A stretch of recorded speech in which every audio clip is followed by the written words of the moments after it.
Phoenix in Obsidian, for Doug and Gala Hill. Prologue. A bright plain without horizons. The plain is the colour of raw red gold. The sky is a faded purple. Two figures stand on the plain, a man and a woman. The man, dressed in dented armour, is tall, with weary, angular features. The woman is beautiful, dark-haired and delicate, clad in a gown of blue silk. He is Izada of Tanalorn. The woman is nameless. The woman. What are time and space but clay for the hand that holds the cosmic balance? This age is moulded, that one squeezed from existence.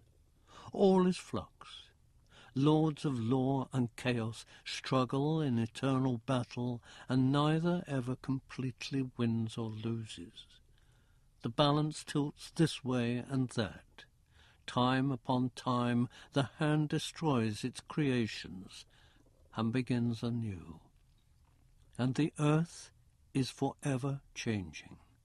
The eternal war is the only constant in earth's many histories, taking a multitude of forms and names.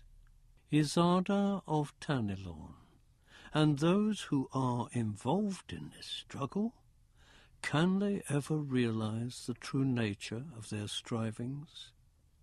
Woman. Rarely. Izada of Tanalorn. And will the world at length be granted rest from this state of flux? Page 194. Woman. We shall never know, for we shall never come face to face with the one who guides the hand. Izada. He spreads his arms. But surely some things are constant. Woman. Even the meandering river of time can be dammed or rechanneled at the will of the cosmic hand.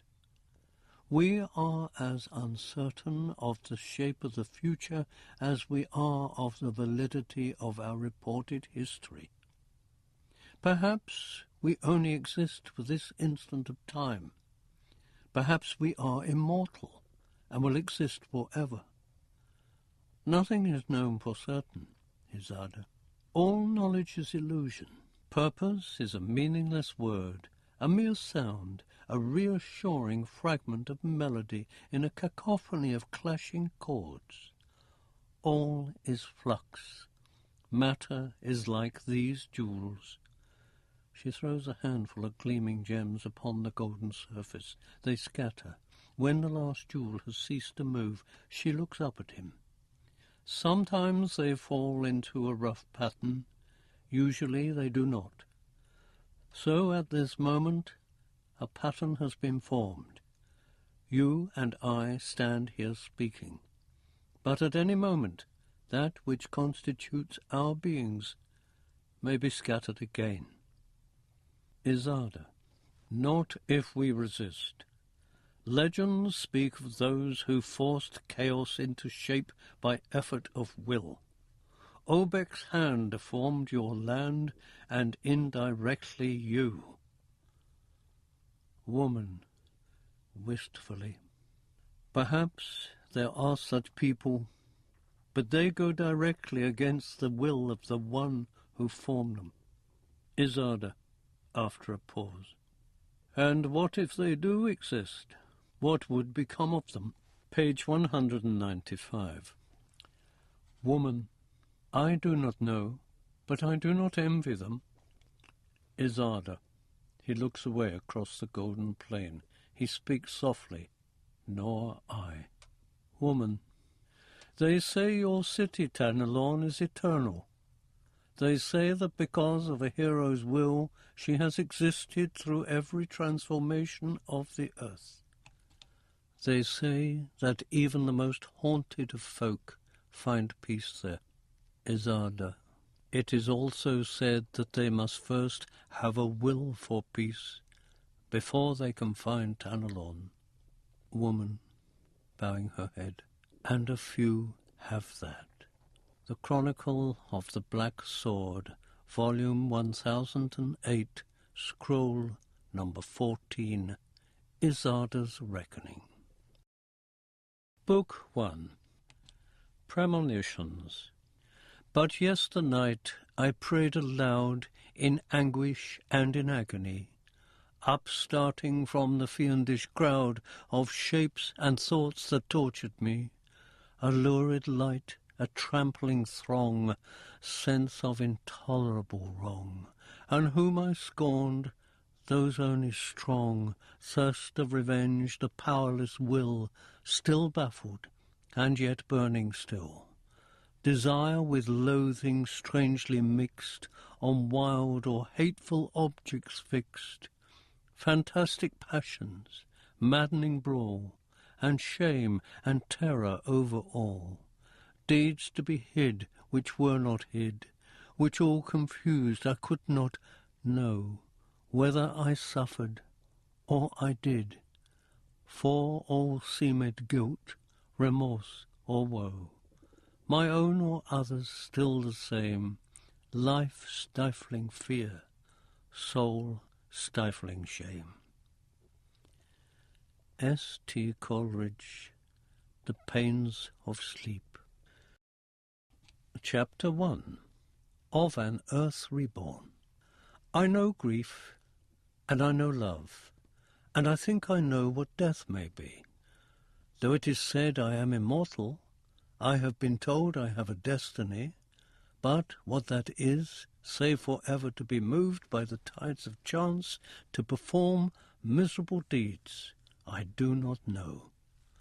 I was called John Dacre, and perhaps many other names. Then I was called Erekoše, the eternal champion, and I slew the human race because it had betrayed what I considered to be my ideals, because I loved a woman of another race, a race I thought nobler and which was called the Eldrin. The woman was called Ermizard, and she could never bear me children. And having slain my race, I was happy. With Ermizard and her brother Aryava, I ruled the Eldrin, that graceful people which had existed on earth well before mankind had come to disrupt its harmony. The dreams which had beset my sleeping hours when I had first come to this world were now rare and hardly remembered at all on waking. Once they had terrified me, made me think that I must be insane. I had experienced fragments of 1,000,000 incarnations, always as some sort of warrior. I had not known which identity was my true one. Torn by divided loyalties, by the stresses in my own brain, I had been mad for a while. Of this I was now sure.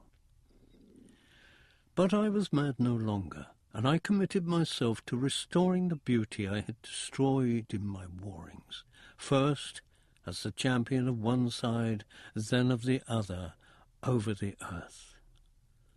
Where armies had marched, we planted shrubs and flowers. Where cities had been, we made forests grow. Page 200. And the earth became gentle, calm, and beautiful, and my love for Ermizard did not wane. It grew.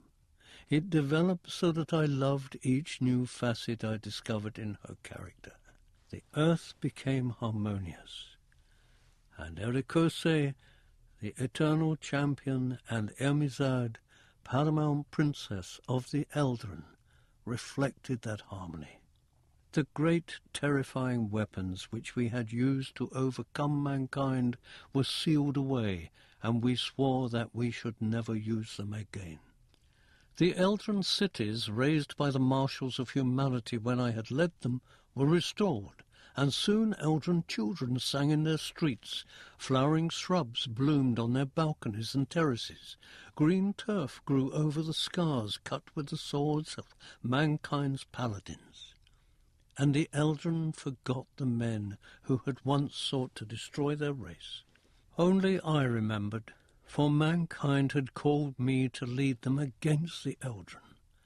Instead, I have betrayed mankind. Every man, woman, and child had died because of me. The Druna River had flowed with their blood. Now it flowed with sweet water, but the water could not wash away the guilt that would sometimes consume me. And yet I was happy. It seemed to me that I had never known such peace of soul, such tranquillity of mind. Ermizad and I would wander about the walls and terraces of Alus Topkai, the Eldrin capital, and we never tired of each other's company. Sometimes we would discuss a fine point of philosophy. At other times we were content to sit in silence, breathing in the rich and delicate scents of a garden. And when the mood took us, we would embark upon the slender Eldrin ship and sail about the world to witness its wonders. The plains of melting ice, the mountains of sorrow, the mighty forests and gentle hills, the rolling plains of the two continents once inhabited by mankind, Necrolala and Savara. But then sometimes a mood of melancholy would sweep over me, and we would set sail again for the third continent, the southern continent called Mernadin, where the Eldrin had lived since ancient times. Page 201. It was at these times that Ermizad would comfort me, soothing away my memories and my shame. "You know that I believe all this was preordained," she would say. Her cool, soft hands would stroke my brow. "Mankind's purpose was to destroy our race. This ambition destroyed them. You were merely the instrument of their destruction." "And yet," I would reply, "have I no free will? Was the only solution the genocide I committed? I had hoped that mankind and the Eldrin could live in peace. And you tried to bring such a thing to pass. But they would have none of it. They tried to destroy you as they tried to destroy the Eldrin. They almost succeeded. Do not forget that, Erekoše. They almost succeeded."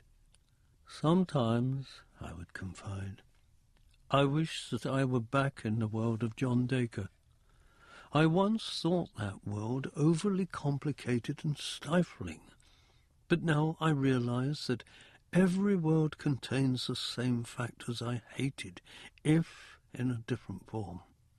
The cycles of time may change, Ermizad, but the human condition does not. It was that condition I hoped to change. I failed. Perhaps that is my destiny, to strive to change the very nature of humanity, and fail." But Ermizad was not human, and while she could sympathize and guess at what I meant, she could not understand. It was the one thing she could not understand. "Your kind have many virtues," she would say. Then she would pause and frown and be unable to complete her statement. "Aye, but their very virtues became their vices. It was ever thus with mankind.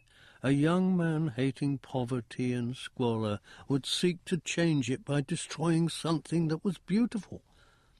Seeing people dying in misery, he would kill others. Seeing starvation, he would burn crops. Hating tyranny, he would give himself body and soul to the great tyrant war." Page 202. Hating disorder, he would invent devices that brought further chaos. Loving peace, he would repress learning, outlaw art, cause conflict. The history of the human race was one prolonged tragedy, Ermizad. And Ermizad would kiss me lightly. And now the tragedy is ended. So it seems, for the Eldrin know how to live in tranquillity and retain their vitality, yet sometimes I feel that the tragedy is still being played, perhaps played 1,000 times in different guises, and the tragedy requires its principal actors. Perhaps I am one such. Perhaps I shall be called again to play my role. Perhaps my life with you is merely a pause between scenes. And to this statement she would offer no reply, save to take me in her arms and bring me the comfort of her sweet lips. Gaily coloured birds and graceful beasts played where mankind had once raised its cities and beaten its battle drums, but within those newborn forests and on the grass of those fresh-healed hills there were ghosts.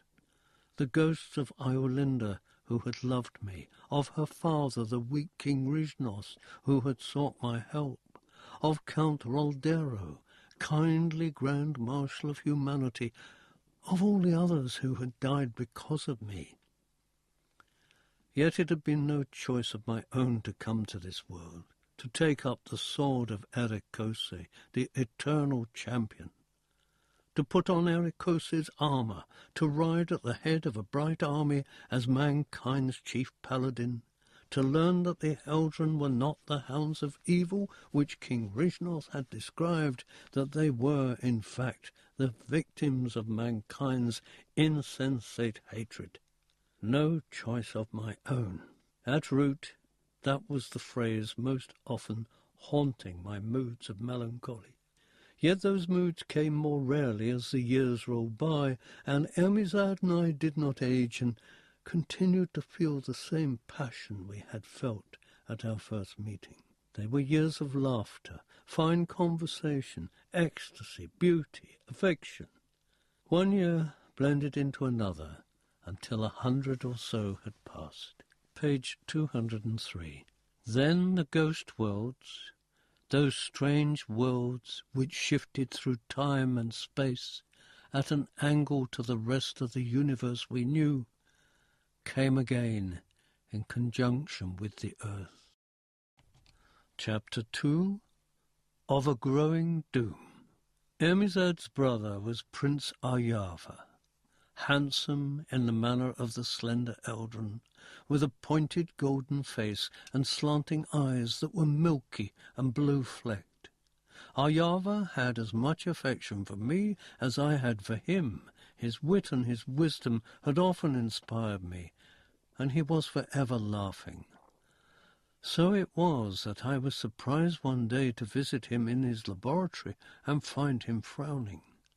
He looked up from his sheets of calculations and tried to alter his expression, but I could tell he was concerned. Perhaps about some discovery he had made in his researches. "What is it, Aryava?" I asked lightly. "Those look to me like astronomical charts. Is a comet on course for Lustopkai? Must we all evacuate the city?" He smiled and shook his head. "Nothing so simple. Perhaps not as dramatic either. I am not sure there is anything to fear, but we would do well to be prepared, for it seems the ghost worlds are about to touch ours again." "But the ghost worlds offer the Eldren no harm, surely. You have summoned allies from them in the past." "True, yet the last time the ghost worlds were in conjunction with Earth's, that was the time you came here. Possibly it was coincidental. Possibly you are from one of the ghost worlds, and that is how it was in Rhysnov's power to call you." I frowned. "I understand your concern. It is for me." Aryava nodded his head and said nothing. "Some say humanity came originally from the ghost worlds. Do they not?" I gave him a direct look. "Aye." Page 205. "Have you any specific fears on my behalf?" I asked him. He sighed. "No, though the Eldren invented a means of bridging the dimensions between our Earth and the ghost worlds, we never explored them. Our visits could, of necessity, only be brief, and our contact was with those dwellers in the ghost worlds who were kin to the Eldrin. Do you fear that I will be recalled to the world I left? I became tense. I could not bear the thought of being parted from Emisad, from the tranquil world of the Eldrin. I do not know, Erekoše. Was I to become John Dacre again? Though I only dimly remembered my life in that era, I for some reason called the 20th century, I knew that I had not felt at ease there, that there had been within me an intense dissatisfaction with my life and circumstances. My naturally passionate and romantic disposition, which I did not regard as a virtue, for it had led me to commit the deeds I have already recounted, had been repressed by my surroundings, by my society, and by the work I had done to make a living. I had felt more out of place there among my own kind than I did living here with an alien race.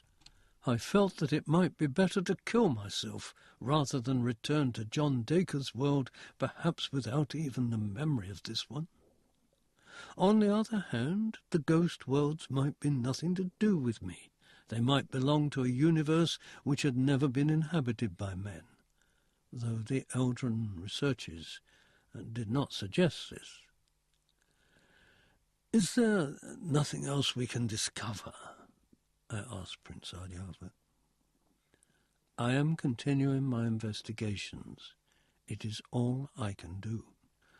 Gloomily I left his laboratory and returned to the chambers where Emisad awaited me. We had planned to ride out over the familiar fields surrounding Lustopkai, but now I told her that I did not feel like riding. Noting my mood, she said, "Are you remembering what passed a century ago, Erekoše?" Page 206. I shook my head. Then I told her what Aryava had said. She too became thoughtful. "It was probably a coincidence," she said, but there was little conviction in her tone. There was a trace of fear in her eyes when she looked up at me. I took her in my arms.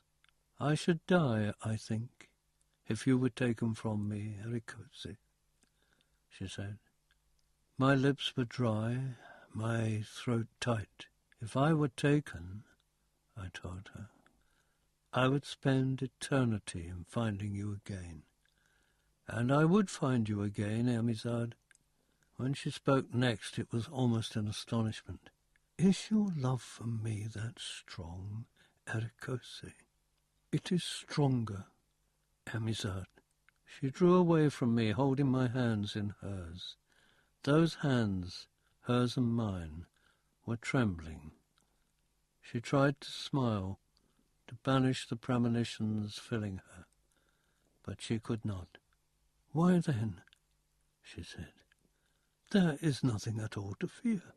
But that night, as I slept beside her, the dreams which I had experienced as John Dacre, which had plagued me in my first year on this new world, began to creep back into the caverns of my mind. First, there were no images, only names. A long list of names chanted in a booming voice that seemed to have a trace of mockery in it.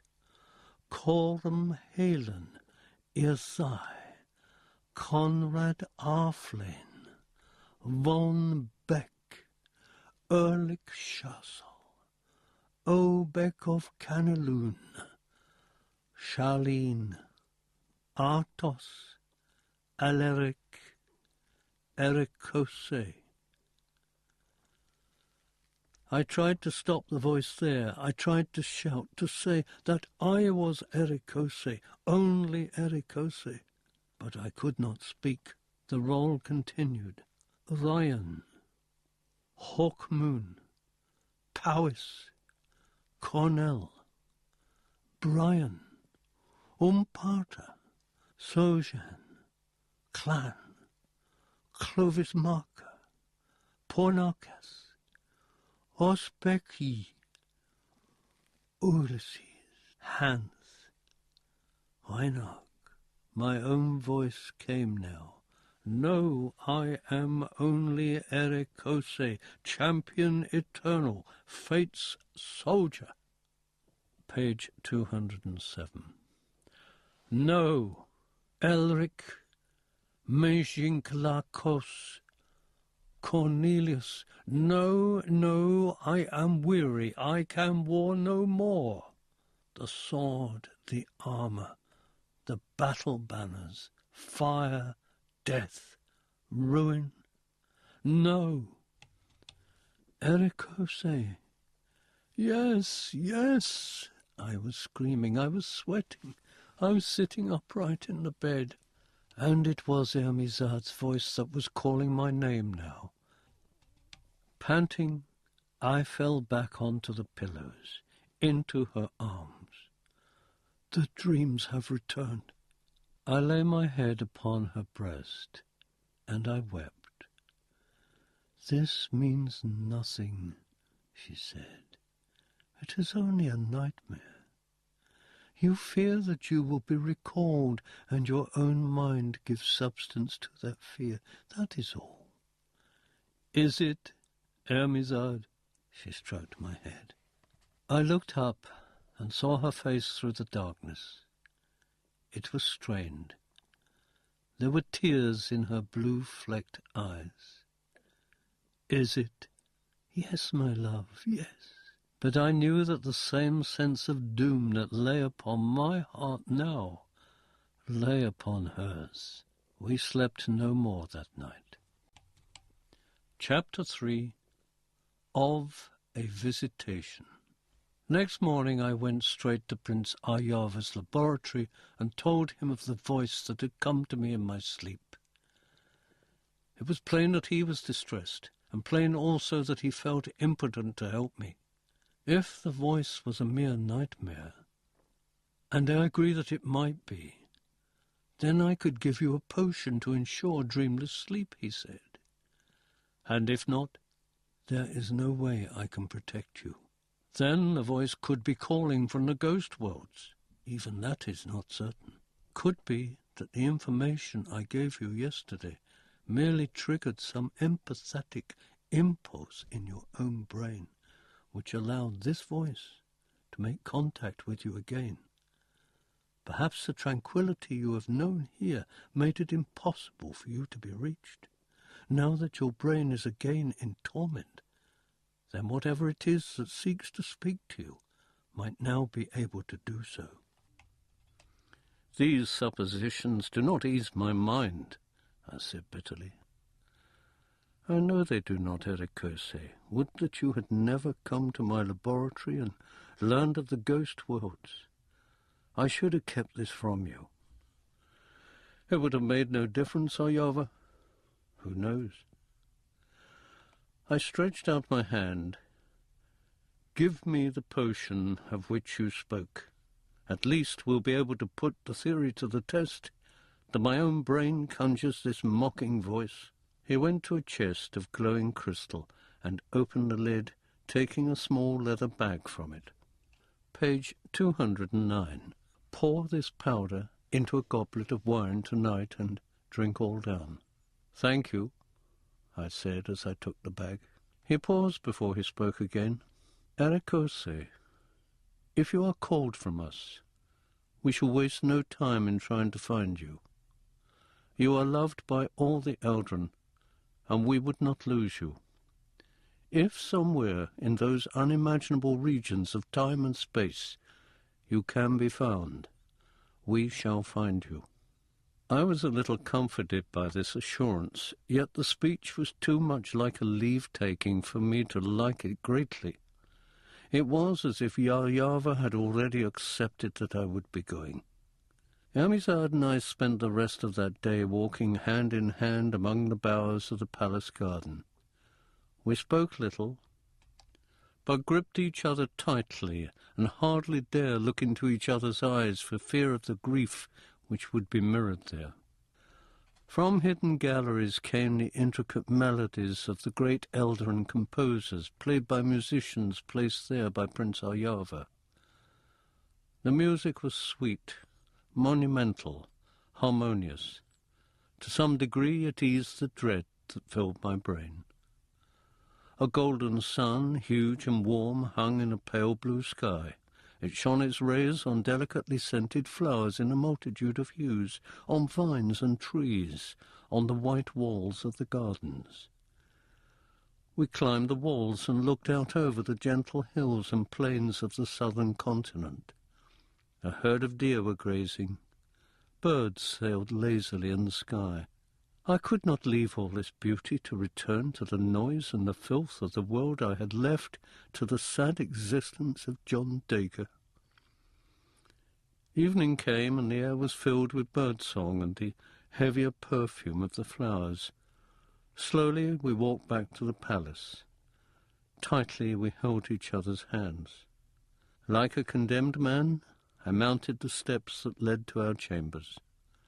Disrobing myself, I wondered if I should ever wear such clothes again. Page 210, lying down upon the bed while Ermizad prepared the sleeping draught. I prayed that I should not rise next morning in the apartment in the city where John Dacre had lived. I stared up at the fluted ceiling of the chamber, looked around at the bright wall hangings, the vases of flowers, the finely wrought furnishings, and I attempted to fix all this in my mind, just as I had already fixed Ermizad's face. She brought me the drink. I looked deep into her tear-filled eyes, and drank. It was a parting we dare not admit. Almost immediately I sank into a heavy slumber, and it seemed to me at that moment that perhaps Ermizad and Aryava had been right, and that the voice was simply a manifestation of my unease. I do not know at what hour I was disturbed in that deep drug sleep. I was barely conscious. My brain seemed swaddled in fold upon fold of dark velvet, but muffled, and as if, from far off, I faintly heard the voice again. I could make out no words this time, and I believe I smiled to myself, feeling relief that the drug was guarding me from that which sought to call me away. The voice became more urgent, but I could ignore it. I stirred and reached out for Ermizad, throwing one arm across her slumbering body. Still the voice called. Still I ignored it. Now I felt that if I could last this night, the voice would cease its attempt to recall me. I would know that I could not be drawn away so easily from the world where I had found love and tranquillity. The voice faded, and I slept on, with Ermizad in my arms, with hope in my heart. The voice returned some time later, but still I could ignore it. Then the voice apparently ceased altogether, and I sank again into my heavy sleep. I think it must have been an hour or two before dawn that I heard a noise not within my head, but in the room. Page 211. Thinking that Ermizad must have arisen, I opened my eyes. It was dark. I saw nothing, but Ermizad was beside me. Then I heard the noise again. It was like the slap of a scabbarded sword against an armoured leg. I sat upright. My eyes were clogged with sleep. My head felt muzzy under the effects of the drug. I peered drowsily about the room, and then I saw the figure who stood there. "Who are you?" I asked, rather querulously. Maybe it was some servant. In Lustopkai there were no thieves, no threats of assassination. The figure did not answer. It seemed to be staring at me. Gradually I distinguished more details, and then I knew this was no Eldrin. The figure had a barbaric appearance, though its apparel was rich and finely made. It wore a huge, grotesque helmet which completely framed a heavily bearded face. On its broad chest was a metal breastplate, as intricately ornamental as the helm. Over this was a thick sleeveless coat of what appeared to be sheepskin. On his legs were breeches that were probably of lacquered hide, black, and with sinuous designs picked out in gold and silver. Greaves on his legs matched the breastplate, and his feet were encased in boots of the same shaggy white pelt as his long coat. On his hip was a sword. The figure did not move, but continued to regard me from the shadow cast by the peak of the grotesque helmet. The eyes were visible now. They burned. They were urgent. This was no human of this world, no follower of King Rishnov who had somehow escaped the vengeance I brought. A faint recollection came and went, but the garb was not that of any period of history I could remember from my life as John Dacre. Was this a visitor from the ghost worlds? If so, his appearance was very different from that of the other ghost world dwellers who had once helped Amizad when she was a prisoner of King Rishnov. I repeated my question. Page 212. Who are you? The figure tried to speak, but plainly could not. He raised both hands to his head. He removed his helmet. He brushed back black, long hair from his face. He moved nearer to the window. The face was familiar. It was my own. I shrank back in the bed. Never before had I felt such complete terror. I do not think I have felt it since. "What do you want?" I screamed. "What do you want?" In some other part of my churning brain, I seemed to remember wondering why Amizad did not awake, but continued to sleep peacefully at my side. The figure's mouth moved as if he was speaking, but I heard no words. Was this a nightmare induced by the drug? If so, I think I should have preferred the voice. "Get out of here! Be gone!" The visitation made several gestures which I could not interpret. Again its mouth moved, but no words reached me. Screaming, I leapt from the bed and rushed at the figure which bore my face. But it moved away, a puzzled expression on its features. There were no swords now in the Elden Palace, or I would have found one and used it against the figure. I think I had some mindless scheme to grasp his sword and use it against him. "Be gone, be gone!" Then I tripped, fell, scrabbling on the flagstones of the bedchamber, shaken still with terror, screaming at the apparition which continued to look down at me. I rose again, tottered, and was falling,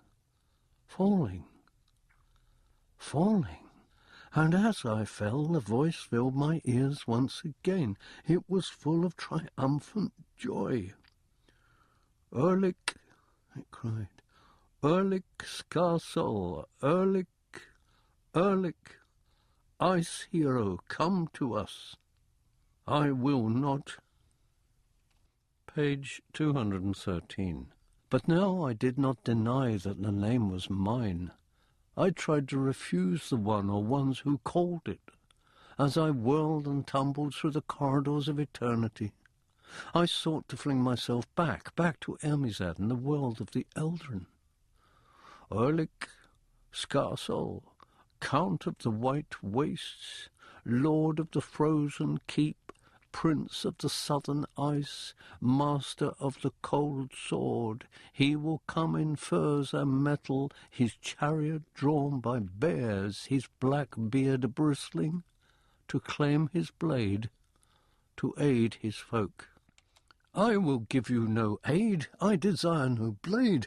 Let me sleep, I beg you, let me sleep." "Awake, Erlich Skarsol. The prophecy demands it." Now fragments of a vision came to me. I saw cities carved from cliffs of volcanic rock, obsidian and moody, built on the shores of sluggish seas beneath dark, livid skies. I saw a sea that was like grey marble veined with black, and I realized it was a sea on which floated great ice floes. The vision filled me with grief, not because it was strange and unfamiliar, but because it was familiar. I knew for certain then that, weary with war, I had been called to fight yet another fight. Book 2. the Champion's Road. The warriors are in silver, the citizens in silk. In brazen car the champion rides, a hero clad in grief. The Chronicle of the Black Sword. Chapter 1. The Ice Waste. I was still travelling, but it was no longer as if I had been tugged down into a maelstrom. I was moving slowly forward, though I was not moving my legs. My vision cleared. The scene before me was concrete enough, though scarcely reassuring. I clung to a wisp of hope that I was still dreaming, but everything in me told me that this was not so. Just as John Dacre had been called against his will to the world of the Eldren, so had Erekoše been called to this world. And I knew my name. It had been repeated often enough, but I knew it as if it had always been mine. I was Erekoše of the South Ice. The scene before me confirmed it, for I stared across a world of ice. It came to me that I had seen other ice plains in other incarnations, but this one I recognized for what it was. I was travelling over a dying planet, and in the sky above me was a small, dim red sun, a dying sun. That the world was Earth I was certain, but it was an Earth at the end of its cycle. John Dacre would have seen it as being in his distant future, but I had long since ceased to make easy definitions about past and future. If time were my enemy, then she was an enemy without face or form, an enemy I could not see, an enemy I could not fight. I was travelling in a chariot which seemed fashioned of silver and bronze, in heavy decoration reminiscent of the decoration I had seen on the armour of my voiceless visitor. Its 4 great iron-shod wheels had been bolted to skis apparently made of polished ebony. In the shafts at the front were the 4 creatures which dragged the chariot over the ice. The creatures were larger, longer-legged variations of the polar bears which had existed on John Dacre's world. Page 218. They loped at a regular and surprisingly rapid speed.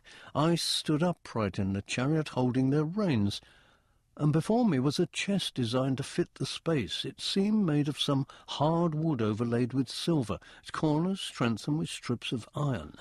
It had a great iron lock and handle at the centre of the lid, and the whole chest was decorated in black, brown and blue enamel work depicting dragons, warriors, trees and flowers, all flowing and intertwining. There were strange, flowing runes picked out around the lock, and I was surprised that I could read them easily. This is the chest of Count Erekoše, Lord of the Frozen Keep.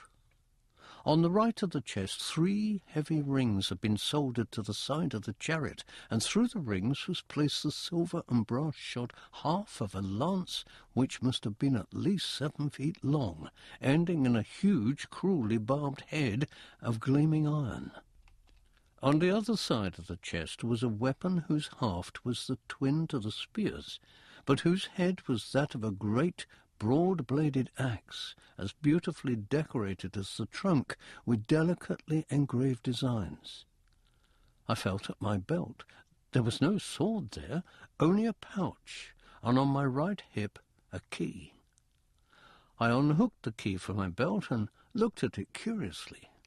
I bent and inserted it with some difficulty, for the chariot had the tendency to lurch on the rough ice, and opened the trunk, expecting to find a sword there.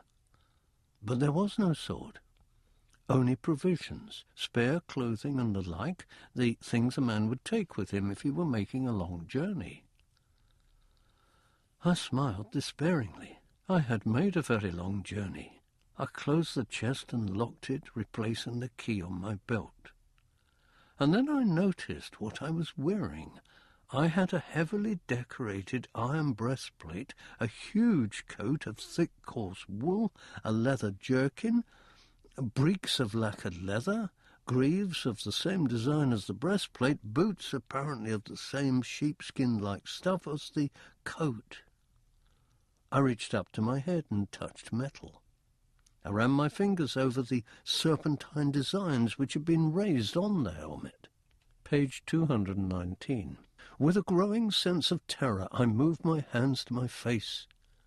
Its contours were familiar enough, but there was now a thick moustache on my upper lip, a great crop of black whiskers on my chin.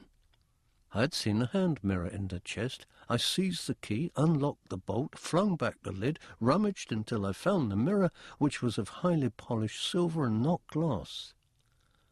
I hesitated for a moment, and then forced my hand to raise the mirror to my face. I saw the face and helmet of my visitor, of the apparition which had come to me in the night. I was now that apparition. With a moan, with a sense of foreboding in my heart which I was unable to vocalize, I dropped the mirror back into the chest and slammed the lid shut. My hand went out to grip the haft of the tall lance, and I clung to it, thought I must snap it with the force I applied. And here I was on the pale ice beneath a darkling sky, alone and in torment, cut off from the one woman who had brought me tranquillity of spirit, the one world where I had felt free and at peace. I felt as a man must feel who has been in the grip of uncontrollable madness, thinks he is cured, and then finds himself once again seized by the horrible insanity of which he thought himself purged. I opened my mouth, and I cried out against the ice. The breath steamed from my lips and boiled in the air like ectoplasm, writhing as if imitating the agony of spirit that was within me. I shook my fist at the dim, red, faraway globe that was this world's sun.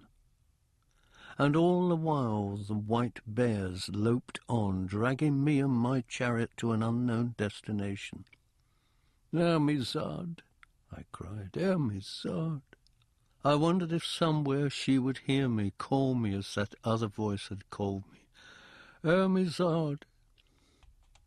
But the dark sky was silent. The gloomy ice was still. The sun looked down like the eye of an old, senile man, uncomprehending. Page 220.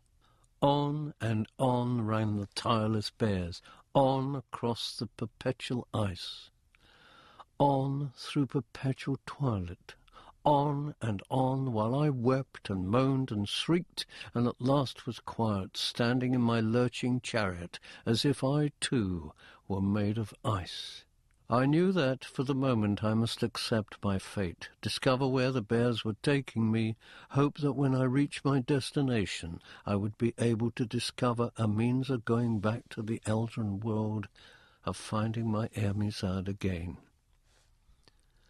I knew the hope was a faint one, but I clung to it as I had clung to the shaft of the spear. It was all I had.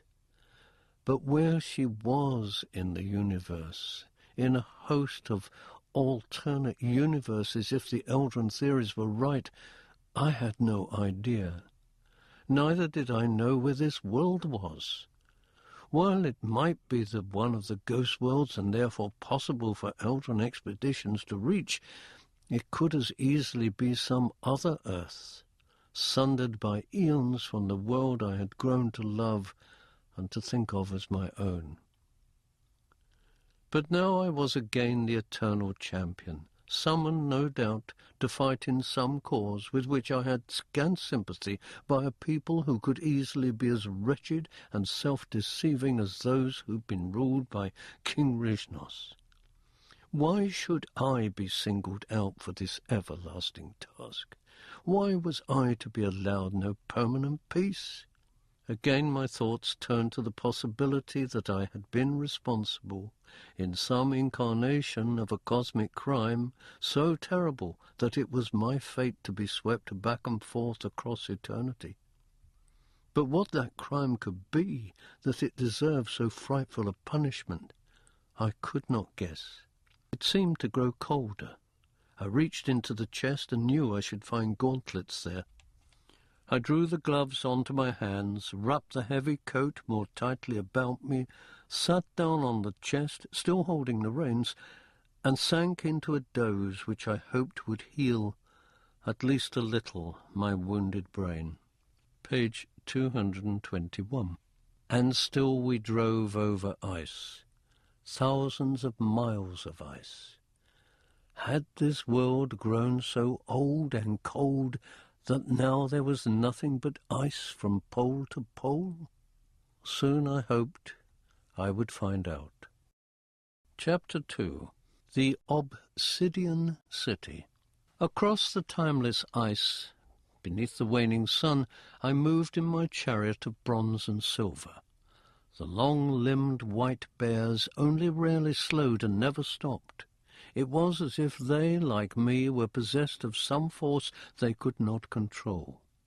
Rusty clouds crossed the sky occasionally, slow ships on a livid sea. But there was nothing to mark the passing of the hours, for the sun itself was frozen in the sky, and the faint stars which gleamed behind it were arranged in constellations which were only vaguely familiar.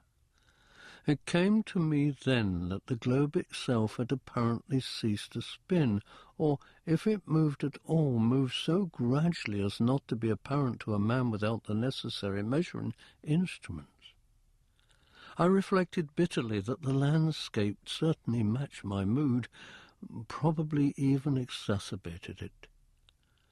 Then through the gloom I thought I saw something which relieved the monotony of ice which hitherto had lain on all sides.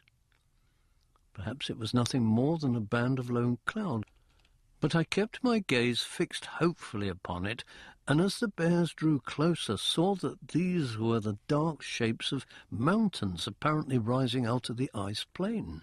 Were they mountains of ice and nothing more, or were they of rock, indicating that not all the planet was covered by ice? I'd never seen such jagged crags. Despondently I concluded that they must be made of ice shaped by wind and time into such peculiar serrations. But then as we drew yet closer I remembered the vision I had had when I was dragged away from Ermizad's side. And now it seems these were indeed rocks, volcanic rocks with a glassy lustre. Page 223. Colours became apparent, deep greens and browns and blacks.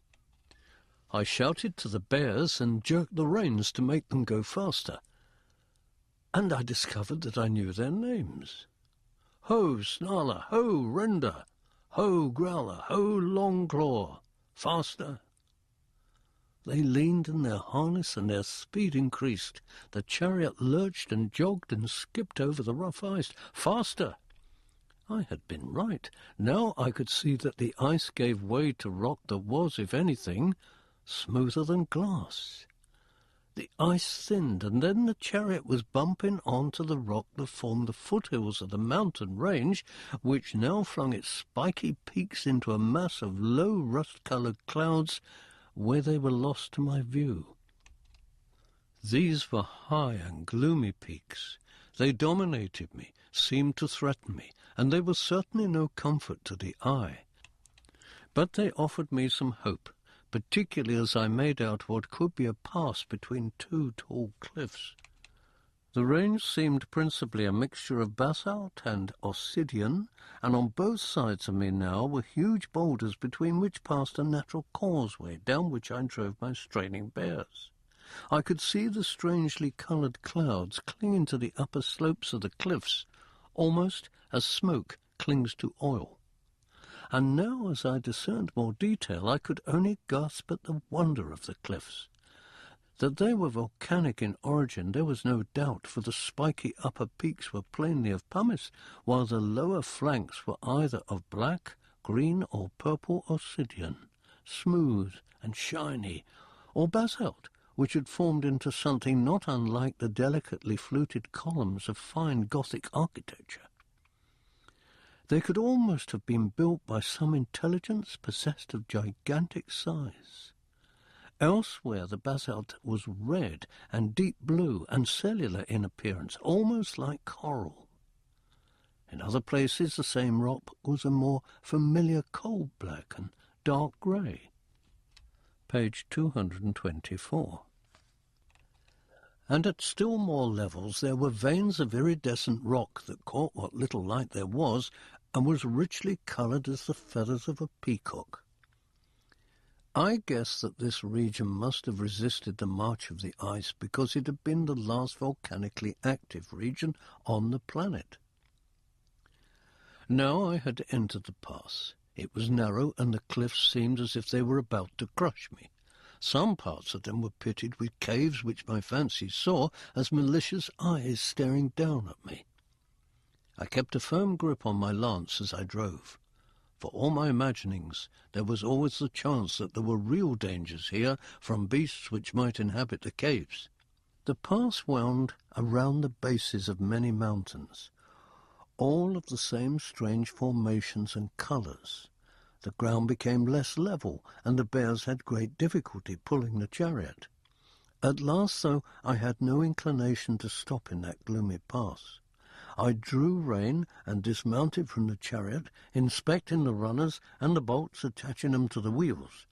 I knew instinctively that I had the appropriate tools in my chest, and I opened the lid and eventually discovered them in a box of the same design and manufacture as the chest itself. With some effort I unbolted the runners and slid them into lugs along the side of the chariot. Just as I had discovered as Erekoše that I had an instinctive skill with weapons and horses, that I knew every piece of armour as if I'd always worn it, now I found that the workings of this chariot were completely familiar to me. With the wheels free, the chariot moved much faster, though it was even more difficult to keep my balance than before. Many hours must have passed before I rounded a curve in the pass and saw that I'd come to the other side of the mountain range. Smooth rock sloped down to a crystalline beach, and against the beach moved the sluggish tide of an almost viscous sea. Page 225.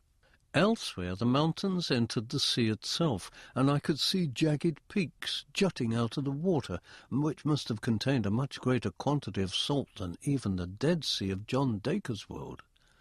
The low brown clouds seemed to meet the sea only a short distance out. The dark crystals of the beach were devoid of plant life, and here even the faint light from the small red sun barely pierced the darkness. It was as if I had come to the edge of the world at the end of time. I could not believe that anything lived here, whether man, plant, or beast.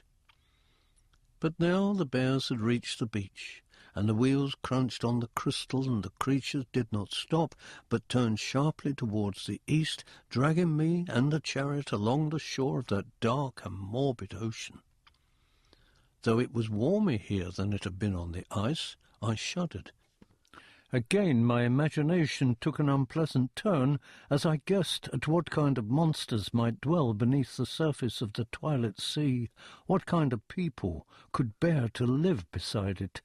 I was soon to have my answer, or at least part of it, when through the gloom I heard the sound of human voices and soon saw those who had uttered them. They rode huge animals which moved not on legs but on strong and muscular flippers, and whose bodies sloped sharply back to end in wide tails which balanced them. In some astonishment I realized that these riding beasts had been, at some earlier period of their evolution, sea lions. They still had the dog-like whiskered faces, the huge staring eyes. The saddles on their backs had been built up so that the riders sat almost level. Each rider held a rod of some kind which issued a faint glow in the darkness. But were the riders human? Their bodies, encased in ornate armour, were bulbous, and in comparison their arms and legs were stick-like. Their heads, also enclosed in helmets, tiny. Page 226. They had swords, lances, and axes at their hips or in sheaths attached to their saddles. From within their visors their voices boomed and were echoed by the lowering cliffs. But I could distinguish no words. They rode their seal beasts skilfully along the shores of the salt-thick sea until they were only a few yards from me. Then they stopped. In turn, I stopped my chariot. A silence fell. I placed my hand upon the shaft of my tall spear while my bears moved restlessly in their harness. I inspected them more closely. They were somewhat frog-like in appearance, if the armour actually displayed the basic shape of their bodies. The accoutrements and armour were so ornate and, to my taste, overworked, that it was almost impossible to pick out individual designs. Most of the suits were of a reddish-gold in colour, though glowing greens and yellows became apparent in the light from their dim torches. After some moments in which they made no further effort to communicate with me, I decided to speak. "Are you those who called me?" I asked. Visors turned, gestures were made, but they did not reply. "What people are you?" I said. "Do you recognize me?" This time a few words were passed between the riders, but they still did not speak directly to me. They urged their beasts into a wide semicircle and then surrounded me. I kept my hand firmly on the shaft of my lance. "I am Erekoše," I said. "Did you not summon me?" Now one spoke, his voice muffled in his helm. "We did not summon you, Erekoše, but we know your name and bid you be our guest in Erekoše." He gestured with his torch in the direction from which they had come. "We are Bishop Belfic's men. He would wish us to make you welcome." "I accept your hospitality." There had been respect in the speaker's voice after he had heard my name, but I was surprised that he had not been expecting me. Why had the bears brought me here? Where else was there to go, save beyond the sea? And it seemed to me that beyond the sea lay nothing but limbo. I could imagine those sluggish waters dripping over the edge of the world into the total blackness of the cosmic void. Page 227. I allowed them to escort me along the beach until it curved into a bay, at the end of which was a steep, high cliff, up which climbed a number of paths evidently cut by men. These paths led to the mouths of archways as heavily ornamented as the armour worn by the riders. High above, the most distant archways were half hidden by the thick brown clouds clinging to the rock. This was not merely a village of cliff-dwellers. Judging by the sophistication of the ornament, it was a great city, carved from the gleaming obsidian. "That is Roanoke," said the rider nearest to me. "Roanoke, the Obsidian City." Chapter 3. The Lord Spiritual. The paths up to the yawning gateways in the cliff face were wide enough to take my chariot. Somewhat reluctantly the bears began to climb. The frog-like riders led the way, ascending higher and higher along the obsidian causeways, passing several baroque arches festooned with gargoyles which, while being of exquisite workmanship, were the products of dark and morbid brains. I looked towards the gloomy bay, at the low brown clouds, at the heavy, unnatural sea, and it seemed for a moment that all this world was enclosed in one murky cave. in one cold hell. And if the landscape reminded me of hell, then subsequent events were soon to confirm my impression. Eventually we reached an archway of particularly heavy decoration, all carved from the multicoloured living obsidian, and the strange seal beasts turned and stopped and whacked their forefins on the ground in a complicated rhythm. Within the shadow of the arch I could now detect a barrier. It seemed to be a door, but a door that was made of solid porphyrite rock, from which all kinds of strange beasts and half-human creatures had been carved. Whether these representations too were the inventions of near-crazed minds, or whether they were taken from types actually to be found in this world, I could not tell, but some of the designs were loathsome, and I avoided looking at them as much as possible. In answer to the strange signal of the seals, this door began to scrape backwards, the whole block moving into the cavern behind it to allow us passage around it. Page 229. My chariot wheel caught on one edge, and I was forced to manoeuvre for a moment before I could pass into the chamber. This chamber was poorly lit by the same staffs of faint artificial light which the riders had carried. The staffs reminded me of battery-operated electric torches, which had needed recharging. Somehow I thought that these could not be recharged. I had the feeling that as the artificial brands died, so a little more light vanished from this world. It would not be long, I thought, before all the brands were extinguished. The frog-like riders were dismounting, handing their beasts over to grooms, who, to my relief, looked ordinarily human, though pale and somewhat scrawny. These grooms were dressed in smocks bearing a complicated piece of embroidered insignia, which again was so complex as to have no indication to me what it was meant to represent. I suddenly had an insight into the lives of these people. Living in their rock cities on a dying planet surrounded by bleak ice and gloomy seas, they whiled away their days at various crafts, adding embellishment upon complicated embellishment, producing work which was so introverted that it doubtless lost its meaning even to them. It was the art of a decaying race, and yet, ironically, it would outlast them by centuries, perhaps forever, when the atmosphere eventually disappeared. I felt a reluctance to deliver my chariot and its weapons over to the grooms, but there was little else I could do. Seal beasts and chariot were led off down a dark, echoing passage, and the armoured creatures once again turned to regard me. One of them stretched, then lifted off his ornate helm to reveal a white human face with pale, cold eyes, weary eyes, it seemed to me.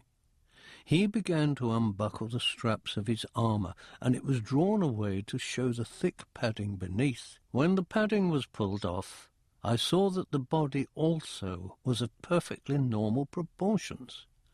The others stripped off their armour and handed it to those waiting to receive it. Page 230. As a gesture, I took off my own helmet and held it crooked in my left arm. The men were all pale, all with the same strange eyes which were not so much unfriendly as introspective. They wore loose tabards, which had every inch covered in dark-hued embroidery, trousers of similar material which were baggy and tucked into boots of painted leather. "Well," sighed the man who had first removed his armour, "here we are in Haradek." He signed to a servant. "Seek our master. Tell him Morgeg is here with his patrol. Tell him we have brought a visitor, Erekoše castle of the Frozen Keep. Ask him if he would grant us an audience." I frowned at Morgeg. "So you know of Erekoše castle? You know that I hail from the Frozen Keep?" A tiny puzzled smile came to Morgeg's mouth. "All know hero of Erekoše, but I have heard of no man who has ever met him."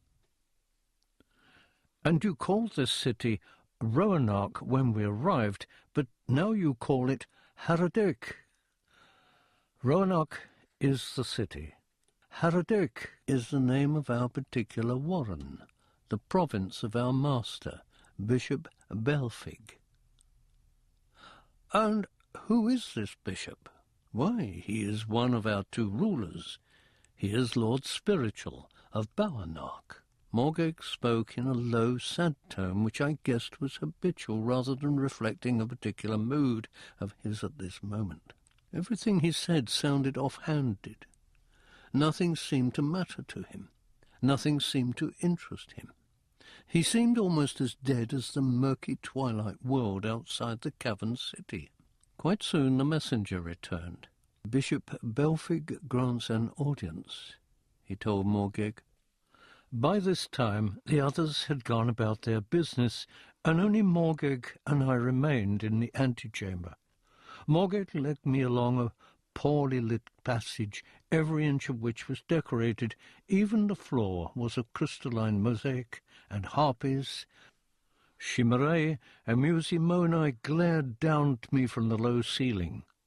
Another antechamber, another great door, slightly smaller than the outer one, which withdrew to allow us entrance, and we were in a large hall. Page 231. It was a hall with a high-arched ceiling coming almost to a point at the top. At the end of it was a dais hung with draperies. On each side of the dais was a glowing brazier, tended by servants, which issued ruddy light and sent smoke curling towards the ceiling, where, presumably, it found egress. For there was only a hint of smoke in the air I breathed.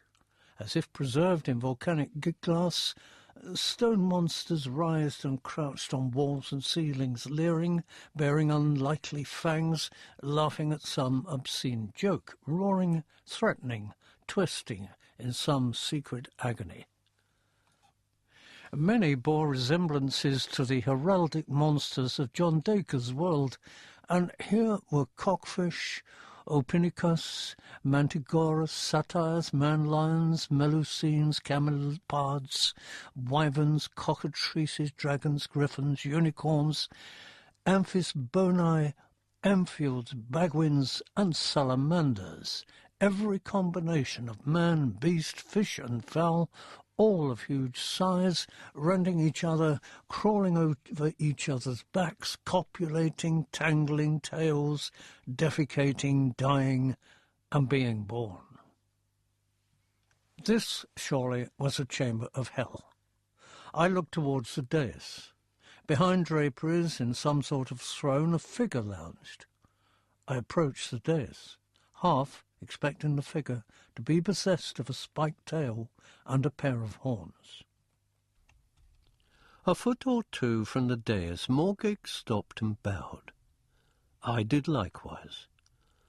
The drapes were drawn back by servants, and there sat a man very different from what I had expected, very different from the pale, sad-eyed Morgeg. The voice was deep, sensuous, jovial. "Greetings, Count Ehrlich.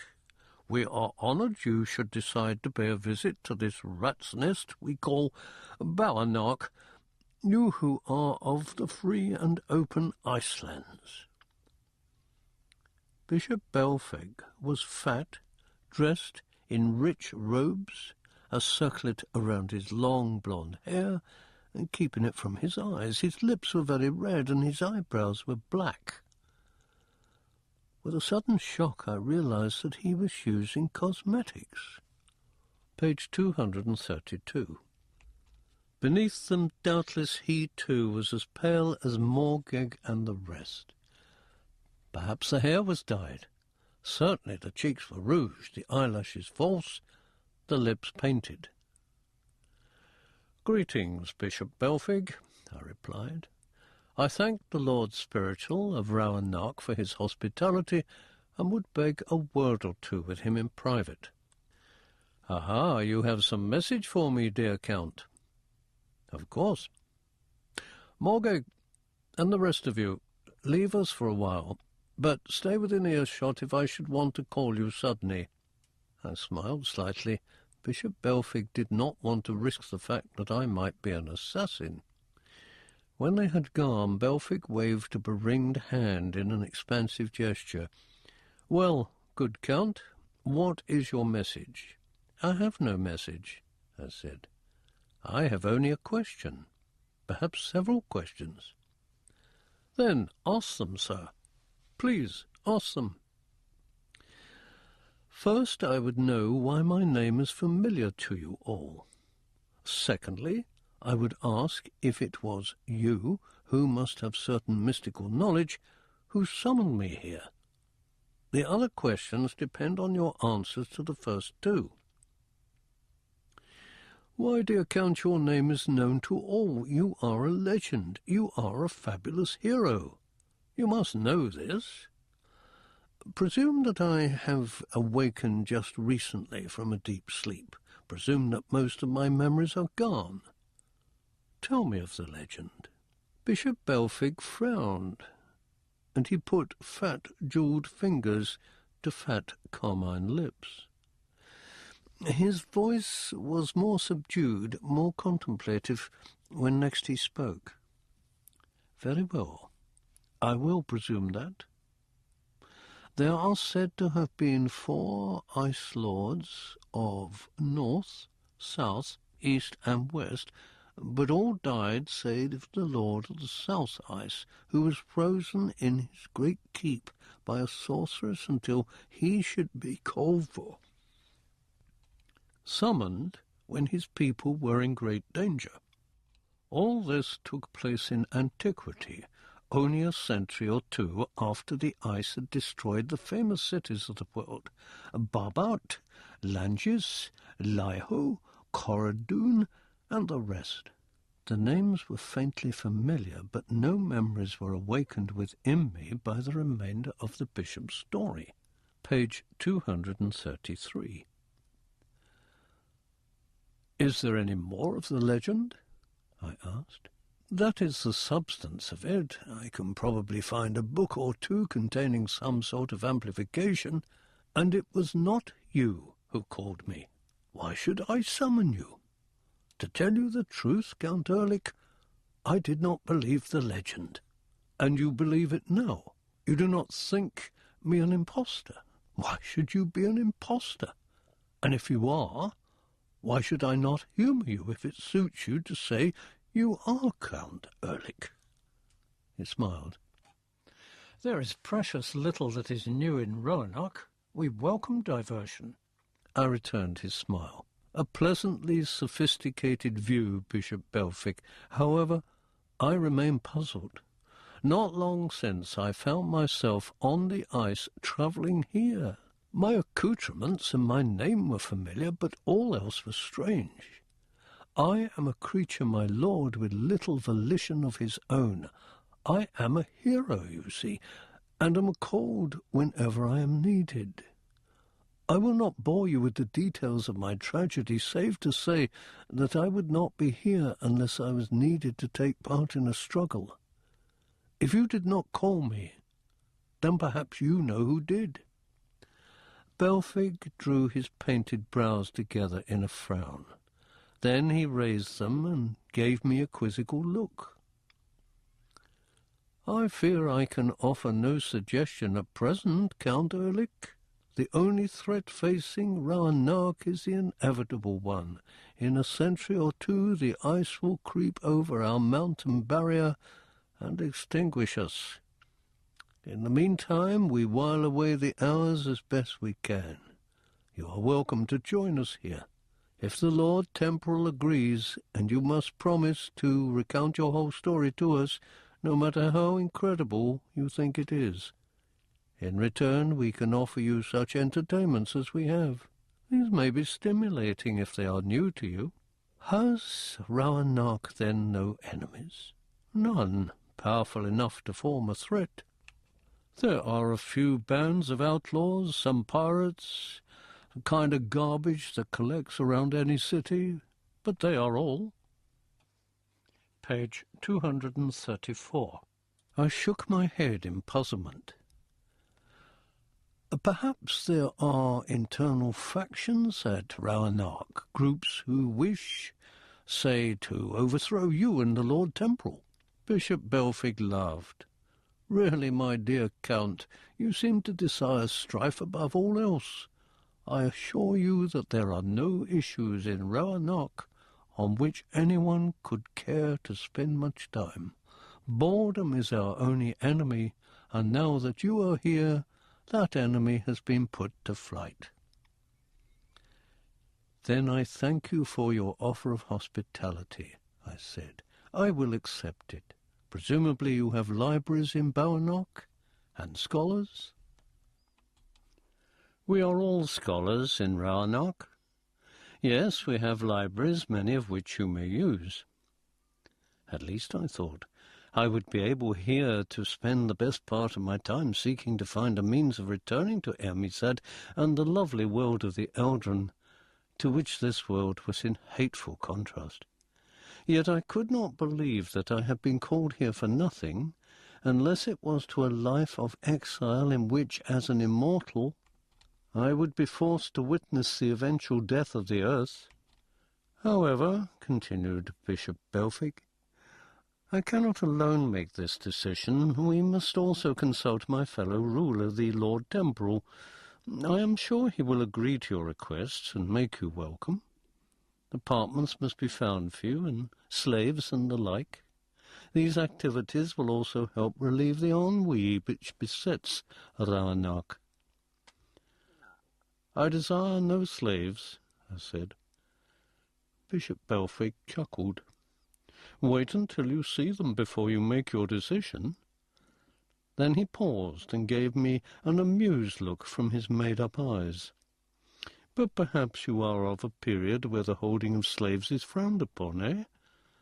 I have read that history has had such periods. But in Roanoke slaves are not held by force.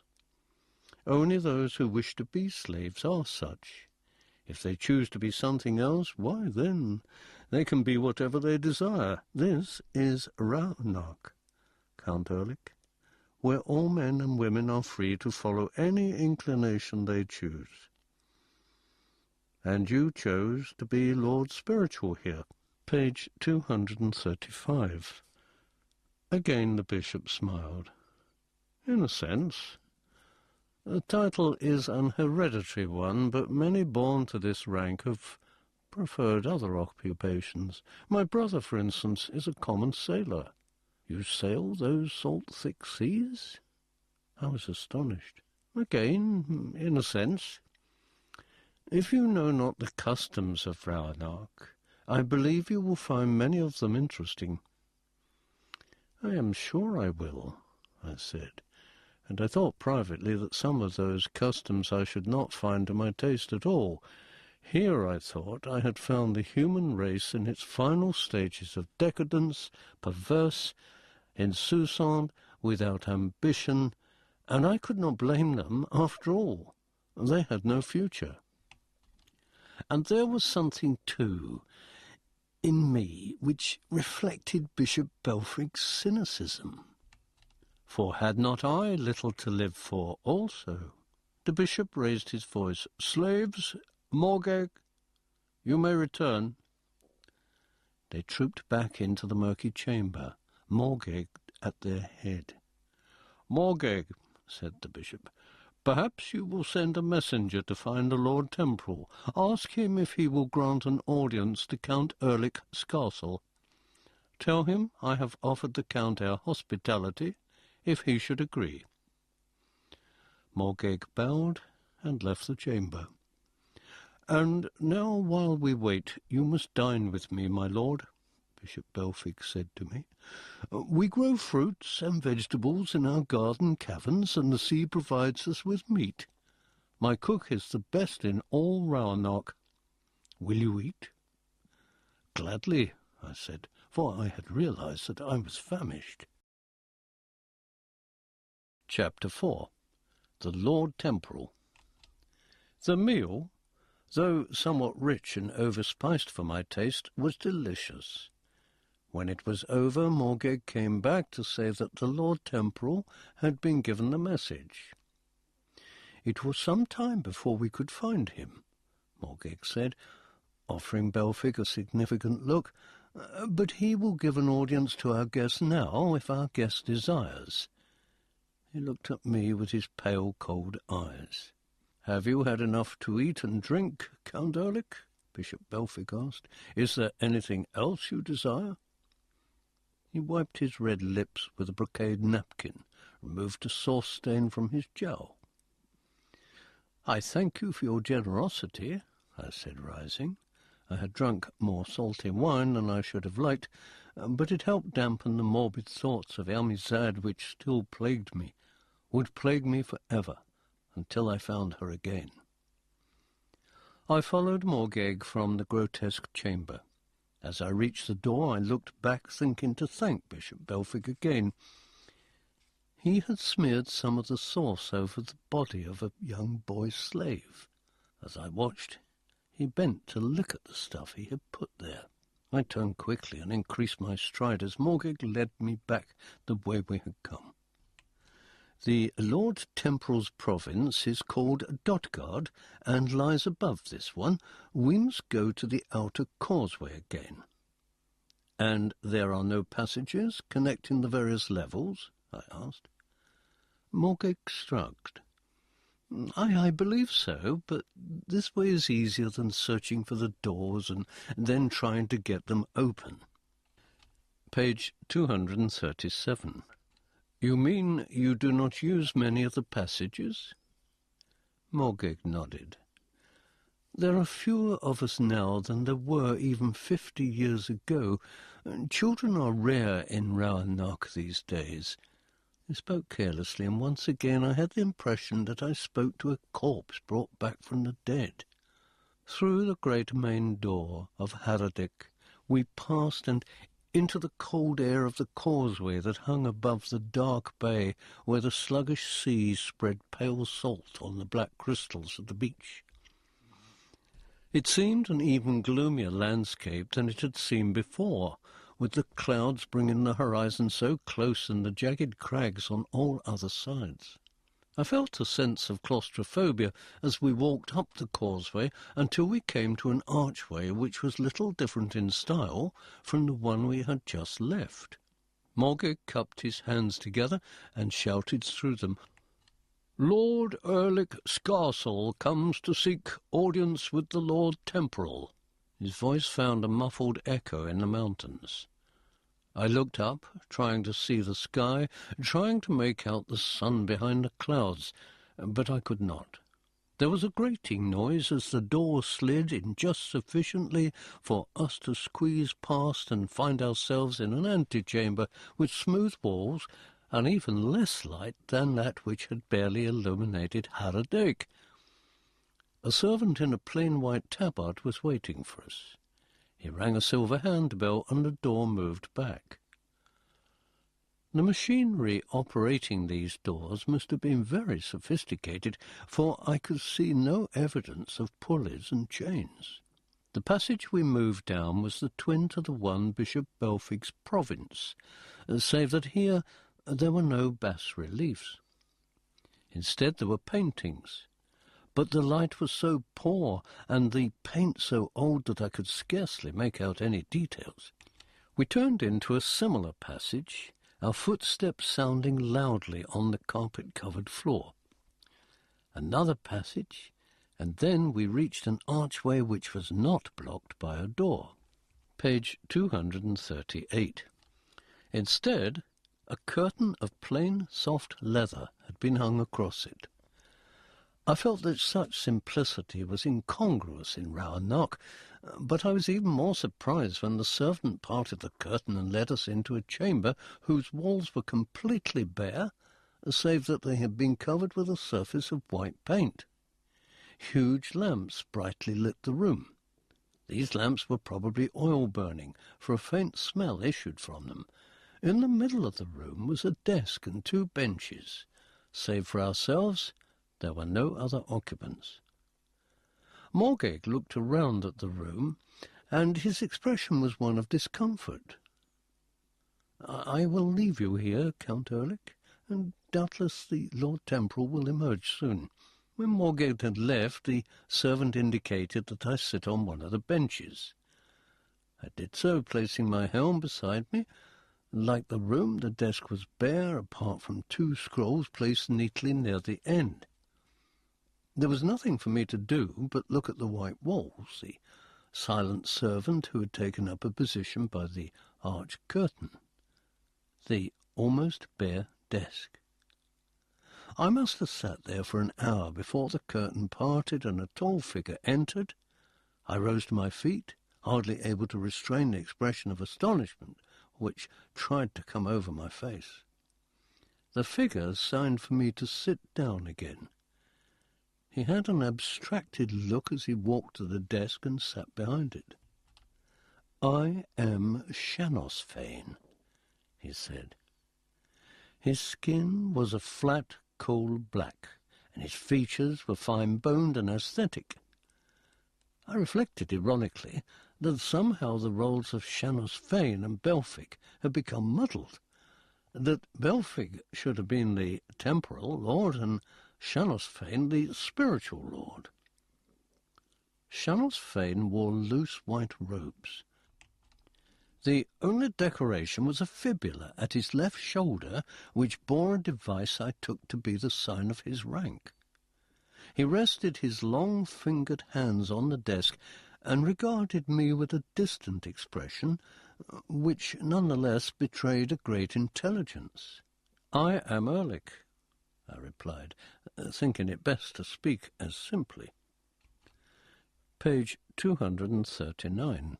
He nodded, peering at the desk and tracing a triangle upon it with his finger. "Belfic said you wished to stay here." His voice was deep, resonant, far away. He told me there were books I might consult. "There are many books here, though most are of a whimsical kind. The pursuit of true knowledge no longer interests the folk of Roanoke.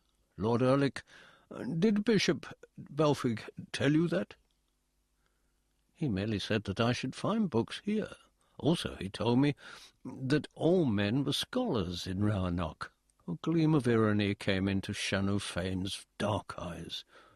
"Scholars, aye, scholars in the art of the perverse. You seem to disapprove of your own people, my lord." "How can I disapprove of the damned, Count Ehrlich? And we are all damned, they and I. It has been our misfortune to be born at the end of time." I spoke feelingly. "It is no misfortune if death is all you have to face." With curiosity he looked up. "You do not fear death, then?" I shrugged. "I do not know death. I am immortal." "Then you are really from the Frozen Keep?" "I do not know my origins. I have been many heroes. I have seen many ages of the earth." "Indeed?" His interest grew, and I could tell it was a purely intellectual interest. There was no empathy here, save possibly of minds. There was no emotion. "Then you are a traveller in time?" "I am in a sense, though not, I think, the sense you mean. Some several centuries, or perhaps millennia ago, there was a race of folk lived on the earth. I heard they learnt the art of time travel, and left this world, for they knew it was dying. But doubtless it is a legend. But then, so are you a legend, Count Ehrlich, and you exist. You believe that I am no impostor, then?" "I think that is what I believe." "In what sense do you travel in time?" Page 240. "I am drawn wherever I am called. Past, present, and future have no meaning for me. Ideas of cyclical time have little meaning, for I believe there are many universes, many alternative destinies. The history of this planet might never have included me in any of my incarnations, and yet it might have included them all." "Strange." Shanasfane spoke musingly, raising a delicate black hand to his fine brow. For our universe is so confined and clearly marked, while yours is vast, chaotic. If, forgive me, you are not insane, then some theories of mine are confirmed. Interesting. It is my intention, I continued, to seek the means of returning to one of these worlds, if it still exists, and using everything in my power to remain there. It does not excite you to move from world to world from time to time? Not for eternity, Lord Shanasfane. Not when, on one of those worlds, is a being for whom I have an abiding love, and who shares that love. How found you that world? I began to speak. Soon I discovered that I was telling him my whole story, everything that had happened to me since John Dacre had been called by King Rishnos to aid the forces of humanity against the Eldrin, every fragment of my recollections of other incarnations, everything that had befallen me until the Roanoke patrol had met me on the beach. He listened with great attention, staring up at the ceiling as I spoke, never interrupting me until I had finished. He said nothing for a while, but then signed to his patient servant. "Bring water and some rice." For a few moments more he considered my story. I thought he must surely believe me a madman now. You say you were called to come here," he said eventually. "Yet we did not call you. It is unlikely that, whatever the danger, we should place much faith in a legend of the sort that has existed throughout history, if my reading is accurate on the matter. Are there any others who might have summoned me?" "Yes, Bishop Belfic said this was unlikely." Page 241. "Belfic shapes his thoughts to fit his moods.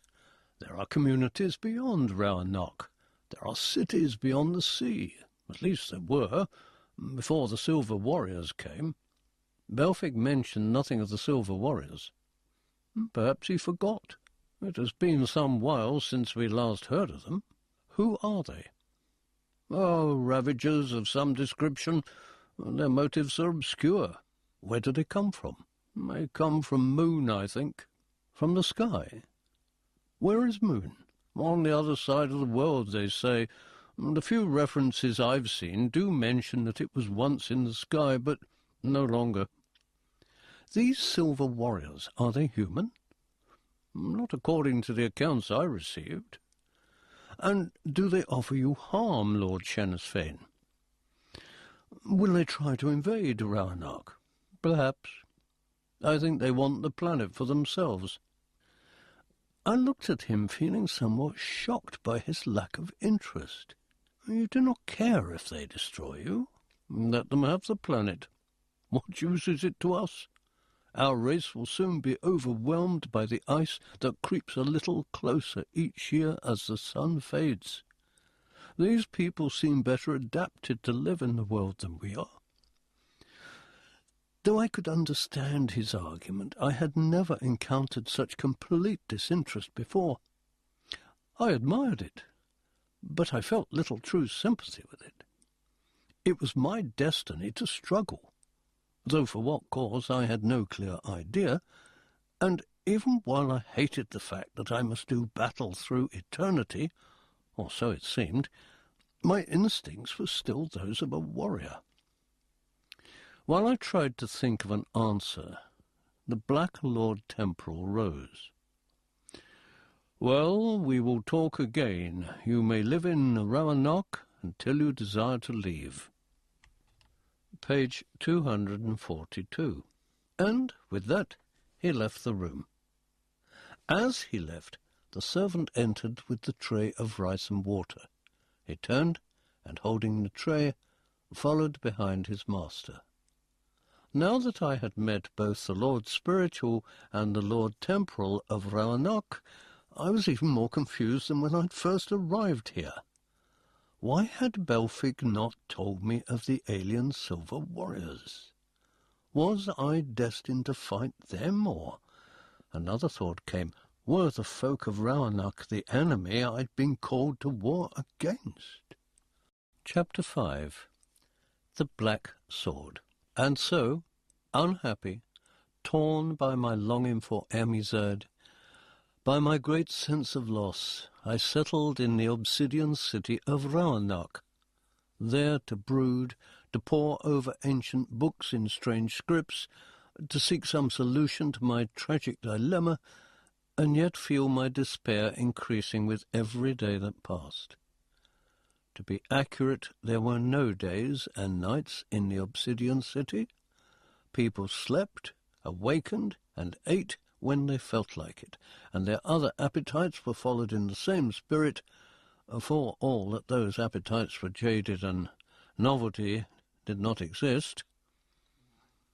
I had been given my own apartments on the level below Haradake, Bishop Belfic's province. Though they were not quite as baroque as the bishop's apartments, I would have preferred the simplicity which Shanophane's had. I learned, however, that Shanosphane himself had ordered most decoration removed from Dotgard when he had assumed his position on the death of his father. The apartments were more than comfortable. The most committed Sybarite would have found them luxurious, but for the first weeks of my stay I was plagued with visitors. It was a seducer's dream, but for me, with my love for Amizad unwaning, it was a nightmare. Woman after woman would present herself in my bedchamber, offering me more exotic delights than even Faust had known. As politely as I could, and much to their astonishment, I refused them all. Men, too, came with similar promises, and because the customs of Roanoke were such that these advances were not considered shameful, I refused them with equal politeness. Page 244. And then Bishop Belfic would arrive with presents. Young slaves as covered in cosmetics as he was, rich foodstuffs for which I had no appetite, books of erotic verse which did not interest me, suggestions of acts which might be committed upon my person which disgusted me. Since I owed my roof and the possibility of research to Belfic, I retained my patience with him and judged that he only meant well, though I found both his tastes and his appearance sinister. On my visits to the various libraries situated on different levels of the Obsidian city, I witnessed sights which I would not have believed existed outside the pages of Dante's Inferno. Orgies were unceasing. I would stumble upon them wherever I went. In some of the libraries I visited I found them, and they were never orgies of plain fornication. Torture was common, and witnessed by whoever chose to be a spectator. That the victims were willing did not make the sights any easier for me to bear. Even murder itself was not outlawed, for the murdered man or woman desired death as much as the murderer desired to kill. These pale people with no future, no hope, nothing to prepare for save death, spent their days in experimenting with pain quite as much as they experimented with pleasure. Roanoke was a city gone mad. A dreadful neurosis had settled upon it, and it seemed pitiful to me that these people, so sophisticated and talented, should waste their final years in such ultimately self-destructive pursuits. The grotesque galleries and halls and passages would ring to the sound of screams, high-pitched screams of laughter, undulating screams of terror, with moans, with grunts and bellowings. Through all this I would stride, sometimes tripping over a prone, drugged body in the gloom, sometimes having to disentangle myself from the arms of a naked girl, barely out of puberty. Even the books I found were frustrating. Lord Shanophane had warned me in his own way. Most of the books were examples of completely decadent prose, so convoluted as to be nearly meaningless. Page 245. Not only works of fiction, but all the works of fact, written in this manner. My brain would spin as I attempted to make sense of it all. and failed.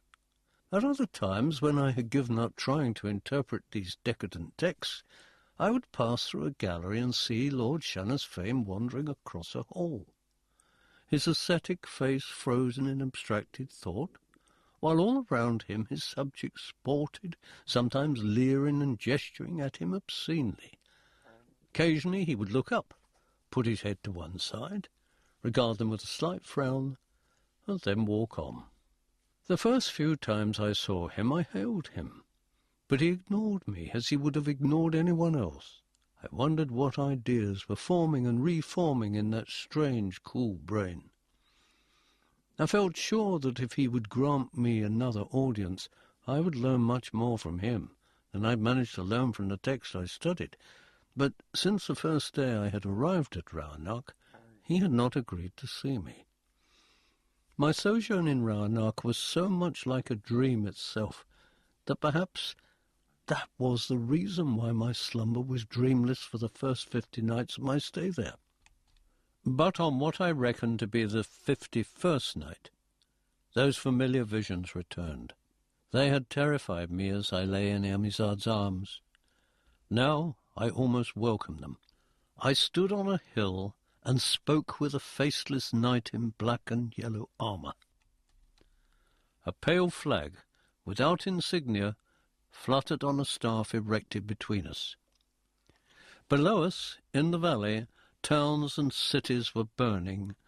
Red fires sprouted everywhere. Black smoke cruised above the scenes of carnage from time to time revealed. It seemed to me that the whole human race fought in that valley. Every human being who had ever drawn breath was there, save me.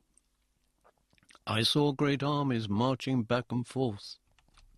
I saw ravens and vultures feasting on battlefields. Page 246. I heard the distant sounds of drums and guns and trumpets. "You are Count Erlik's castle of the Frozen Keep," said the faceless knight. "I am Erekoše, adopted prince of the Eldren," I replied firmly. The faceless knight laughed. "No longer, warrior, no longer. Why am I made to suffer, Sir Knight in black and yellow? You need not suffer, not if you accept your fate. After all, you cannot die. True, you may seem to perish, but your incarnations are infinite. That knowledge is what causes the suffering. If I could not remember previous incarnations, then I would believe each life to be my only one. Some people would give much for such knowledge. The knowledge is only partial. I know my fate, but I do not know how I earned it. I do not understand the structure of the universe through which I am flung, seemingly at random. It is a random universe. It has no permanent structure. At least you have told me that. I will answer any questions you put to me. Why should I lie? Then that is my first question. Why should you lie? You are over-cunning, Sir Champion. I should lie if I wished to deceive you. Do you lie? The answer is... The knight in black and yellow faded. The armies were marching around and around the hills, up and down them, in all directions across the valley. They were singing many different songs. Just one song reached my ears. All empires fall, all ages die, all strife shall be in vain, all kings go down, all hope must fail, but Tanelorn remains, our Tanelorn remains. Page 247. A simple soldier's chant, but it meant something to me, something important. Had I once belonged to this place, Tanelorn? Or had I sought to find it? I could not distinguish which of the armies was singing the song, but it was already fading away. All words must die, fade into night, but Tanelorn remains, our Tanelorn remains. Tanelorn! The sense of loss I had felt when parted from Ermizad came to me then, and I associated with Tanelorn. It seemed to me that if I could find Tanelorn, I would find the key to my destiny, find a means of ending my misery and my doom. Now another figure stood on the other side of the plain flag, and still the armies marched below us, still the towns and cities burned. I looked at the figure. Ermizad! Ermizad smiled sadly. I am not Ermizad. Just as you have one spirit and many forms, so has Ermizad one form, but many spirits. There is only one Ermizad. Aye, but many who resemble her. Who are you? I am myself. I turned away. I knew that she spoke truth and was not Ermizad. But I could not bear to look on Ermizad's face. I was tired of riddles. Then I said to her, Do you know of Tanelorn? Many know of Tanelorn. Many have sought her. She is an old city.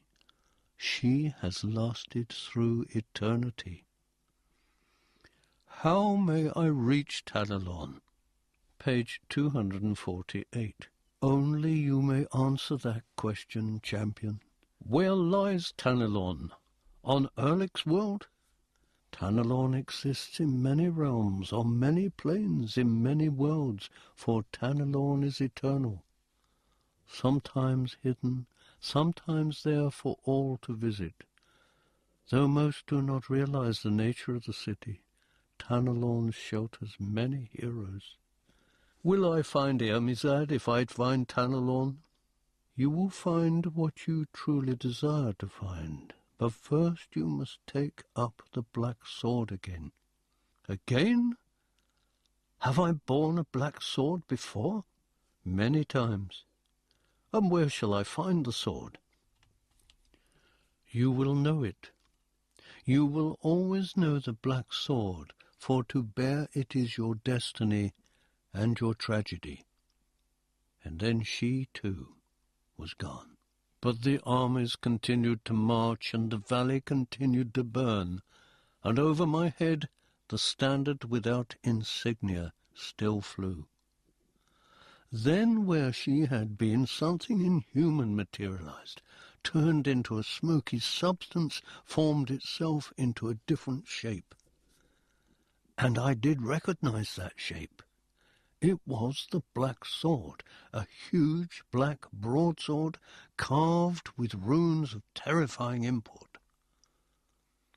I backed away. No, I will never again wield the black sword.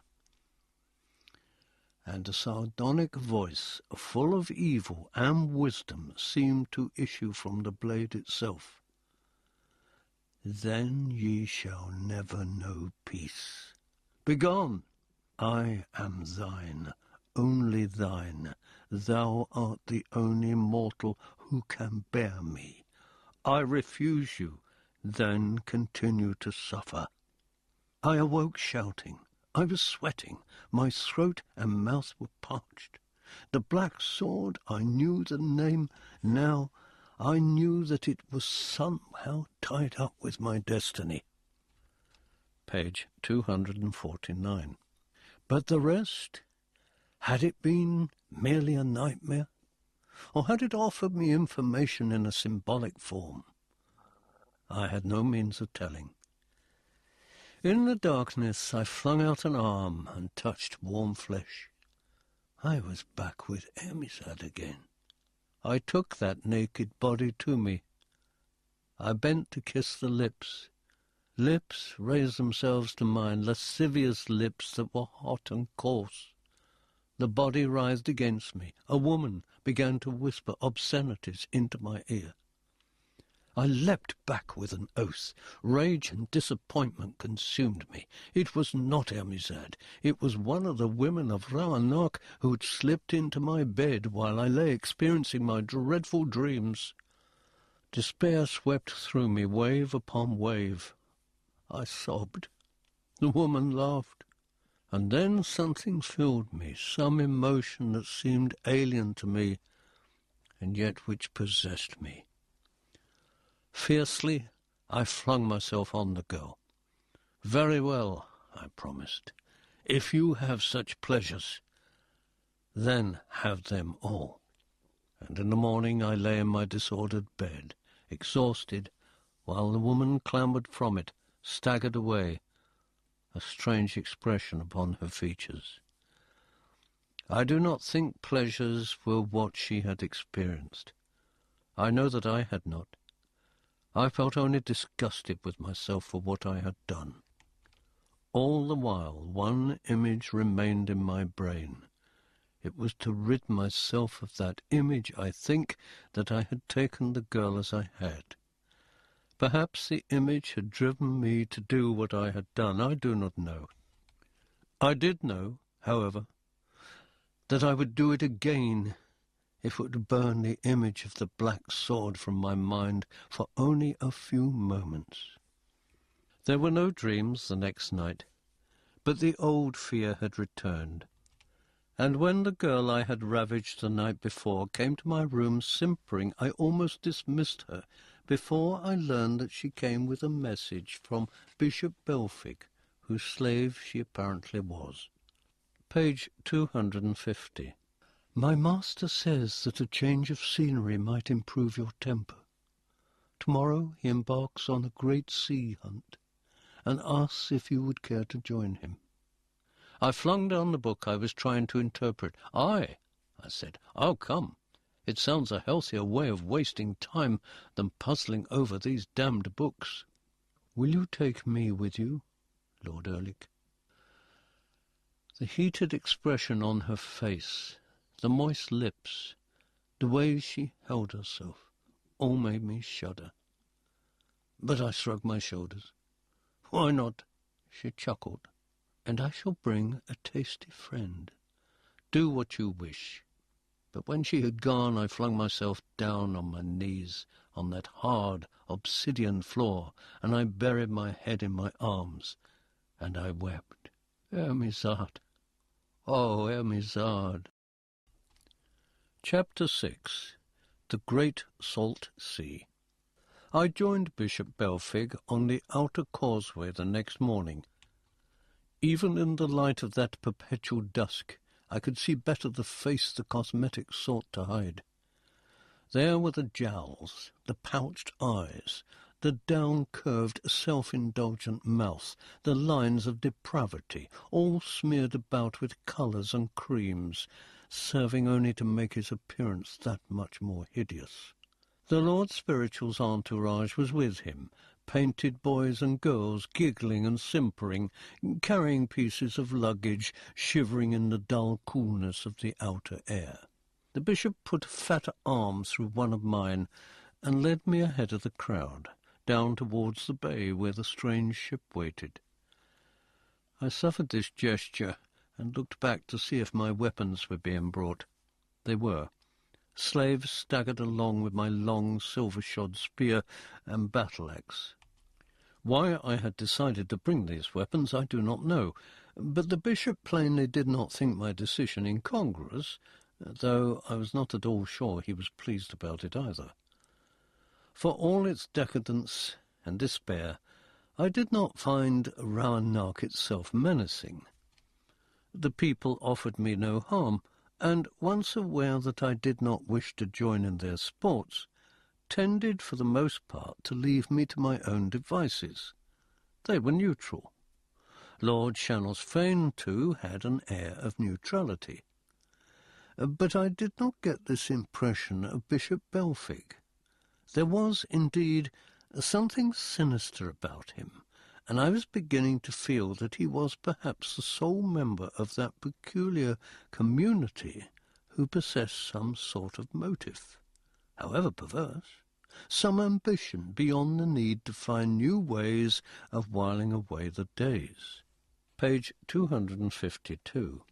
Yet, for all appearances, Bishop Belfig was the most dedicated of all Cyberites, and it was my possibly puritanical eye that saw menace in him. I reminded myself that he was the sole inhabitant of Rauanach who had displayed any sort of deviousness. "Well, my dear Lord Erlich, what do you think of our craft?" Belfig gestured towards the ship with a fat, beringed finger. He was dressed in the bulbous armour I had originally seen worn by the riders on the beach, but his helm was being carried by a slave. A brocade cloak flowed from his shoulders. "I have never seen an odder craft," I replied frankly. We were approaching the shore, and I could see the craft quite clearly. She was quite close to the beach, on which stood a number of figures whom I guessed were part of her crew. She was about 40 feet in length, and very high. As ornately decorated as anything else of Rauanach, plated with reliefs of silver, bronze, and gold, she had a kind of pyramidal superstructure, on which were situated various terraces, a succession of narrow decks. At the top was a square deck from which several banners flew. The hull was raised above the level of the ocean on struts, connected to a broad, flat, slightly curved sheet of highly polished material resembling something very like fiberglass and resting on the water. She had no masts, but on each side were arranged wheels of broad-bladed paddles. Unlike the blades of a paddle steamer, these were not contained within an outer wheel, but were naked. But even the large paddles did not seem strong enough to push the craft through the water. "You must have very powerful engines," I commented. "Engines?" Belfid chuckled. "She has no engines." "Then wait until we are aboard." The group of people waiting on the beach had 2 litters ready. Plainly these were meant for us. Belfig and I crunched across the crystal until we reached them. Then the bishop entered one, and, somewhat reluctantly, I climbed into the other. Page 253. The alternative, I guessed, was to wade through that murky, viscous water, and merely the sight of it filled me with distaste. A grey scum floated at the edges where it touched the beach, and the smell of decay and ordure reached my nostrils. I guessed that this was the place into which Rauanach's waste found its way. The litters were lifted up, and the slaves began to wade through the water that appeared to have the consistency of porridge, and which had oily black weed growing on its surface. A flight of collapsible steps had been lowered down the side of the ship, and Belfig led the way up them, puffing and complaining, until we were aboard and entering a doorway at the base of the pyramid. Up we went again until we at last reached the top deck and stood on it, watching the rest of the crew and the entourage assembling themselves on the various lower galleries. The prow of the ship was raised and curved, and had a high gallery of its own, which was protected by a rail of rococo iron. From this gallery what appeared to be long ropes went over the side and into the water. They were secured to stanchions, and I took them to be anchor ropes. Looking over the ship, I had the peculiar impression that we were aboard a gigantic cart, rather than a sea-going vessel, for the paddle wheels were arranged on spokes, in pairs, with nothing apparently to drive them. The slave arrived with my spear and axe and handed them to me. I thanked him, and fixed them into lugs which were arranged for this purpose around the inside of the rail. Belfig looked up at the sky, as an ordinary sailor might look to see the lie of the weather. I could see no change in the thick brown cloud layers, the jagged mountain peaks, or the sluggish sea. The sun was again invisible, and its faint light was further diffused by the clouds. I drew my heavy coat about me and waited impatiently for Bishop Belfic to give the order to sail. I was already regretting my decision to accompany the Lord Spiritual on this venture. I had no idea what we were to hunt, or in what manner. Page 254. My sense of discomfort was increasing as some instinct warned me that the bishop had invited me on this hunt for more specific reasons than the relief of my boredom. Morgeg, the bishop's captain, climbed the central stairway to the top deck and presented himself to his master. "We are ready to roll, Lord Bishop." "Good." Belfic put a pale hand on my arm in a confiding gesture. "Now you will see our engines, Count Ehrlich." He smiled secretly at Morgeg. "Give the order, Sir Morgeg." Morgeg leaned over the rail and addressed the armoured men who had now taken up positions in the prow gallery. They were strapped into seats and had the ropes that I thought anchor ropes around their arms. There were whips in their hands, long harpoons at their sides. "Prepare!" shouted Morgeg through cupped hands. The armoured men stiffened and drew back the arms holding the whips. "Begin!" As one, the whips snapped out and cracked the surface of the water. 3 times they did this, and then I saw a disturbance just ahead of the prow and gasped as something began to emerge from below. Then 4 huge, gnarled heads broke from the depths. The heads turned to glare at the whipman in the prow. Strange, barking noises came from the sinuous throats. Monstrous serpentine bodies threshed in the water. The beasts had flat heads from the mouths of which long, straight tusks protruded. A harness was attached to these heads, and with tugs the whipman forced them to turn until they were looking out to sea. Again the whips cracked, and the beasts began to move. With a lurch, the ship was off, its paddles not cutting through the water, but supporting the ship on the water as wheels support a chariot. And that was what the ship was, a huge chariot designed to roll over the surface, pulled by these ugly monsters that seemed to me to be a cross between sea serpents of legend, sea lions of John Dacre's world, with a trace of saber-toothed tiger for good measure. Page 255.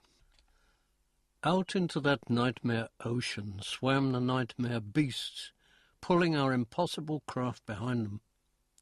The whips cracked louder, and the drivers sang out to the beasts who swam faster. The wheels rolled rapidly, and soon Roanoke's terrible shore disappeared in murky brown cloud. We were alone on that nameless, hellish sea. Bishop Belfic had become animated. He had placed his helm on his head and had opened the visor. In its nest of steel his face looked even more depraved. "Well, Count Ehrlich, what do you think of our engines? I have never seen such beasts. I could never have imagined them. How do you manage to train them?" "Oh, they were bred for this work. They are domestic animals. Once Roanoke had many scientists. They built our city, channeling our heat from the fires that still flickered in the bowels of the planet. They designed and built our ships. They bred our various beasts of burden. But that, of course, was 1,000 years ago. We have no need of such scientists now." I thought it a slightly odd statement, though I said nothing. Instead, I asked, "And what do we hunt, my Lord Bishop?" Belfic drew a deep, excited breath. "Nothing less than the sea stag himself. It is dangerous work. We might all perish. The thought of dying in this dreadful ocean does not commend itself," I said. He chuckled. "Aye, a foul death. Perhaps the worst death this world can offer. But that is where the thrill lies, does it not? For you, perhaps. Ah, come now, Count Ehrlich. I thought you were beginning to enjoy our ways. You know that I am grateful for your hospitality. Without it, I suppose, I would have perished, but enjoy is not the word I would have chosen. Page 256. He licked his lips, his pale eyes bright and lascivious. But the slave girl I sent. I drew a heavy breath of that cold, salt-clogged air. I had had a nightmare shortly before I discovered her in my bed. It seemed to me that she was merely part of that nightmare. Belfig laughed and clapped me on the back. "Oh, ho, you lusty dog! No need to be shy in Ballenhalk. The girl told me all." I turned away and put my 2 hands on the rail, staring over the dark waters. A rime of salt had formed on my face and beard, scouring my flesh. I welcomed it. The sea beast strained and threshed and barked. The wheels of the ship slapped the surface of the salt-thick water. Bishop Belfig chuckled and exchanged glances with the dead-faced Morgeg. Sometimes the brown clouds broke, and I saw the contracted sphere of the dull, red sun like a jewel hanging from a cavern roof. Sometimes the clouds gathered so close that they blotted out all the light, and we moved through pitch darkness, broken only by the faint illumination of our artificial torches. A faint wind came and ruffled my coat, stirred the limp banners on their masts, but scarcely brought a ripple to the viscous ocean. Within me my torment seized. My lips formed the syllables of Ermizad's name, but then refused to move, as if to utter that name, even under my breath, was to taint it.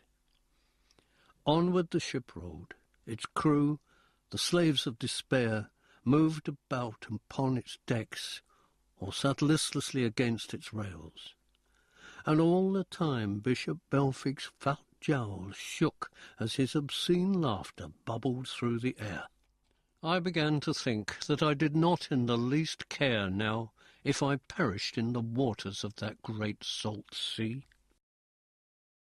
Chapter 7. The Bell and the Chalice. Later, Belfig retired to his cabin with his slaves, and the girl who had brought me the message came on deck and put her warm hand on my cold one. "Master, do you not want me? Give yourself to Morgeg or whoever else desires you," I said hollowly, "and I beg you to forget that other time." "But, master, you told me I could bring someone else also. I thought you had learned to take pleasure in our ways." "I take no pleasure in your ways. Please go." She left me alone on the deck. I rubbed at my weary eyes. They were encrusted with salt. After a few moments I too went below, sought my cabin, locked the door, and ignored the shut bunk with its profusion of furs and silks in favour of the hammock, doubtless slung there for a servant's use. Rocked in the hammock, I was soon asleep. Dreams came, but they were faint dreams. A few scenes, a few words, but the only words that made me shiver were the words which forced me to wake myself. Black sword, black sword, black sword. The black sword is the champion's sword. The word of the sword is the champion's law. Black sword, black sword, black sword. Page 258. The blade of the sword has the blood of the sun. The hilt of the sword and the hand are as one. Black sword, black sword, black sword. The runes on the sword are the worms that are wise. The name of the sword is the same as the scythe. Black sword, black sword, black. The rhythm continued to drum in my skull. I shook my head and half fell from my hammock. Outside the cabin I heard hasty footsteps. Now they sounded above my head.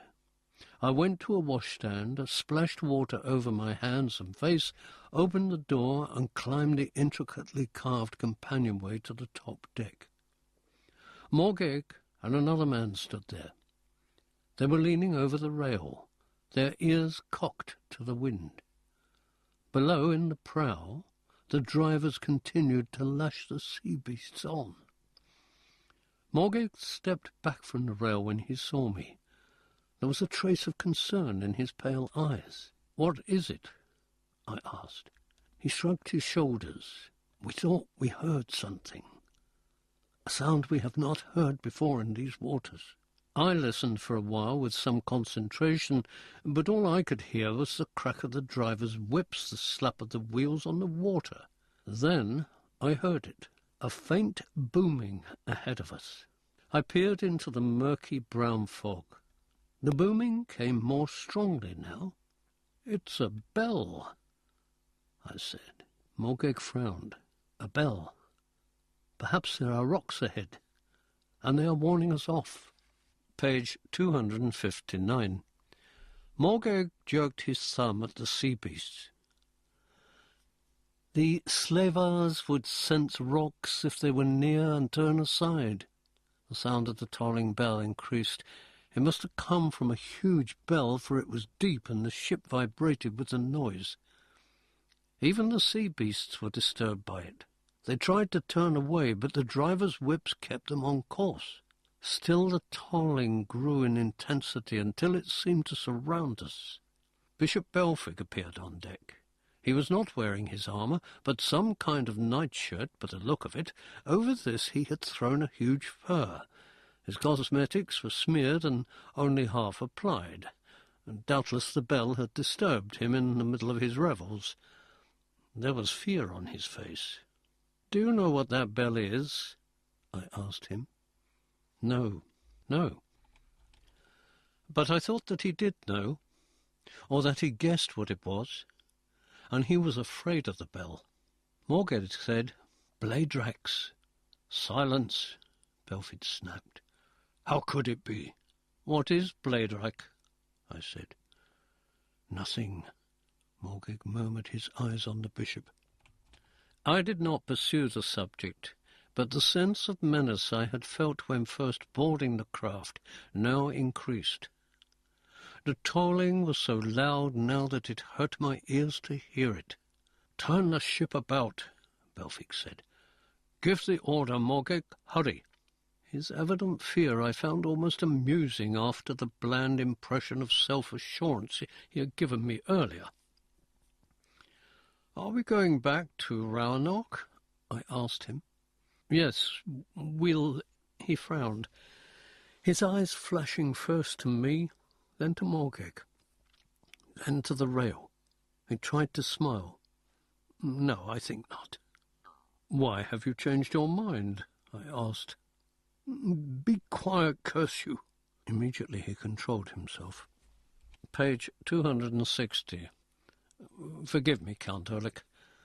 This dreadful noise. My nerves." And he disappeared down the companionway. Still the bell boomed.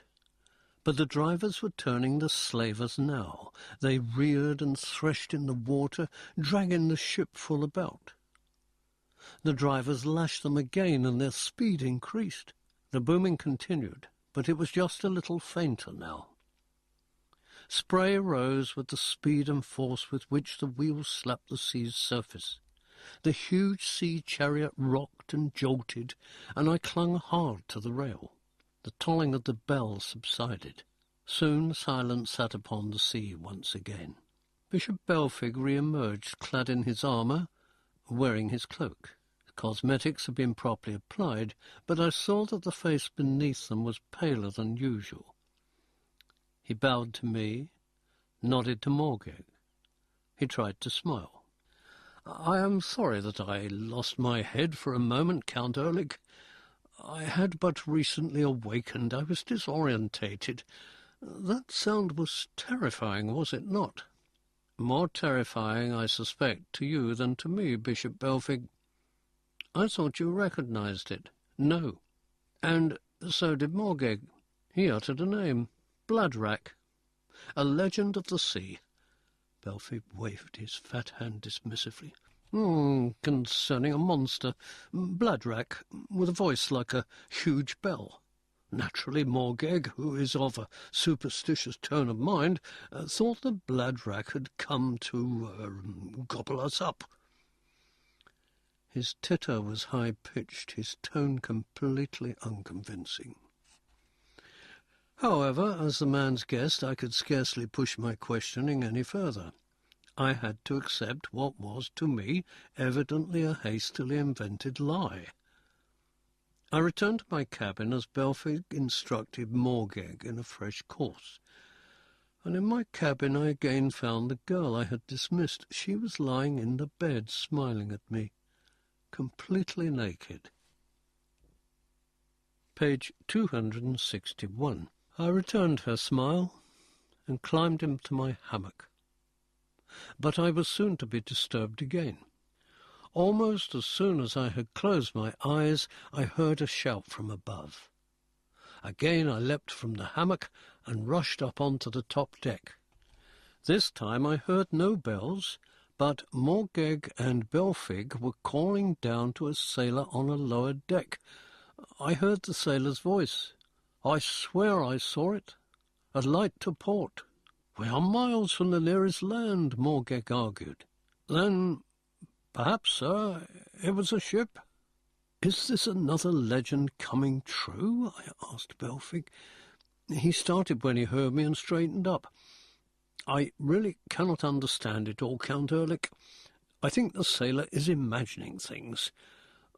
Once you get one unexplained event at sea, others quickly follow, eh? I nodded. There was truth in that. But then I saw a light. I pointed. It must be another ship. The light is too bright for a ship. I then found an opportunity to put a question to him which had been on my mind since my meeting with Lord Shannosfane. What if it is the Silver Warriors? Belfig darted me a penetrating look. What do you know of the Silver Warriors? Very little. Their race is not the same as yours. They have conquered most of the farther shore of this sea. They are thought to come from a land called Moon on the other side of the world. He relaxed. And who told you all this? My Lord Shannosfane of Dodgard, the Lord Temporal. He knows little of the events of the world, Bishop Belfig said. He is more interested in abstracted speculation.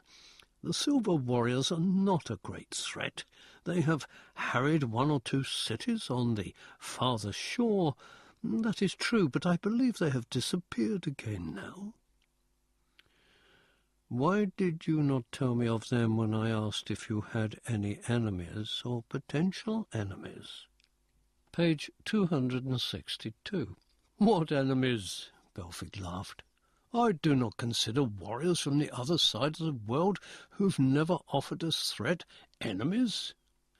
Not even potential enemies? Not even that. How could they attack us? Rheinarch is impregnable. The hoarse voice of the sailor came again. There it is. He was right. And also I seemed to hear a voice calling over the ocean, a lost voice, an ethereal voice. Some mariner in trouble, perhaps, I suggested. Bishop Belfig assumed an impatient expression. Most unlikely. Both light and voice were coming closer. I made out a word. It was a very definite word. Beware, cried the voice. Beware. Belfig sniffed. A pirate's trick, maybe. Best ready the warriors, Morgeg. Morgeg went below. And then the source of the light was much closer, and a peculiar screaming began, a wail. It was a huge golden cup, suspended against the darkness, a great chalice. Both the bright light and the wailing came from it. Belfic staggered back, shielding his eyes. Doubtless he'd never seen such brightness in his whole life. A voice spoke once again. Erekoše, if you would rid this world of its troubles and find a solution to your own, you must take up the black sword again. The voice of my dreams had entered the realm of reality. Now it was my turn to be terrified. No, I shouted, I will never wield the black sword. I swore I would not. Though I spoke the words, they did not come from my conscious brain, for I still had no idea what the black sword was and why I refused to use it. These words were spoken by all the warriors I had been and all the warriors I was to become. Page 263. You must. I will not. If you do not, this world will perish. It is already doomed. Not so. Who are you? I could not believe that this was a supernatural manifestation. Everything I had experienced so far had some kind of understandable explanation, but not this screaming chalice, not this voice that boomed from the heavens like the voice of God. I tried to peer at the great golden cup, see what held it, but apparently nothing did hold it. Who are you? I shouted again. Bishop Belfic's unhealthy face was wreathed in light. It writhed in terror. I am the voice of the chalice. You must take up the black sword. I will not. Because you would not listen from within, I have come to you in this form to impress upon you that you must take up the black sword. I will not. I swore I would not. And when you have taken up the sword, then you may fill the chalice. Another chance will not come, eternal champion. I clapped my hands to my ears, closing my eyes tight shut. I felt the light fade. I opened my eyes. The screaming chalice had disappeared. There was only gloom again. Belfic was shaken with fear. It was plain when he looked at me that he associated me with the source of his terror. I said grimly, "That was no doing of mine, I assure you." Belfic cleared his throat several times before he spoke. "I have heard of men able to create illusions, Count Ehrlich, but never so powerful." Page 264. I am impressed, but I hope you will not see fit to use your power again on this voyage. Merely because I could not answer your questions concerning that bell does not mean that you can. If that were an illusion, Bishop Belfic, it was no creation of mine. Belfic began to speak, then changed his mind. Shuddering, he went below. Chapter 8. The Sea Stag's Lair. I stayed on the deck for a long time, peering into the twilight, wondering if I would see something that would give me a clue as to the origin of that strange visitation. Save for the experience in my bedroom on the Eldrin Earth, when I had seen myself as I now was, this was the first time that my dreams had come in waking hours. And it had been no dream, of course, because Bishop Belfic had witnessed it, as had many members of his crew and entourage. On the lower terraces they were murmuring among themselves, looking up at me in some trepidation, doubtless hoping I would bring no further manifestations of that sort upon them. But if the screaming chalice had been connected with me, the unseen bell had been connected in some way with Bishop Belfic.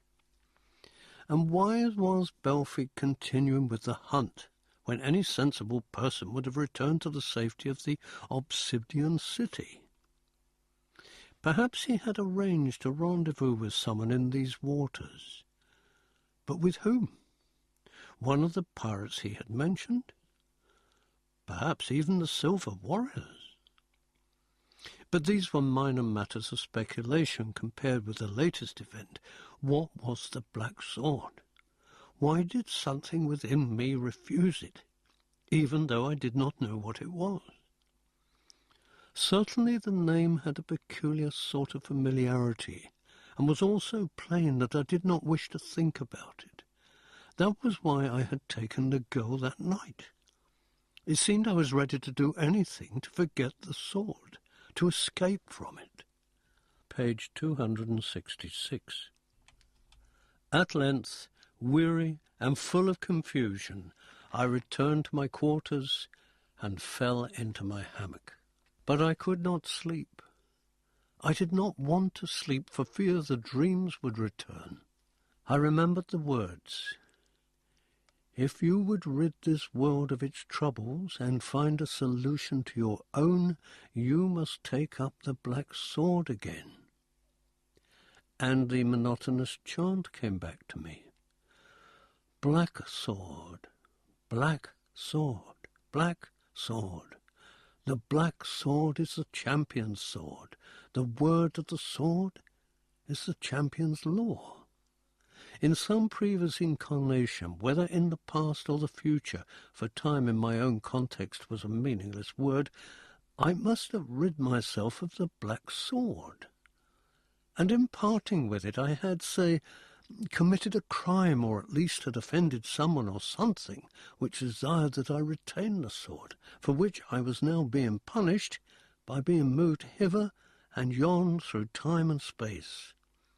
Or perhaps, as my dream had suggested, the punishment was that I be aware of my incarnation and thus know my true tragedy.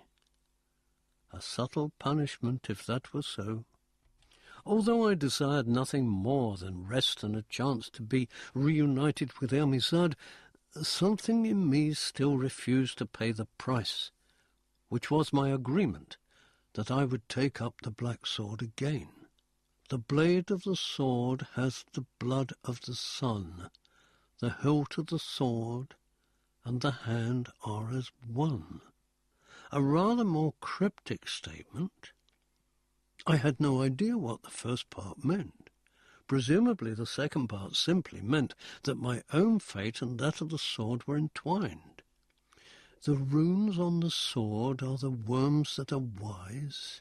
The name of the sword is the same as the scythe. Here the first part was easier to understand than the second. It merely meant that some kind of wisdom was written on the blade. And it was just possible that the scythe referred to was nothing more than the same scythe that Death was said to wield. But I still knew no more than I had known before. It seemed to me that I must decide to take up the sword again, without being told why I had originally decided to put it down. Page 267. There was a knock on the cabin door. Thinking it was the girl again, I cried out, "I do not wish to be disturbed." "It is Morgeg," replied the one who had knocked. "Bishop Belfig instructed me to tell you that the sea stag has been sighted. The hunt is about to begin." "I will come in a moment." I heard Morgeg's footfalls fade. I put my helm on my head, took up my axe and my spear, and went to the door. Perhaps the excitement of the hunt would drive some of my confusion away. Belfix seemed to have regained all his old bland confidence. He was in full armour, his visor raised, and Morgeg now wore armour too. "Well, Count Erlich, we shall soon have the diversion we actually sought when we originally set out, eh?" He slapped the rail with his gauntleted hand. The wheels of the ship were moving comparatively slowly over the viscous ocean, and the sea beasts pulling the gigantic sea chariot were swimming at an almost leisurely rate. The sea stag's horns broke the surface nearby a while ago, Morgig said. The beast must be quite near. It has no gills and must eventually surface again. That is when we must be ready to strike. He indicated the warriors lining the rails above the ship's hull. They all held long, heavy harpoons, each with up to 10 cruel barbs. "Is the beast likely to attack?" I asked. "Have no fear," Bishop Belfic said. "We are safe enough up here." "I came for the excitement," I told him. "I would experience it." He shrugged. "Very well. Morgig, will you escort Count Ehrlich to the lower deck?" Spear and axe in hand, I followed Morgig down the several companionways to the lower deck and emerged to discover that the sea chariot's wheels had stopped almost completely. Page 268. Morgig craned his neck and peered into the gloom. "Ah," he said, and he pointed. I had the impression of antlers, very much like those of the stags I'd seen on John Dacre's World. I had no means, however, of judging their size. I wondered if this was some land beast that had taken to the sea just as the seals had returned to the land, or perhaps it was another hybrid, bred centuries before by Roanoke scientists. The atmosphere on the great chariot was tense. The antlers seemed to be coming closer, as if to inspect the strangers who had intruded into its province. I moved nearer to the rail, a warrior making room for me. Morgig murmured, "I will return to my master's side." And he left me. I heard a snort, a gigantic snort. This beast was plainly larger than an ordinary stag. Now I could see red eyes glaring at us. A huge, bovine face emerged from the twilight, its nostrils dilating and contracting. It snorted again, and this time I felt its breath strike my face.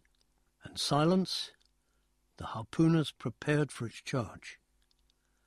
I looked up at the prow, noticing that the slavers had submerged, as if they wanted no part of this madness.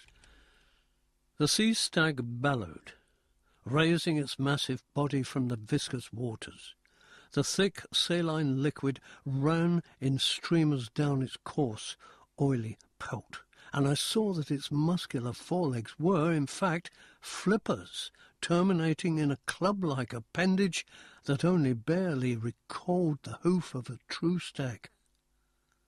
These flippers it now thrashed in the air, then sank down into the sea again, re-emerging a moment later with lowered head to charge our chariot. From the top deck, Morgig's voice came.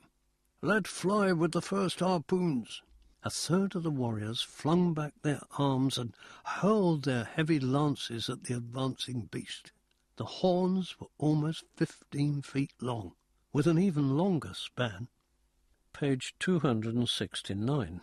Some of the harpoons flew past the sea stag and lay for a moment on the surface of the water before sinking. Others buried themselves in the body of the stag, but none struck the head, and while it screamed with pain, it paused only for a moment before continuing its charge. "Let fly with the second harpoons." The second wave of lances flew out. 2 struck the horns and clattered harmlessly off them. 2 struck the body, but were shaken out by a twist of the animal's shoulders. The horns struck the chariot, and sharp bone met metal with an awful clangour. The ship rocked, threatened to topple, righted itself on its flat lower hull. One of the horns swept along the rail, and shrieking several harpooners were hurled overboard, their armour gashed. I leaned over to see if they could be helped, but they were already sinking as a man sinks in quicksand, some holding up their arms pleadingly, though their eyes spoke of the hopelessness of help. This was a brutal, disgusting business, particularly since the instigator of the hunt was at the top of the ship in a relatively safe position. Now the dripping head loomed over us, and we staggered back as it opens its mouth to show teeth half the size of a man's height, a red, curling tongue. Dwarfed by the monster, I took up my stance on the swaying deck, drew back the arm holding my own spear, and flung it into that open mouth. Its point entered the flesh of the gullet, and the mouth instantly closed as, in agony, the beast backed off, moving its jaw from side to side as it tried to rid itself of the thing inside it. One of the harpooners clapped me on the back as we saw dark blood begin to run from the sea stag's snout. From far above came the bland voice of Bishop Belfic. "Well done, Sir Champion." At that moment I would rather the spear had entered Belfic's heart than the gullet of the monster whose territory we had invaded. I grabbed up a harpoon from where it had been dropped by one of the men who'd been swept overboard. Page 270. I aimed again for the head, but the point struck the base of the left horn and dropped harmlessly into the sea. The monster coughed, and bits of the shaft of my spear were spewed out, some of them striking the ship's superstructure. Then it charged again. This time, as if encouraged by my partial success, one of the harpooners managed to drive his weapon into the sea stag's flesh just below the right eye. A terrible scream came from the injured throat, and admitting defeat, the beast turned and began to swim away. I drew a sigh of relief, but I had not reckoned with Bishop Belfic's bloodlust. "Pursue it, quickly! It is making for its lair," he cried. The drivers lashed the sea beasts to the surface, jerked on the ropes that were their reins, and, using the long goads, turned them in pursuit of the disappearing stag. "This is insanity! Let the thing go!" I shouted. "What? And return to Roanoke without a trophy?" screamed back the bishop. "Give chase, Whitman, give chase!" The wheels began to whirl over the water again as we pursued our wounded quarry. One of the harpooners gave me a sardonic look. "They say our Lord Spiritual prefers slaughter to fornication." He rubbed at his face. Blood spat by the stag had covered him. "I do not know if he understands the difference any longer," I said. "Where is the monster heading?" "Sea stags make their lairs in caves. There is probably a small island nearby. Our friend will head for that." "Have they no herds?" "At certain times, but this is not their herding season. That is why it is relatively safe to hunt them. A herd, even mainly of cows, would quickly finish us."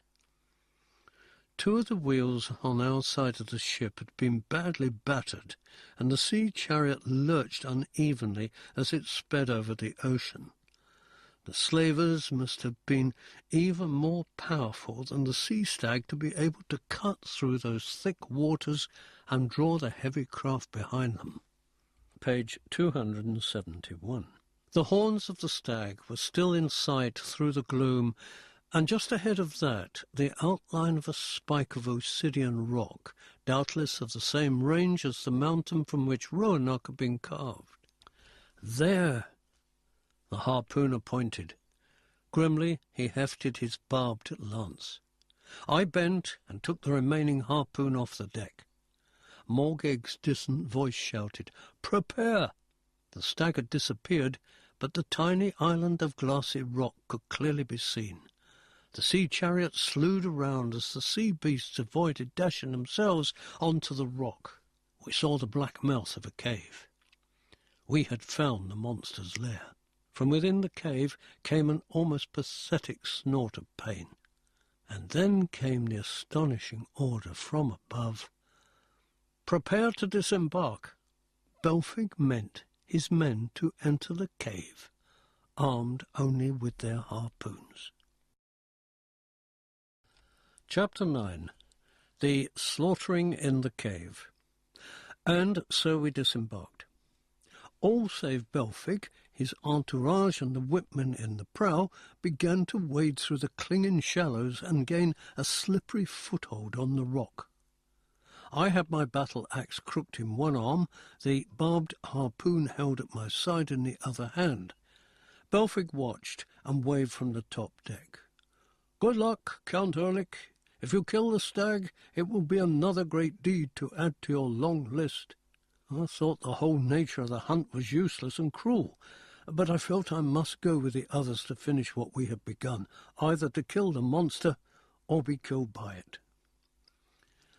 With some difficulty we clambered around the rock until we had reached the mouth of the cave. A terrible stench was issuing from it, as if the beast had already begun to rot. The man who had spoken earlier now said, "That's the stink of its dung. The sea stag is not a clean beast." Now I felt even more reluctant to enter the cave. Another bellow came as the stag scented us. The harpooners hung back nervously. No man wished to be the first into the lair. At last, dry-mouthed but desperate, I elbowed my way forward, took a good grip of my harpoon, and stepped into the black moor. The stench was nauseating, and I felt I would choke on it. There was a heavy movement, and I thought I saw the outline of one of the stag's great antlers. A rapid snorting came from the thing's nostrils. Then I heard its gigantic flippers thud on the floor. I had the impression of a long, sinuous body ending in a wide, flat tail. Page 273. The rest of the men were following me. From one of them I took a brand and touched the stud in its handle. Faint light illuminated the cavern. The shadow of the sea stag was what I saw first, and then I saw the beast himself on my right, pressed against the wall, blood pouring from its wounds, its massive body looking even larger on land than it had in the sea. It hauled itself about on its giant flippers. It lowered its head menacingly, but it did not charge. It was warning us away. It was giving us the chance to leave without a fight. I was tempted to recall the men, lead them from the cave, but I had no authority over them. Bishop Belfic was their master, and he would punish them if they did not obey him. So, knowing that this would incense the beast, I hurled my harpoon at its left eye. It turned its head just as the lance left my hand, and the weapon grazed its snout. It charged. There was confusion then. Men screamed, tried to dodge, tried to get clear, cast at it, backed away, were impaled on its antlers. When it raised its head, 3 men hung on its horns, their bodies completely pierced. 2 were dead, 1 was dying. Small moans came from his lips. There was nothing I could do to save him. The stag shook its great head, trying to dislodge the corpses, but they remained where they were. An idea began to form in my mind, but then the stag lowered its head and charged again. I jumped aside, striking out with my long-hafted battle-axe and cutting a deep groove in its left shoulder. It turned towards me, its teeth snapping, its red eyes glaring in a mixture of anguish and surprise. I struck it another blow, and it withdrew its bleeding snout. Again it shook its horns, and now one of the torn bodies fell limply to the filthy floor of the cave. The stag nudged at it awkwardly with a flipper. I looked for the remaining harpooners. Page 274. They were huddled near the cave entrance. The stag was now between me and the others.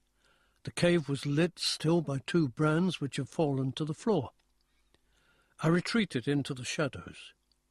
The stag saw the others, lowered its head again, and charged. I was knocked flat by its huge fish tail as it moved past. The beast bellowed as the harpooners scattered. I heard their cries as they were caught on its horns as they plunged into the thick waters, seeking to escape. And now I was alone in the cave. The sea stag began to scrape its horns on the edges of the cave mouth, scraping off human flesh. I decided that I was as good as dead.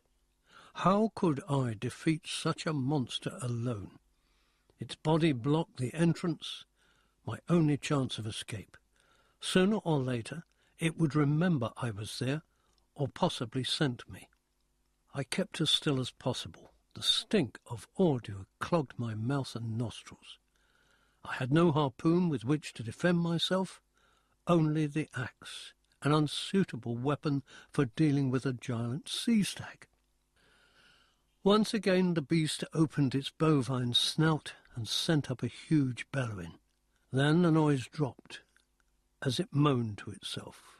Would it decide to enter the sea again, to heal its wounds and the salt? I waited tensely for it to decide. But then there was another rattle of harpoons against rock and antlers, and the monster screamed and backed into the cave. Again I was forced to dodge its tail. I prayed that the harpooners would return, at least long enough to give me the chance to get past the stag to a safer position. The stag snorted, dragging its whale-like body first one way and then another across the floor of the cave, as it too expected the arrival of the warriors. But nothing happened. Did they think me dead? Were they abandoning the chase? I listened for shouts, but heard nothing. Page 275. Another bellow. Another movement of the unnatural body. I began to edge along the wall of the cave, moving as softly as possible. I was halfway to the cave mouth when my foot struck a yielding object. It was the corpse of one of the harpooners. I lifted my leg to step over the thing, but my foot then caught on a piece of loose armour and sent it clattering across the obsidian floor. The beast snorted and turned its baleful eyes to regard me. I stood stock still, hoping it would not realize that I lived. It shook its horns again and dragged its body round. My mouth and throat went dry. It raised its muzzle and bellowed, its lips curling back from its huge teeth. Blood now encrusted those lips, and it was plainly half blind in one eye. Then, horrifyingly, it raised its body up on its strange flippers with their club-like appendages, thrashed at the air, fell back to the ground, shook the floor of the cavern. The antlers were lowered. The stag charged. I saw the huge horns bearing down on me, and I had seen how they could impale a man. I flung my body flat against the wall and to one side. The antlers crashed within inches of my right shoulder, and the stag's massive forehead, as wide as my body was long, was a foot from my face. The idea I had had earlier came back to me. I believed there was only one chance of defeating the monster. I jumped. I leapt towards that forehead, grabbed the oily pelt, literally ran up its snout, and then wrapped my legs and one arm around the branches of the left antler. The beast was puzzled. I do not think it realized I was there. I raised the axe. Page 276. The stag looked about the cavern for me, still snorting. I brought the axe down. It bit deep into his skull. He roared and screamed and shook his head rapidly from side to side, but I had expected this, and I clung to the branches as tenaciously as was possible, striking again at the exact place I'd struck before. I split the bone.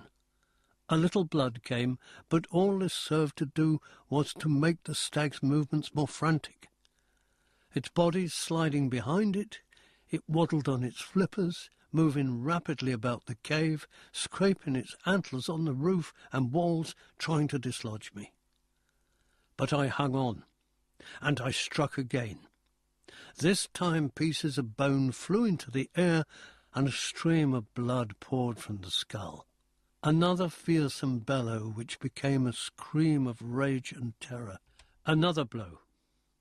The axe haft snapped with the force of my striking, and I was left holding nothing but a piece of broken pole. But the blade had buried itself in the brain. The bulk of the stag crashed to the floor as the strength went out of the flippers.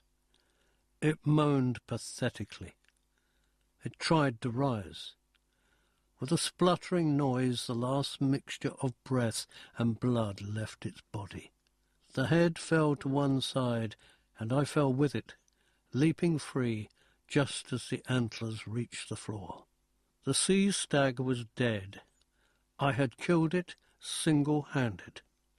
I tried to tug the broken haft of the axe out of the beast's head, but it was buried too deep. I left my axe there and stumbled half-dazed from the mouth of the cave. "It is over," I said. "Your quarry is vanquished." I felt no pride in my accomplishment. I looked toward the ship, but no ship was there. Bishop Belfig's sea chariot had rolled away, presumably back to Roanoke, doubtless because they thought me dead. Page 277. "Belfig!" I shouted, hoping my voice would carry over the waters where my eye could not see. "Morgeg, I am alive. I have killed the stag." But there was no reply. I looked at the low brown clouds, at the murky, moody ocean. I had been abandoned in the middle of a nightmare sea through which, as Belfig had said, no ships passed. I was alone, save for the corpses of the harpooners, the carcass of the sea stag. Panic seized me.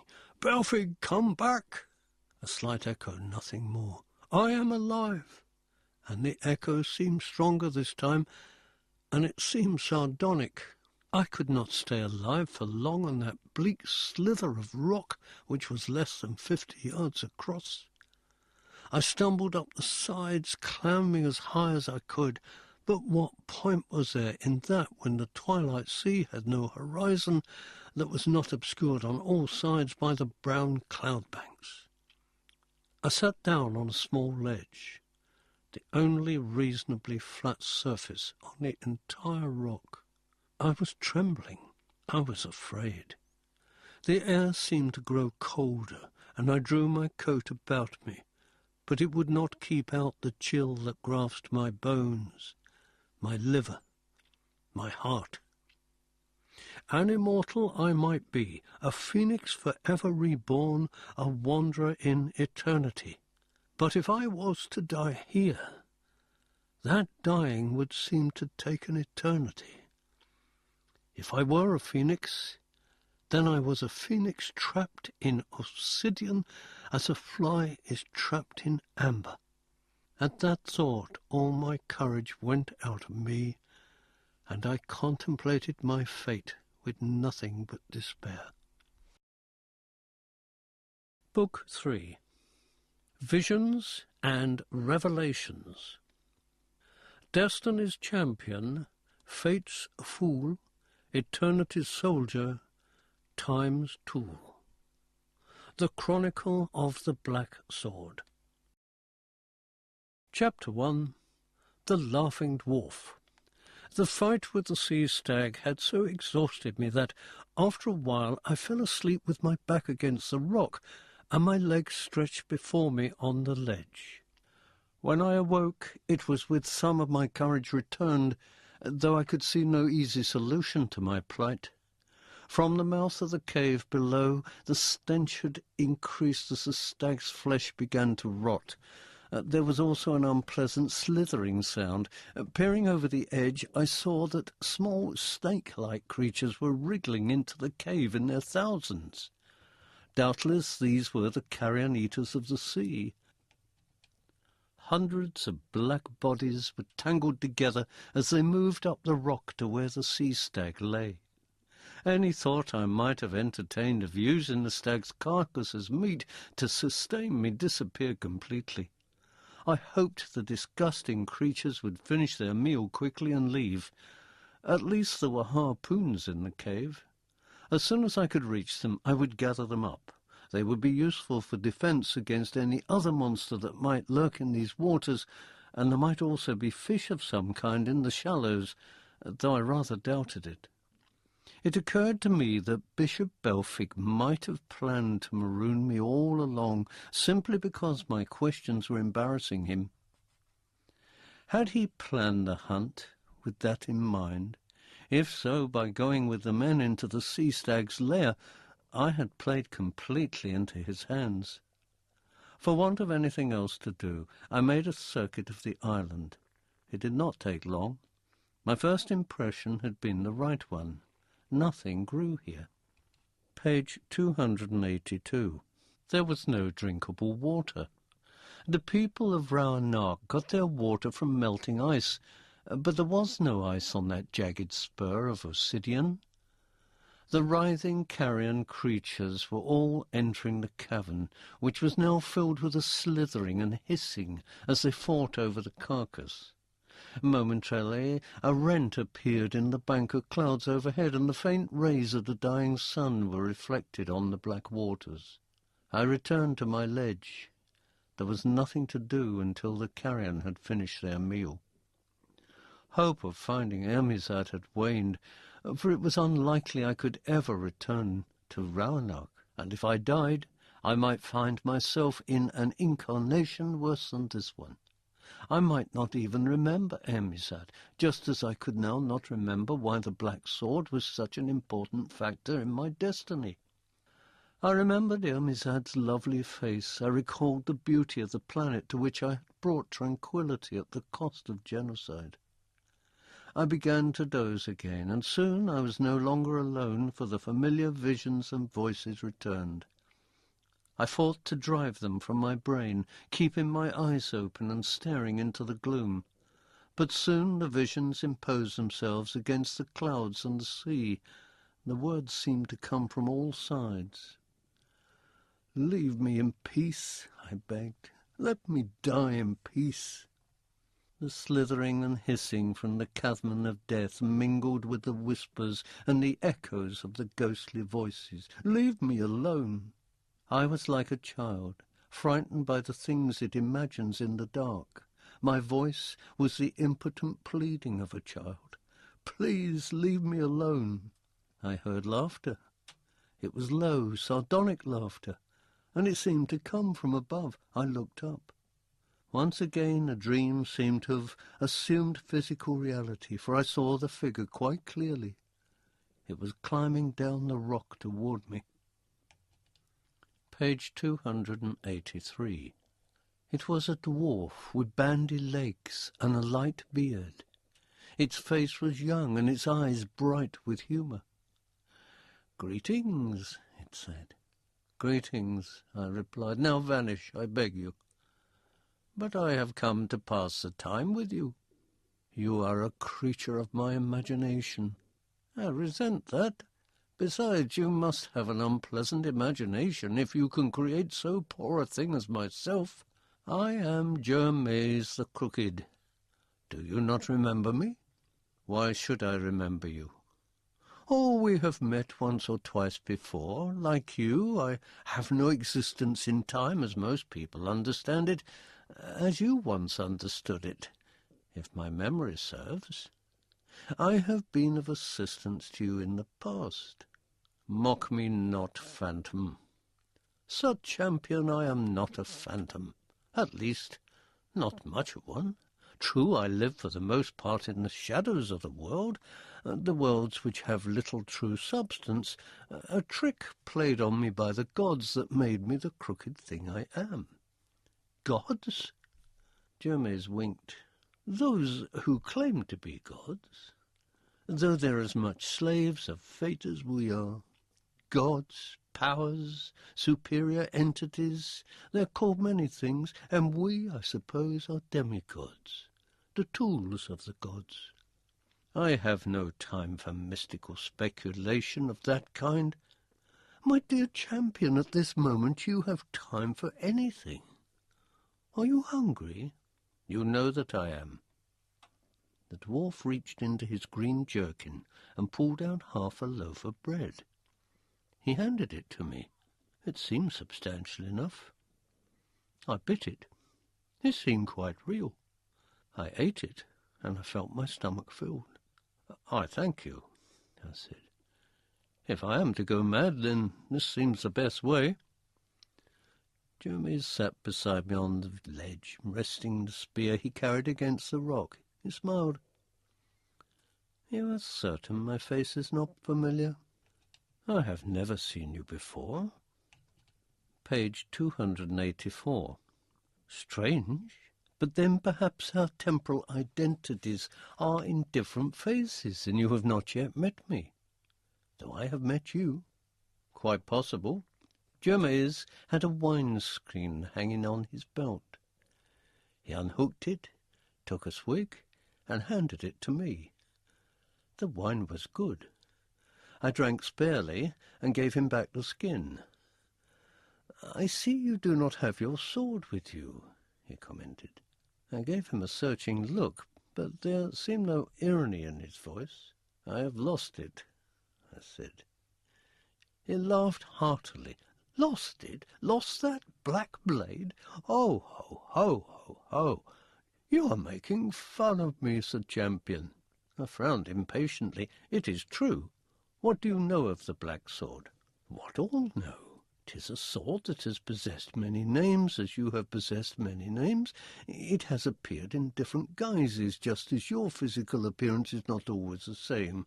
They say it was forged by the forces of darkness for the one destined to be their champion.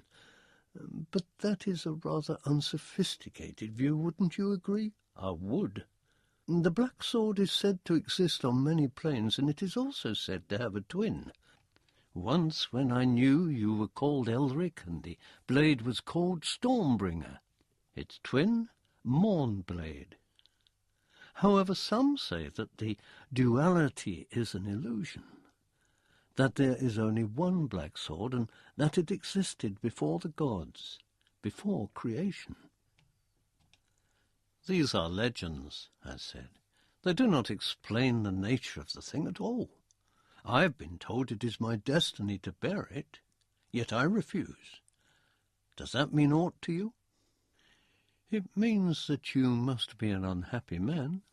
The champion and the sword are one. If man betrays blade, or blade betrays man, then a great crime is committed. Why is this so? Jermes shrugged and smiled. I know not. The gods know not. It has always been. Believe me, Sir Champion, it is the same as asking what created the universes through which you and I move so freely. Page 285. Is there any means of staying on one plane, on one world? Jermes pursed his lips. I have never considered the problem. It suits me to travel as I do, he grinned. But then, I am not a hero. Have you heard of a place called Tanalorn? Aye. You might call it a veteran's town. He rubbed his long nose and winked. It's said to be in the domain of the Grey Lords, those who serve neither law nor chaos. A faint memory stirred. What do you mean by law and chaos? Some call them light and darkness. Again, there are disputes among philosophers and the like as to what defines them. Others believe that they are one, part of the same force. On different worlds, in different times, they believe different things. And what they believe, I suppose, is true. But where is Tanalorn? Where? A strange question for you to ask. Tanalorn is always there. I rose impatiently. Are you part of my torment, Master Jermes? You further complicate the riddles. Untrue, Sir Champion. But you ask impossible questions of me. Perhaps a wiser being could tell you more, but I cannot. I am not a philosopher or a hero. I am just Germaise the Crooked." His smile wavered, and I saw sadness in his eyes. "I am sorry," I said. I sighed. "But I feel there is no solution to my dilemma. How did you get to this place?" "A gap in the fabric of another world. I do not know how I go from plane to plane, but I do, and there it is." "Can you leave?" "I will, when it is time to leave, but I do not know when that will be." "I see." I peered out at the gloomy sea. Germaise wrinkled his nose. "I have seen few places as unpleasant as this." Page 286. "I can see why you should want to leave. Perhaps if you took up the black sword again." "No." He was startled. "Oh, forgive me. I did not comprehend that you were so adamant about the matter." I spread my hands. Something spoke from within me, something that refuses at all costs to accept the black sword. Then you... Germaise was gone. Again I was alone. Again I wondered if he'd been an illusion. If my whole experience here was an illusion. If this entire thing were not some event taking place in the sleeping or insane brain of John Dacre. The air before me suddenly shivered and became bright. It was as if I looked through a window into another world. I moved towards the window, but it always remained the same distance from me. I peered through the window, and I saw Emisad. She looked back at me. "Erekoše? Emisad, I will return to you." "You cannot, Erekoše, until you have taken up the black sword again." And the window closed, and I saw only the dark sea again. I roared my rage to the lowering sky. "Whoever you are who has done this thing to me, I will have vengeance on you." My words were absorbed by stark silence. I knelt upon the ledge and sobbed. "Champion!" A bell tolled. The voice called, "Champion!" I stared about and saw nothing. "Champion!" Now a whisper. "Black sword, black sword, black sword." Page 287. "No. You avoid the destiny for which you were created. Take up the black sword again, champion. Take it up and know glory." "I know only misery and guilt. I will not wield the sword." "You will." The statement was a positive one. It had no threat in it, only certainty.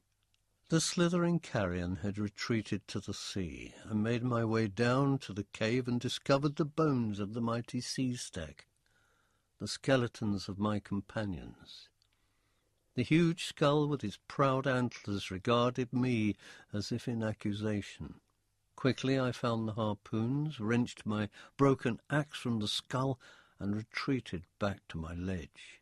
I frowned, remembering the sword of Erekoše, that strange poison blade that had seemed powerful enough. I had had little reluctance to wield it, but perhaps that sword had been, as Germaise had hinted, merely an aspect of the black sword. I shrugged the thought off. On my ledge, I ranged my weapons about me and waited for another vision. Sure enough, it came. It was a large raft, fashioned rather like a huge sleigh and reminiscent in ornament of the sea chariot that had brought me here. But this was not drawn by sea beasts. Instead, it was pulled over the waters by birds that were like overgrown herons, covered not by feathers, but with dull, gleaming scales. There was a group of men aboard the sleigh, dressed in heavy furs and mail armour, carrying swords and spears. "Go away," I shouted. "Leave me in peace." They did not heed me, but turned their weird craft towards the rock. I picked up the battle-axe by its broken haft. This time, I decided, hallucination or not, I would drive my tormentors away or perish in the attempt. Page 288. Now someone was calling to me, and the voice seemed familiar. I knew I had heard it in one of my dreams. "Count Ehrlich? Count Ehrlich, is that you?" The speaker had thrown back his fur hood to reveal a shock of red hair, a young, handsome face. "Begone," I cried. "I will listen to no more riddles." The face seemed puzzled. The scaly herons turned in the sky, and the baroque sleigh bounced closer. I stood on my ledge, my battle-axe held threateningly in my hand. "Begone!" But the herons were over my head. They settled on the top of the crag and folded their leathery wings. From the sleigh the red-haired man jumped, and others following. His arms were spread wide. His face held a grin of relief. "Count Ehrlich, we have found you at last. We expected you at the Scarlet Field many days since." I did not lower my guard. "Who are you?" I said. "Why, I am Bladrach, Morning Spear. I am the Hound of the Scarlet Fjord." Still I was wary. "And why are you here?" He put his hands on his hips and laughed uncertainly. His fur robe fell away to reveal muscular arms on which barbaric golden bracelets were twined. "We have been seeking you, my lord. Did you not hear the bell?" "I heard a bell, aye." "It was the bell of Ehrlich. The Lady of the Chalice told us it would bring you to us to help in our war against the Silver Warriors." I slightly relaxed my grip on the broken haft. Then these people really were of this world. But why had Belfic feared them? Now at least it seemed I would find an answer to some of the mysteries. "Will you return with us, my lord, to the Scarlet Field? Will you come aboard our boat?" Warily I left the ledge and approached him. Page 289. I do not know how many days or hours I had been on the Sea Stag's Island, but I suppose I made a peculiar appearance. My eyes were wild and wary, like those of a madman, and I clung to a broken axe as if it were the only thing in the world I trusted. Bladrach was puzzled, but he kept his good humour. He spread one hand out to indicate the boat. "We are relieved to see you, Count Ehrlich of the Frozen Keep. It is almost too late. We hear the Silver Warriors plan a massive attack on the southern shore." "Roanoke?" "Aye, Roanoke and the other settlements." "Are you enemies of Roanoke?" He smiled. "Well, we are not allies, but let us make haste to return. I will tell you more when we are safe in port. These are dangerous waters." I nodded. "I have discovered that." Some of the men had been inspecting the cave. They came out lugging the massive skull of the slain sea stag. "Lord Bladrach," one called, "it has been killed by an axe." Bladrach raised his eyebrows and looked at me. "Your axe?" I nodded. I had nothing against the poor beast. It was really Belfic's quarry. Bladrach threw back his head and laughed. "Look, friends," he called, pointing at me. "There is proof we have our hero." Still somewhat dazed, I entered the boat and took my place on one of the benches bolted to the bottom. Bladrach sat beside me. "Let's be away," he said. The men who had found the sea stag's skull hastily dumped it in the back of the boat and clambered aboard. Some of them jerked on the heron's reins and they took to the air again. Suddenly the boat lunged forward and was flying across the dark sea. Bladrach looked back. Page 290. The giant skull had been placed so that it covered a long, slender box, which was, in contrast to everything else aboard, completely without ornament. "Be careful of the box," he said.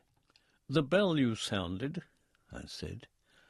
"Did it toll just recently?" "Aye. We tried again, since you'd not come. Then the lady of the chalice said that you were somewhere on the great salt sea, and so we went looking for you." "When did you first summon me?" "Some 60 days ago. I went to Bowernock," I said, "and Belfig captured you." "Perhaps, yes. I suspect that is what he did, though I did not know it at the time." "What do you know of Belfig, Sir Bladrick?" "Little enough. He has always been an enemy of the free sailors." "Are you those whom he called pirates?" "Oh, doubtless I. Traditionally we have lived by raiding the ships and cities of the other folk along the coast, but now we give our full attention to the Silver Warriors.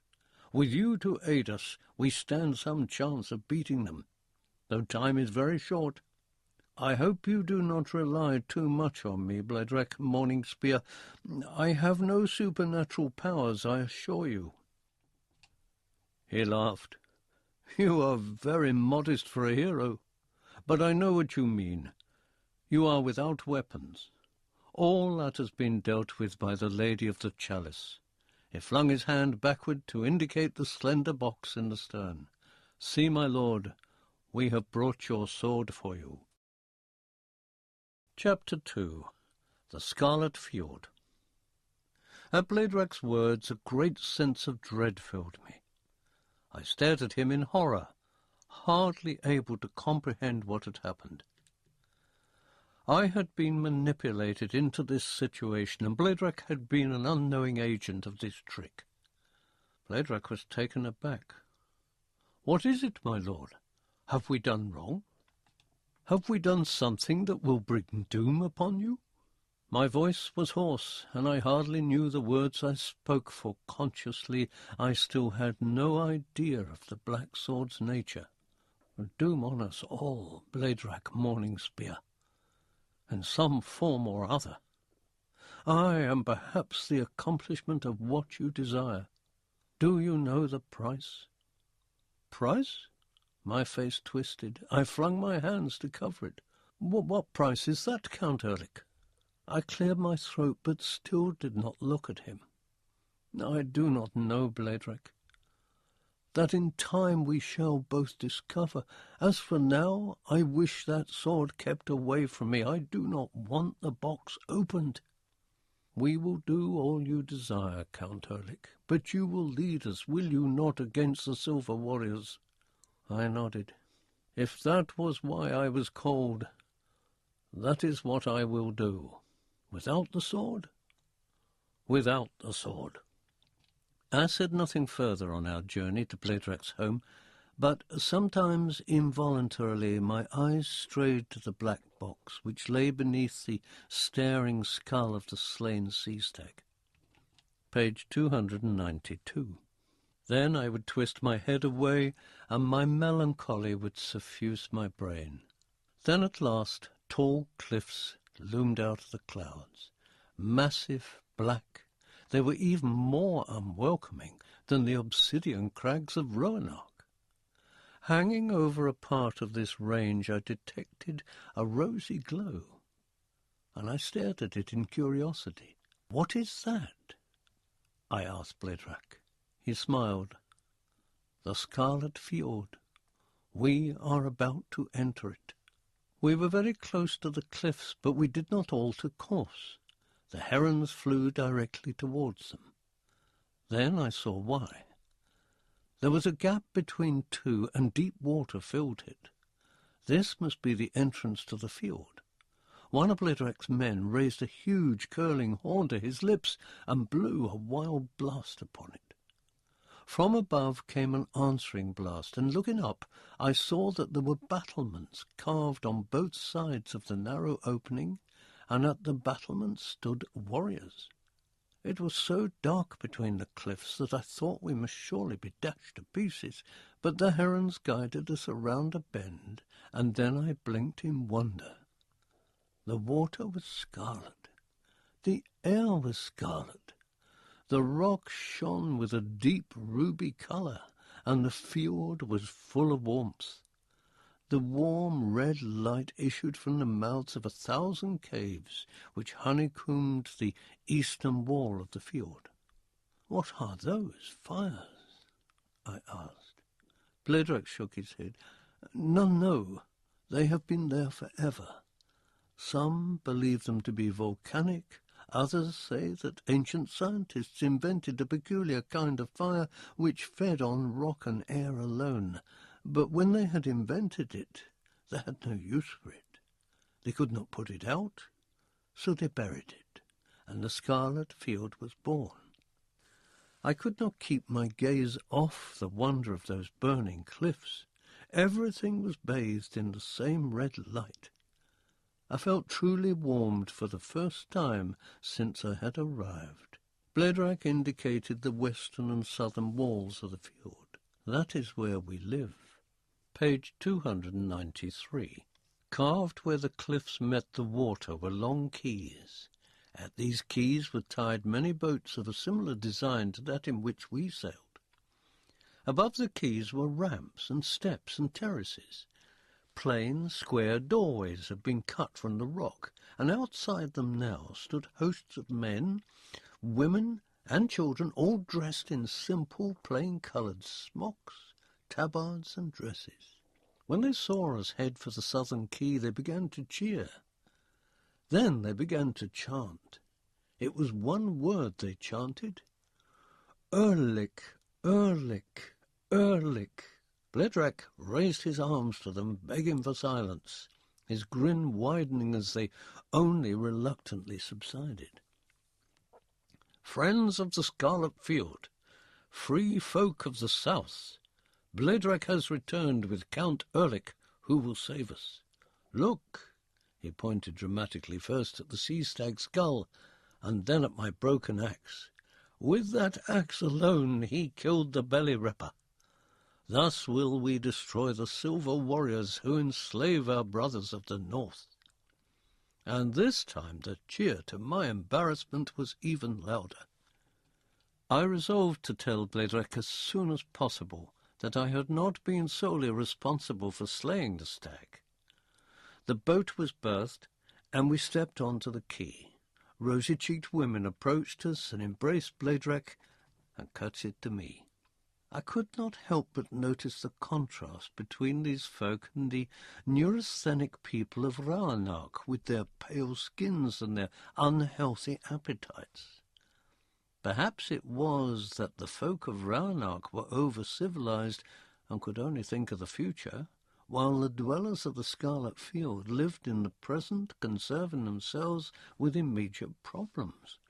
And the immediate problem of these people was plainly the threat of the Silver Warriors. At least, I told myself, I would not now be dealing with the evasions of a Bishop Belfig. Bledrach would tell me everything he knew. The so-called Hound of the Scarlet Field led me into his apartments. Page 294. They were comfortably furnished and lit by lamps that also shone with a rosy glow. The decoration of the furniture and wall hangings more closely resembled those that I had seen on my chariot, and my weapons when I had found myself on the frozen plain. I sat down thankfully in a chair carved from solid amber and surprisingly comfortable. Many of the furnishings were in amber, and the table itself was carved from a solid block of quartz. I could not help reflecting on the irony that if man's history had begun with the Stone Age, it was about to end with a Stone Age also. The food was simple but tasty, and I learned from Bledrach that this, like that of Rauanach, was grown in special gardens in the deepest caves. When we had eaten, we sat with our wine cups and said nothing for a while. Then I spoke. "Bledrach, You must assume that my memory is poor and answer even the simplest questions I ask you. I have endured much of late, and it has made me forgetful. I understand, he said. What do you wish to know? First, exactly how I was summoned. You know that you slept in the frozen keep, far away on the south ice? I know that I found myself on the south ice, riding in a chariot towards the coast. Aye, heading for the Scarlet Field. But as you came along the coast, you were diverted at Roanoke. That explains much, I said, for I could find no one there who admitted to summoning me. Indeed, some, like Belfig, seemed to resent me. Aye, and they held you there until they could maroon you on the island we found you on. Perhaps that was their intention. I'm not sure. But why Belfig should wish to do such a thing is hard to say. The brains of the folk of Roanoke are, Bledrack gestured at his head with his finger, addled, askew. I know not, something. Page 295. But Belfig must have known of the bell, for when it sounded a second time he turned the ship about, and your name was mentioned. That means that he knew you were summoning me, and they did not tell me. Why did the bell sound over the sea? And why did I not hear a bell the first time? Only a voice. Bledrack looked at his beaker. They say the bell speaks with a human voice across the plains of the universe, but only sounds like a bell on this plane. I do not know if that is true, for I have only heard it ring in the ordinary way. Where is the bell? I know not. We pray, the bell rings. The Lady of the Chalice told us that. Who is the Lady of the Chalice? Does she appear with a gigantic golden cup which screams? Nay, Bledrack gave me a sideways look. That is just her name. She came to us when the danger of the Silver Warriors grew great. She said there was a hero who would help us. She said he was Erekoše Castle, Count of the White Wastes, Lord of the Frozen Keep, Prince of the Southern Ice, Master of the Cold Sword. The Cold Sword? Not the Black Sword? The Cold Sword. Continue.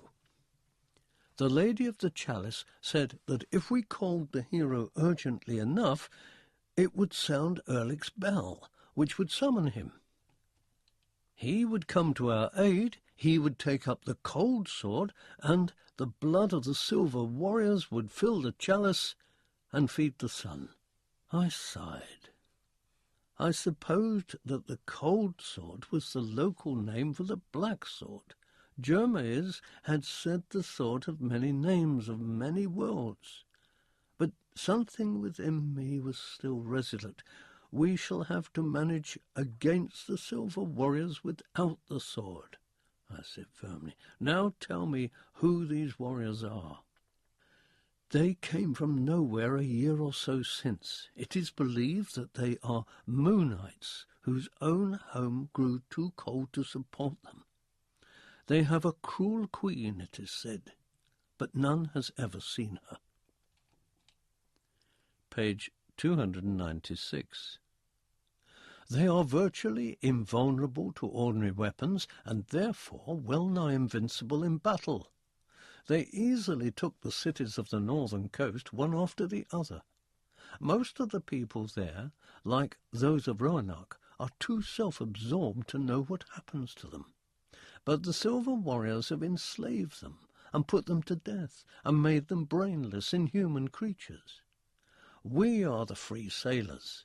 We lift off the soft citizens, but now we rescue those we can and bring them here. For some while that is what we have been doing. But now all the signs show that the Silver Warriors are planning to attack the southern coasts. In a direct fight, we could not possibly defeat them. Soon the whole race will be enslaved. "Are these warriors of flesh and blood?" I asked, for I had the notion that they might be robots or androids of some kind. "Aye, they are flesh and blood.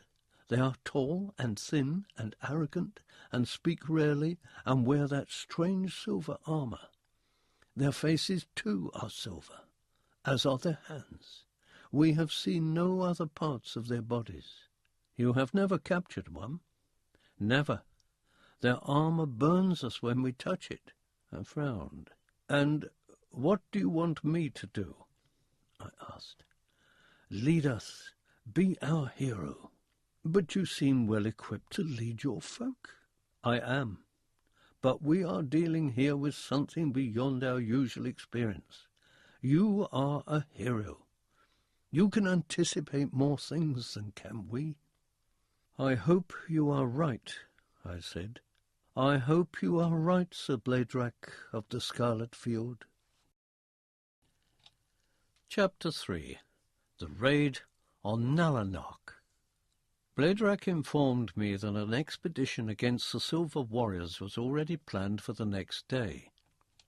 The ships had been prepared for it, and he had been awaiting my arrival before setting off against the island of Nalanoch, which lay a few miles distant from the northwestern coast.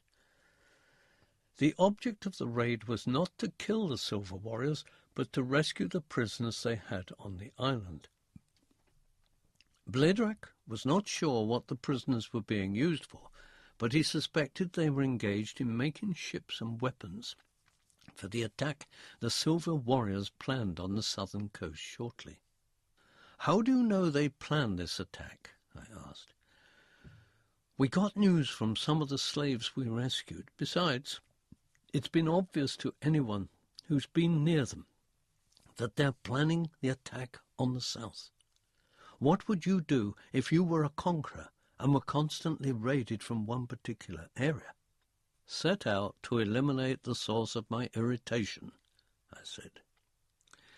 When the great fleet sailed, I sailed with it. We left the waving, cheering women behind in the Scarlet Field, passed between the cliffs, and were soon on the open sea. Initially there was some confusion as the herons crossed some of their lines and had to be untangled, but this did not last long, and soon we were heading north. Bladrach was singing some obscure symbolic chant that I doubt even he knew the meaning of. He seemed full of high spirits, though I discovered he had made no specific plans for the raid, save to get there somehow and get the slaves off somehow. Page 298. I outlined a plan to him, and he listened with keen interest. "Very well," he said, "we'll try it." It was a simple enough plan, and not knowing the Silver Warriors, I had no idea if it would work or not.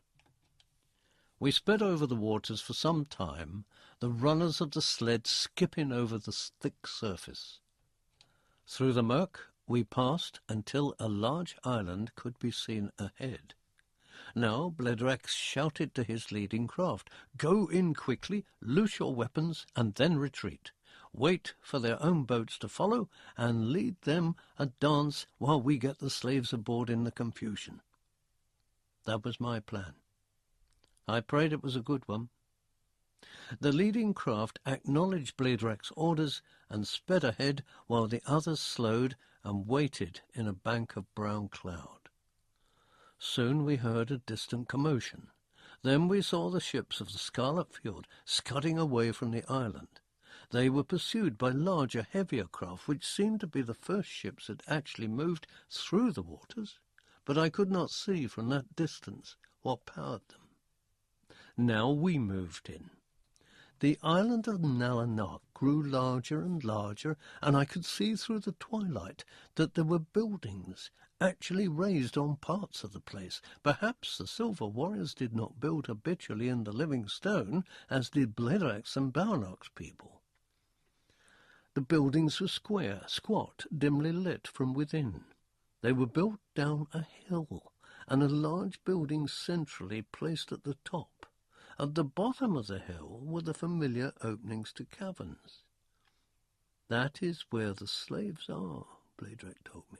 "They are worked in those caverns, building ships and weapons until they die. Then a new batch replaces them. Men and women of all ages are there. They're hardly fed anything. There are always plenty more, you see. I do not think the Silver Warriors mean our folk to live once the world is theirs." Page 299. While I was prepared to believe Bladrak, I had once before been told by those who had summoned me that the people they fought were unremittingly evil. I had discovered that the Eldren were in fact the victims. I wanted to see for myself what the Silver Warriors were doing. The herons drew our boats up onto the island's beach, and we piled out, heading for the caverns at the base of the hill. It was plain that almost all the Silver Warriors had gone in pursuit of the few ships we'd sent in ahead. I guessed it would not be a tactic we could use twice. Into the caves we ran, and I had my first sight of the warriors. They were on average a good 7 feet high, but extremely thin, with long arms and legs and narrow heads. Their skin was actually white, but with a faint silver sheen. Their armour covered their bodies, apparently without joints, and their heads were encased in tight-fitting helmets. They were armed with long, double-bladed halberds. When they saw us, they came rushing at us with them, but they seemed somewhat clumsy with the halberds, and I guess they might be used to some other kind of weapon. We had armed ourselves with what Bladrak had assured me were the only useful tools against the Silver Warriors, whose armour could not be pierced and would burn whoever tried to handle it. These weapons were wide-meshed nets, which we flung at them as they approached. The nets clung to their bodies and tripped them, and they could not free themselves. I looked about the cavern workshops and was horrified by the condition of the naked men, women, and children who'd been set to labouring there. "Get these people out as quickly as you can," I said. One Silver Warrior had not been entangled by the net. He came running at me with his halberd. I knocked it aside with my restored battle-axe, and heedless of the warning Bladrak had given me, chopped at his body. Page 300. A horrible jolt ran up my arms and sent me staggering, but the Silver Warrior had been toppled too. I was incredulous. I knew I'd received nothing less than an electric shock. Now Bladrak and his men were herding the dazed slaves out of the caves towards the ships. I looked up at the larger building on top of the hill. I saw a glint of silver, and I saw a shape that was familiar framed against a window. It was someone wearing the bulbous armour of Ragnarok. Filled with curiosity and careless of the potential danger, I dodged behind one of the square, featureless buildings and then began to creep closer up the hill. The figure was probably unaware that he could be seen so easily from below. He was gesturing angrily as he watched Bladrak's men helping the wretched slaves aboard their ships. I heard a voice. I could not make out the words, but the tone was more than familiar to me. I crept closer, anxious to have confirmed by my eyes what had already been confirmed by my ears. I saw the face now. It was Bishop Belfig, of course. Every suspicion I had had about him was proved right. "Have you no understanding?" he was crying. "That pirate Bladrak will only make off with most of your labour force. He will turn half of those into soldiers to fight against you." I heard a murmured reply. Then a group of Silver Warriors came running down the hill, saw me, and charged with their halberds. I turned and fled, just as Bladrak's boat was leaving. "We thought we had lost you, Sir Champion," he grinned. "What were you doing up there?" I was listening to a conversation.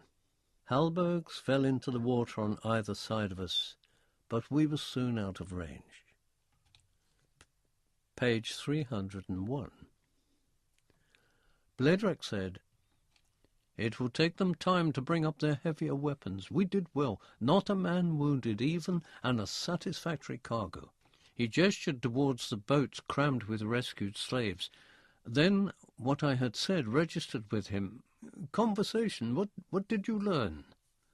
"I learned that Rawanark has a leader who would bring about her ruin," I said. "Belfic?" "Aye, he's up there, doubtless with the leader of the Silver Warriors on the island. Now I know his main reason for his hunt. He wished to rid himself of me for fear I should aid you against his allies, and he needed to make a secret rendezvous with the Silver Warriors." Bledrack shrugged. "I always suspected him of something of the sort. They have no values, those folk in Rawanark, save, perhaps, their Lord Temporal Shanasfane. And no human being deserves the fate of these wretches." I jerked my thumb at the thin, dirty bodies of the Silver Warriors' ex-slaves. "What would you do about it, Count Ehrlich?" "I must think," said Bledrack. He gave me a long, hard look and said softly, "Are you sure it is not time to use your sword?" I avoided his eye and stared out to sea. "I have not said I intend to use the sword at any time." "Then I do not think we shall live long," he said. Chapter 4. The Lady of the Chalice. And thus we came back to the Scarlet Fjord. The freed slaves looked around them in wonder as our boats tied up at quays bathed in rosy light from the honeycombed cliff on the far side of the fjord. "Best mount extra guards from now on," Bledrack told one of his lieutenants. Absently he twisted one of the golden bracelets on his arm. "Belfic knows us, and he knows the Scarlet Fjord. They'll try reprisals." Weary from our expedition, we went inside, and pleasant women brought us meat and wine. There was plenty of extra room in the city of the Scarlet Fjord, and the freed slaves would find themselves well provided for. Bledrack was frowning, though, as he sat opposite me and looked across the quartz table. "Are you still thinking of the sword?" I asked him. He shook his head. "No, that's for you to think about. I was considering the implication of Belfid's perfidy. From time to time we have the odd man or woman in the Scarlet Fjord who decides that Rawanark offers pursuits more to their taste. We allow them to leave, of course, and they go." "You mean that Belfic may be aware of many of your plans?" I said. "You mentioned that he was unnerved by the sound of Ehrlich's bell. Plainly he knows everything about you, about the Lady of the Chalice, and so on. Equally plainly, he sought to soften you up in Rawanark, in the hope he could bring you over to his side. When that failed, he marooned me, but now he must know I sail with you. Aye, and he will pass on all his information to his alien masters. What do you think they will do then?" Page 303. "They will try to strike before we grow any stronger." "Aye, but will they strike at the Scarlet Fjord first? Or will they take Rawanark and the cities further up the coast?" "It will be easier for them to take the cities, I suspect," I replied. "Then they can concentrate their full power upon the Scarlet Fjord." "That's my guess also. The question now is, do we remain here, building up our strength for a siege, or do we go to the aid of the Rawanark and the rest?" "It's a difficult problem." Bledrack stood up, running his fingers through his red hair. "I would like to consult one who would offer us wisdom on the matter." "You have philosophers here, or strategists?" "Not exactly. We have the Lady of the Chalice." "She dwells in the Scarlet Fjord? I did not realize." He smiled and shook his head. She may come to the Scarlet Fjord, however. I should like to meet this woman. After all, she seems responsible for my fate.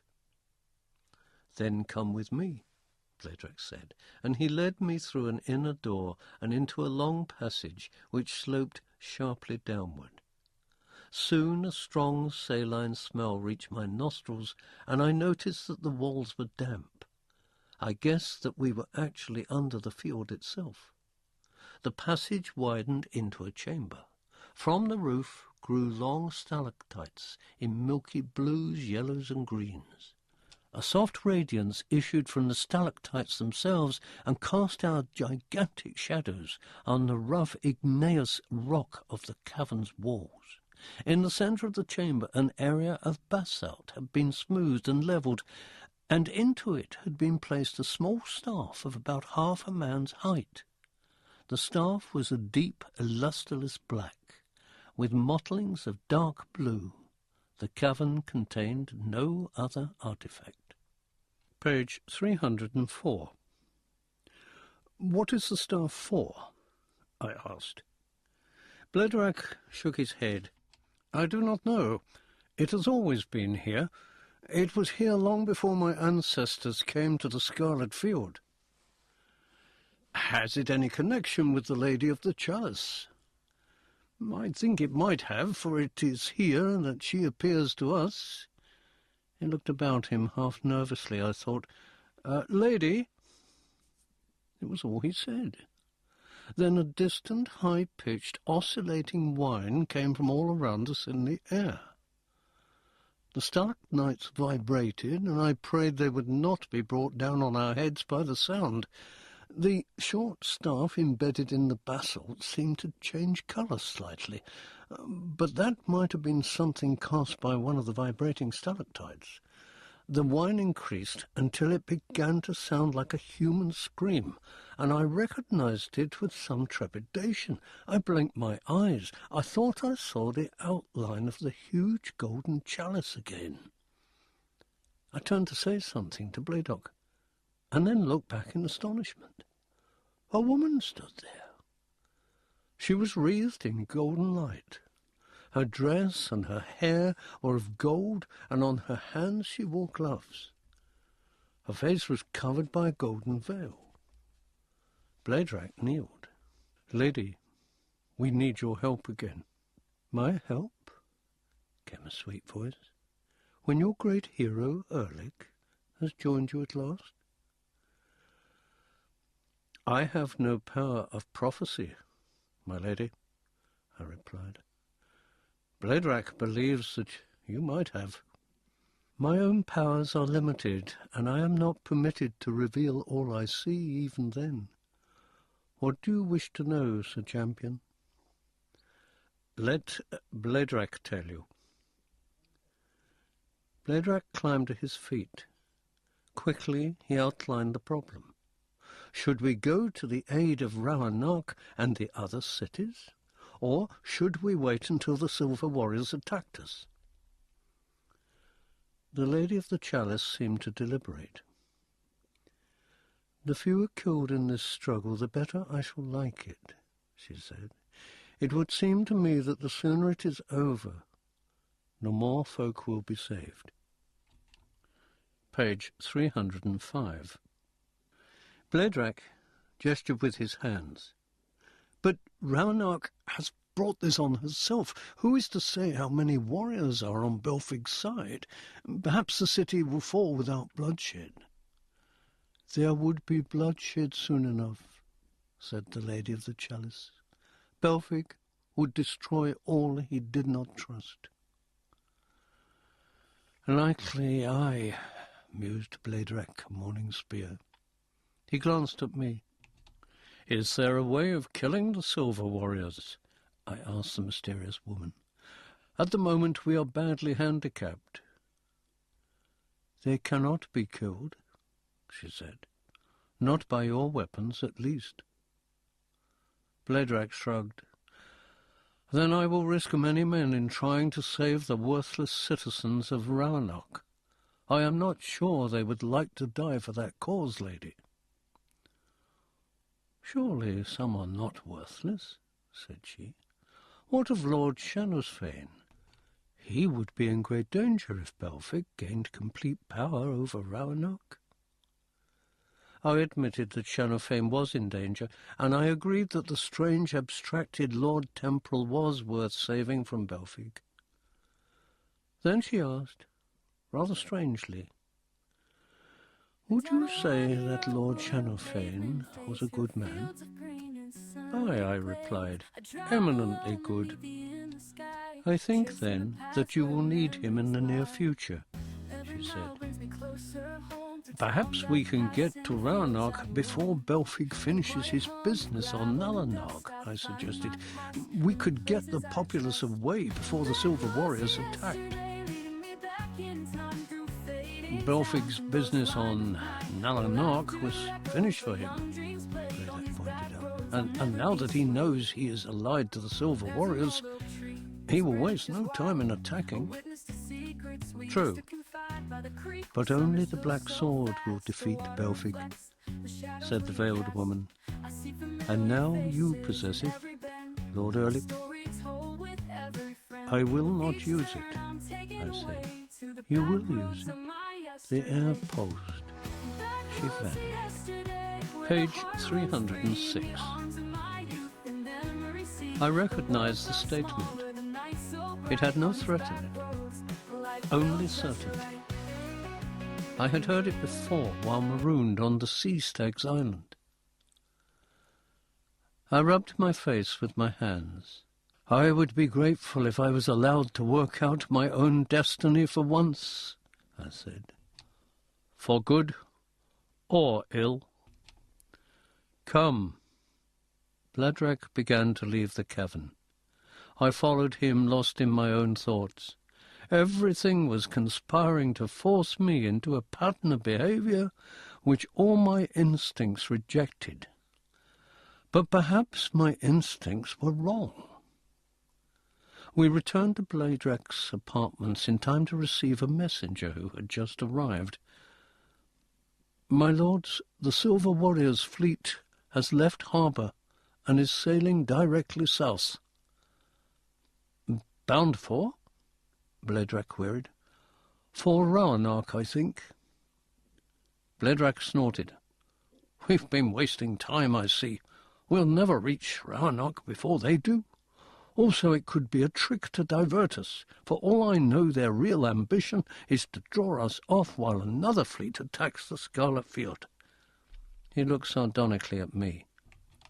"We are still in a quandary, Count Ehrlich." The Lady of the Chalice seemed to indicate that it would be to her advantage if Shannosfane was saved, I said. "We must think of him, at least." "Risk a fleet for one man of Roanoke?" Bledek laughed. "No, Sir Champion." "Then I must go alone," I said. "You'll achieve nothing, save to lose us our hero." "Your hero, Sir Bledek," I pointed out, "has done precious little for you so far." "Your role will be clear soon." "It is clear now. I have a great respect for Lord Shannosfane. I cannot bear to think of him being butchered by Belfic." "I understand, but you cannot risk so much, Count Ehrlich." "I could afford to," I said, "if I had an ally." Page 307. An ally? "I could not desert my folk to embark upon an—" "I speak not of you, Bledek. I appreciate that you must stay with your people. I did not mean a human ally." He looked at me in astonishment. "Supernatural? What?" In me now was a mixture of melancholy and relief. There was but one course open to me. I took it. I at once felt that I was giving in and making a courageous decision. "The Black Sword," I said. Bledrac, too, looked as if he had a weight removed from its shoulders. He grinned and clapped me on the back. Aye, it would seem a shame not to blood it now that you have it. Bring it to me, I told him. Chapter 5. The Waking of the Sword.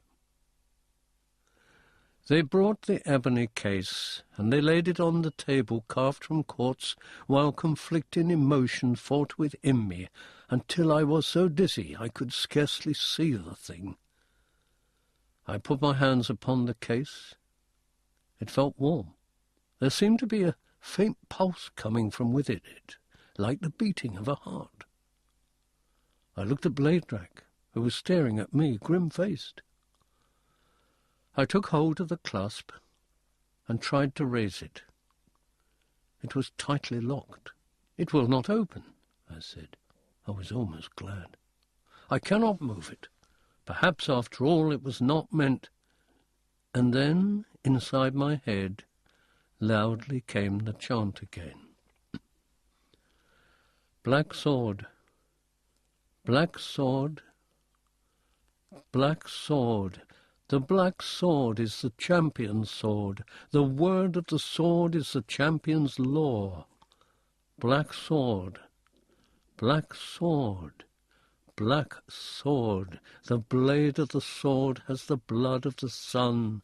The hilt of the sword and the hand are as one. Black sword, black sword, black sword. The runes on the sword are the worms that are wise.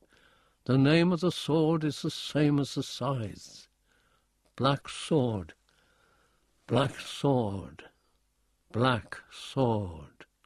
The death of the sword is the death of all life. If the black sword is wakened, it must take its black fief. Black sword, black sword, black sword. Page 309. Now I wavered in my resolve at the last phrase. A huge sense of doom pressed upon me. I staggered back, my lips writhing, my whole soul in agony. "No!" Bledrac leapt forward and supported me. My voice was strangled. "Bledrac, you must leave here." "Why, Lord Erlich? You seem to need—" "Leave me. But I would help you. You will perish if you stay." "How do you know that?" "I am not sure, but I do know it. I speak truly, Bledrac. Leave, for pity's sake."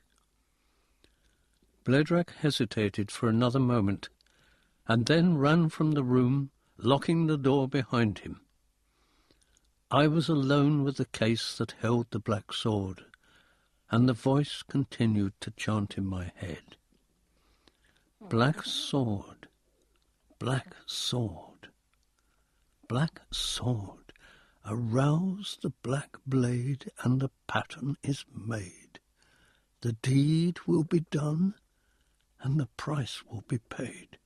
Black sword, black sword, black sword. Page 310. "Very well," I screamed. "I will do it. I will take up the black sword again. I will pay the price." The chanting ceased. There was a terrible stillness in the room. I heard my own breath rasping as my eyes fixed on the case on the table and were held by it. In a low voice, I said at last, "Come to me, black sword. We shall be as one again." The lid of the case sprang open. A wild, triumphant howling filled the air, an almost human voice which awakened 1,000 memories within me. I was Elric of Melinbone, and I defied the lords of Chase with my rune sword Stormbringer in my hands and a wild joy in my heart. I was Dorian Hawkmoon, and I fought against the best lords of the Dark Empire, and my sword was called the Sword of the Dawn. I was Roland dying at Roncesvalles, with the magic blade Durandana slaying 500 Saracens. I was Jeremiah Cornelius, no sword now, but a needle gun shooting darts as I was chased through a city by a surging insane mob. I was Prince Coram, in the scarlet robe, seeking vengeance at the court of the gods. I was Artos, the Celt, riding with my burning blade uplifted against the invaders of my kingdom's shores. I was all of these, and more than these, and sometimes my weapon was a sword, at others it was a spear, at others a gun. But always I bore a weapon that was the black sword, or part of that strange blade. Always a weapon, always a warrior. I was the eternal champion, and that was my glory and my doom. Page 311. And a strange mood of reconciliation came over me then, and I was proud of my destiny. Yet why had I denied it? I recalled a billowing cloud of brightness. I remembered grief. I remembered sealing the sword in its case and swearing I would not bear it again. I remembered a voice and a prophecy. In refusing one doom, ye shall know another, a greater. No doom can be greater, I shouted. Then I was John Dacre, unhappy, unfulfilled, before the voice called across the eons for him to become Erekoše. The crime I had committed was in refusing the black sword. But why had I refused it? Why had I tried to rid myself of it? It seemed to me that had not been the first time I had tried to part my own destiny from that of the black sword. Why? I murmured. Why? Why? Then from the case a strange black radiance spilled, and I was drawn towards it until I stared down upon that familiar sight. It was a heavy black broadsword. Carved into its blade and hilt were runes which I could not read. Its pommel was a sphere of gleaming black metal. It was more than 5 feet long in its blade, and its hilt was more than large enough to accommodate 2 hands. My own hands reached involuntarily towards it now. They touched the hilt, and the sword seemed to rise and settle comfortably in my grip, purring as a cat might purr. I shuddered, and yet I was filled with joy. But now I understood what was meant by the term unholy joy. With this sword in my hands, I ceased to be a man and became a demon. Page 312. I laughed. My laughter was gigantic and shook the room. I swung the sword about, and it shrieked its wild music. I raised it, and I brought it down upon the table of quartz. The table split completely in twain. Chips of quartz flew everywhere. "This is the whole sword," I cried. "This is the cold sword. This is the black sword, and soon it must feed." In the recesses of my brain, I understood that it was rare for me to hold the actual blade. Usually I had a weapon which drew its power from the black sword, which was a manifestation of the black sword. Because I had sought to challenge destiny, destiny had taken vengeance. What followed could only be accomplished with the whole power of the black sword, but I still did not know what it was to be. One of Bladerak's girls entered the room through another door. Her face was horrified as she saw me. "My master sent me to ask if—" She screamed. The black sword twisted in my hand and plunged towards her, almost dragging me with it. It buried itself in her body, passing completely through to the other side. She danced in a dreadful jig of death as, with her remaining life, she sought to drag herself off the blade. "It is cold, how it is cold," she sighed, and then she died. The sword was wrenched from her. Blood seemed to increase its dark radiance. It howled again. "No!" I shouted. "That should not have been. Only my enemies are to be slain." And I thought something like a chuckle escaped from the sated sword as Bladerak rushed in to see what had happened, looked at me, looked at the sword, looked at the dead girl, and groaned in terror. He rushed to the case. There was a sheath in there, and he flung it at me. "Sheath the thing, early, sheath it, I beg you." Silently, I accepted the sheath. Almost without my raising it, the black sword slid into the scabbard. Page 313. Bladerak looked at the poor dead woman, at the shattered table. Then he looked at my face, and an expression of anguish covered his features. "Now I know why you did not wish to wield the blade," he said softly. I could not speak. I attached the great scabbard to my belt, and the black sword hung at my side at an angle. Then I said, "You all wished me to arouse the blade and use it. Now I think we begin to understand the consequences. The black sword must be fed. It will feed on friends if it cannot feed on enemies." Bladerak turned his eyes away. "Is the boat ready?" I asked him. He nodded. I left that ruined room of death. Chapter 6. The Black Blade's Fief. They had given me a boat and a steersman. The boat was a small one, with high curving sides, plated with red gold and bronze. The steersman sat in front of me, controlling the leather-winged herons which flew low through the twilight air. The scarlet fjord was soon no more than a glow hanging above the distant cliffs. Then that vanished, and brown cloud enclosed our gloomy world. For a long while we sped over the black and sluggish sea until the jagged Obsidian cliffs came in sight.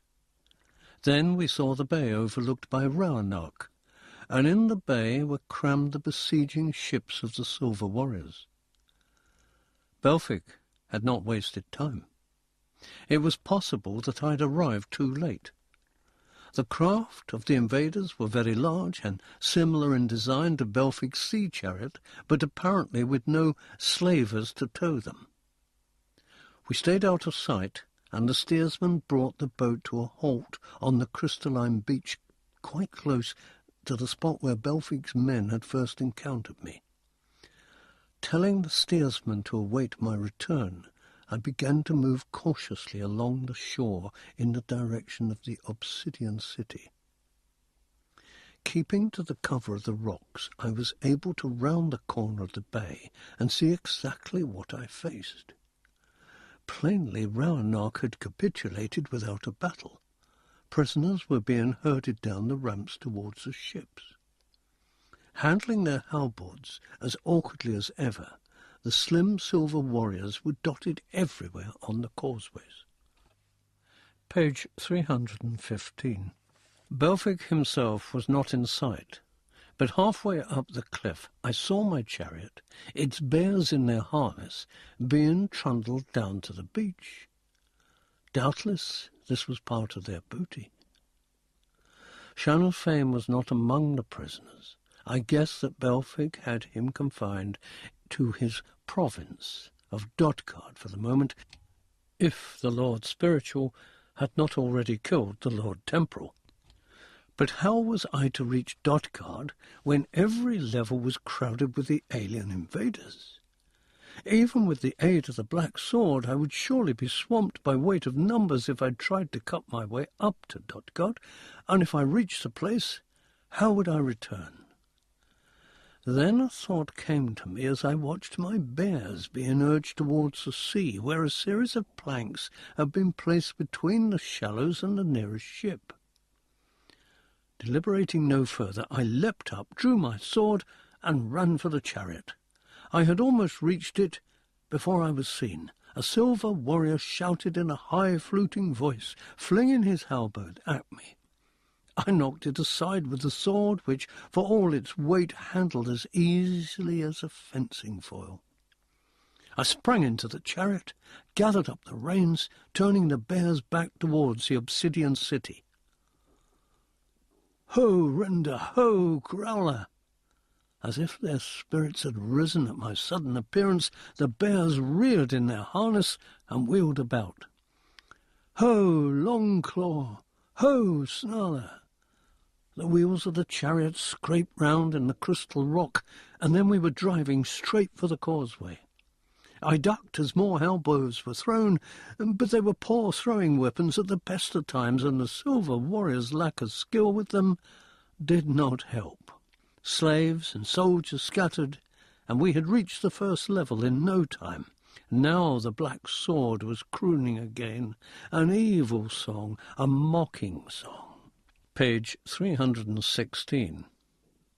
As I raced past them, I slashed at warriors who tried to stick me with their weapons, and now when I struck their armour, it was they who yelled, not me. Up and up we charged, and I felt an old familiar battle joy returning.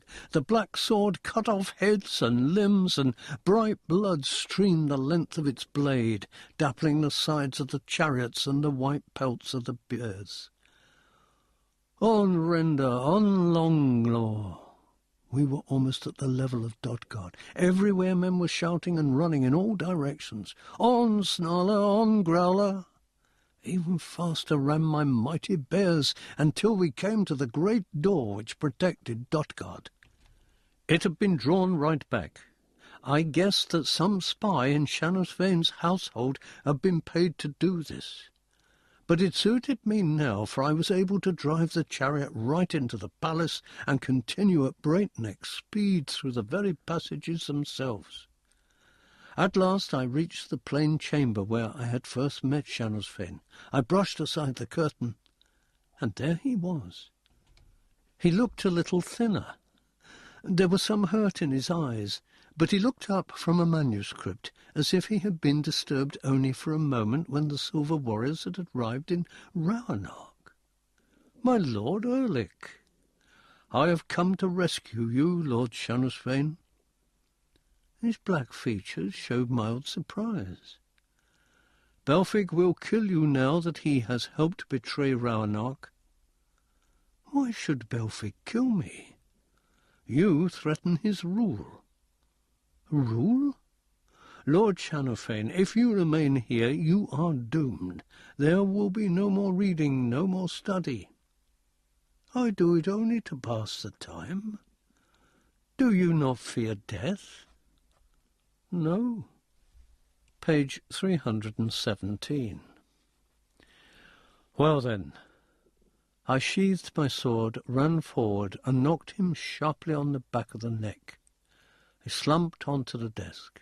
I flung him over my shoulder and ran for the exit. My bears were snarling as silver warriors rushed towards us. I dumped Shanusvane in the chariot and leapt at the warriors.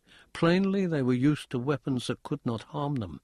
The black sword whined and howled, and it sheared through their strange armour to reveal that they were indeed very much like men. Their blood spilled as easily, their innards spewed from the cuts the blade made. Their silver-flecked faces showed their pain. I got back into the chariot, flicked the reins, turning it in the narrow passage, and then gathering speed as we made for the main door. Then I saw Belfic. He yelped as he saw our headlong approach, and he flattened himself against the wall. I leaned out, trying to reach him with the sword, but he was far too distant. We went around the door block and out onto the causeway again, going down much faster than we had come up.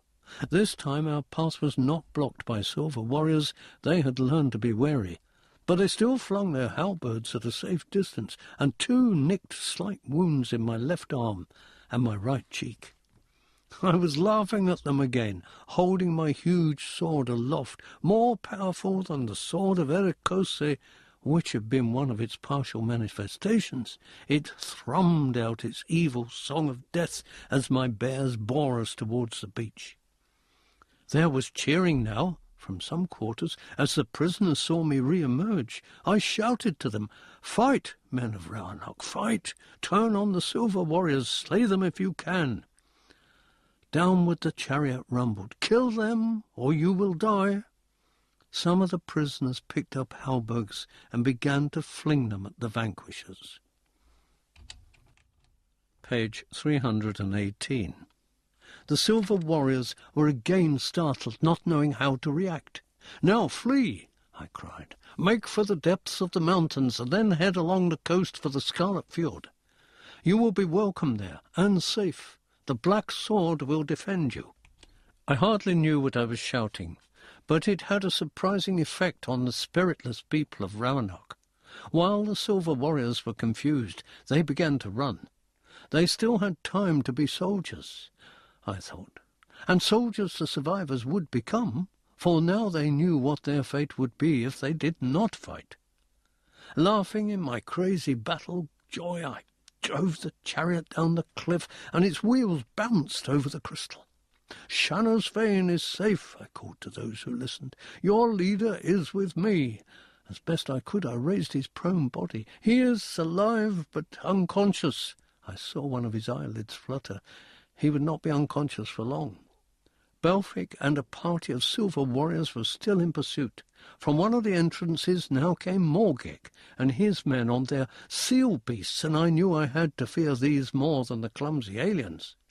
Across the beach they crashed in pursuit. A spear grazed the shoulder of one of my bears. The powerful animals were labouring somewhat now, for I had driven them hard. And then, halfway to where I had left the boat, the chariot wheel hit a rock, and Shannos Fane and I were flung onto the ground as the bears raced on, dragging the chariot behind them. It bounced, hit another rock, righted itself, and riderless disappeared into the gloom. I put Shannos Fane over my shoulder again and began to run, but the thump of the seal beast's fins came close behind. I saw the boat ahead. I turned to look at Morgek and the others. They would reach me before I could get to the boat. Shannos Fane was moaning, rubbing his head. I put him down. "See that boat, Lord Shannos Fane? It will take you to safety. Get to it as quickly as you can."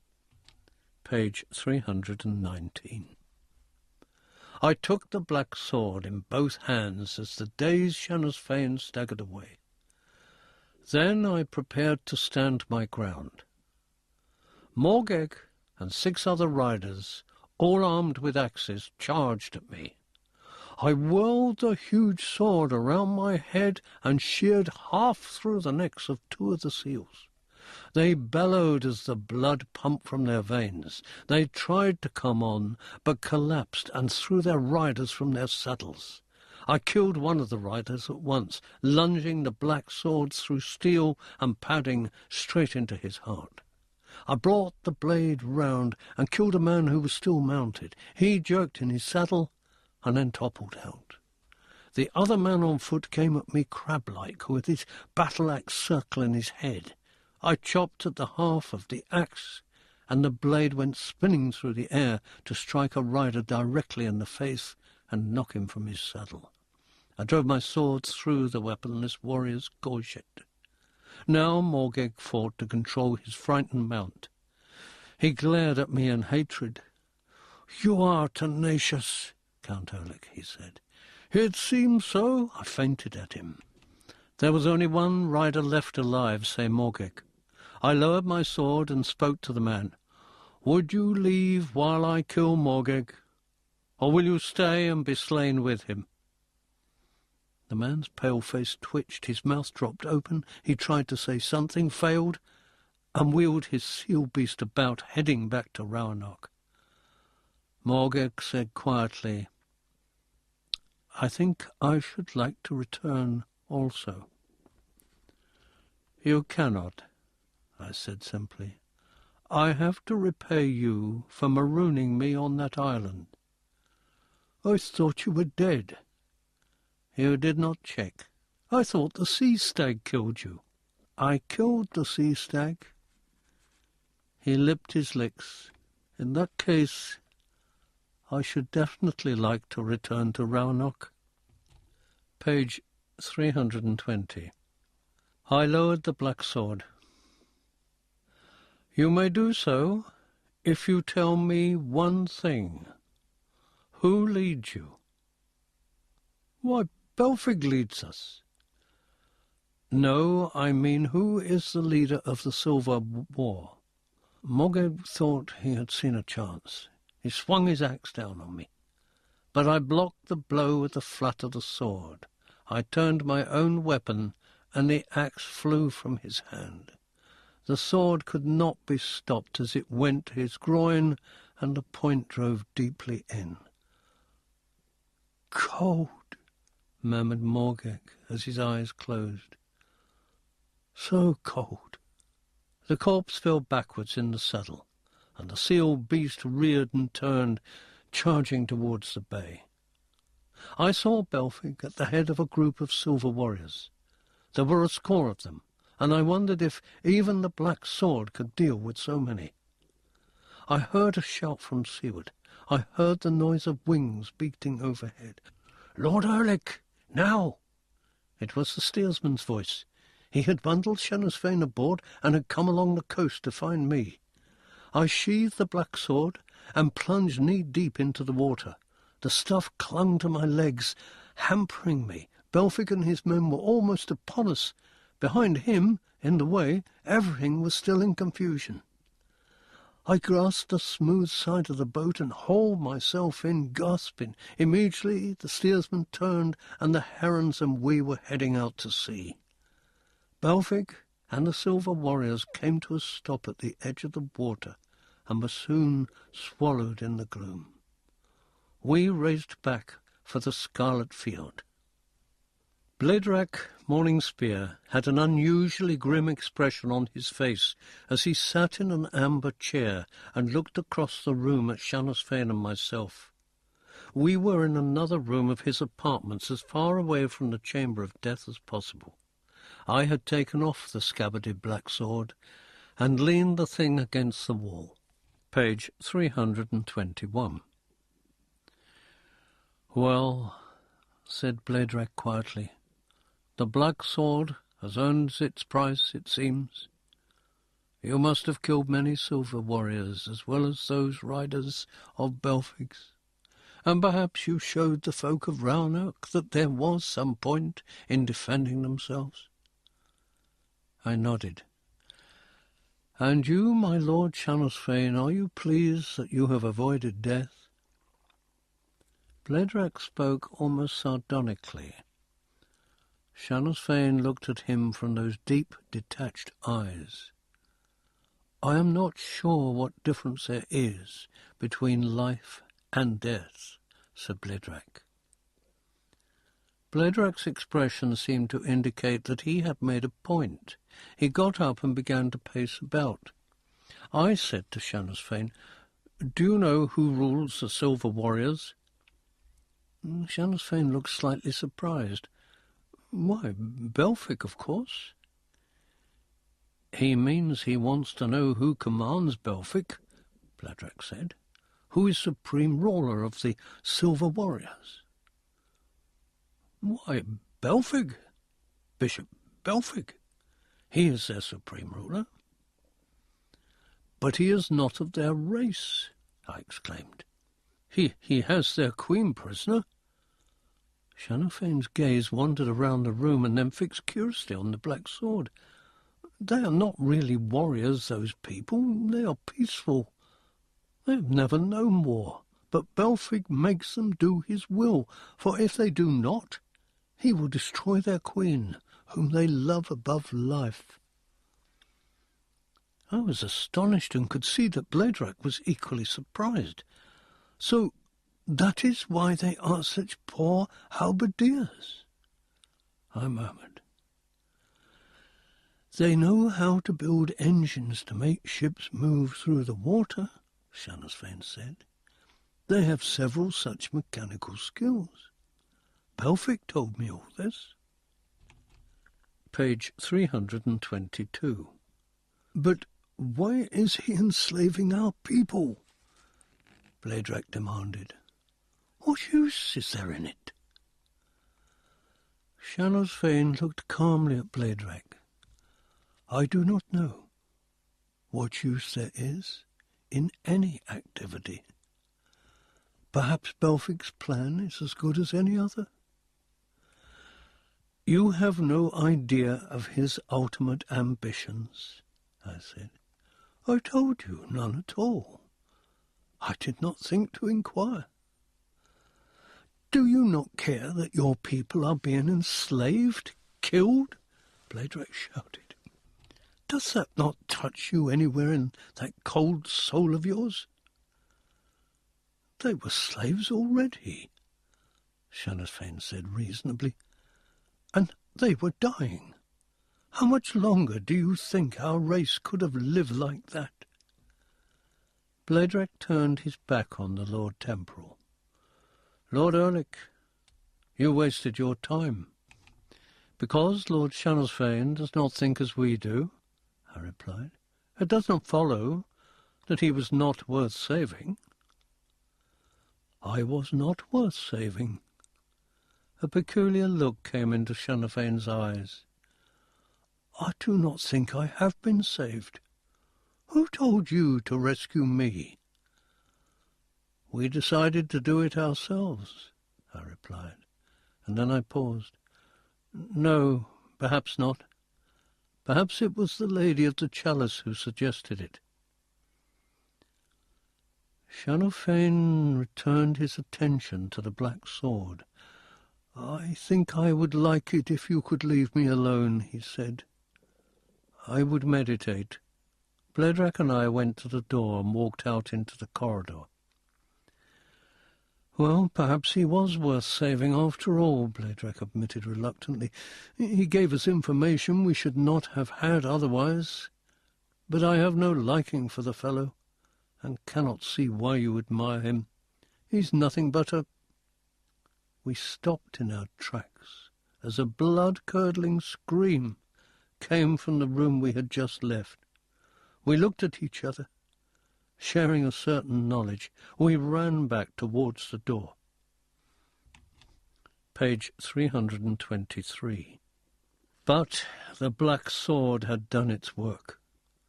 Shanasfane lay spread-eagled on the floor, with the blade waving from the middle of his chest like an obscene plant.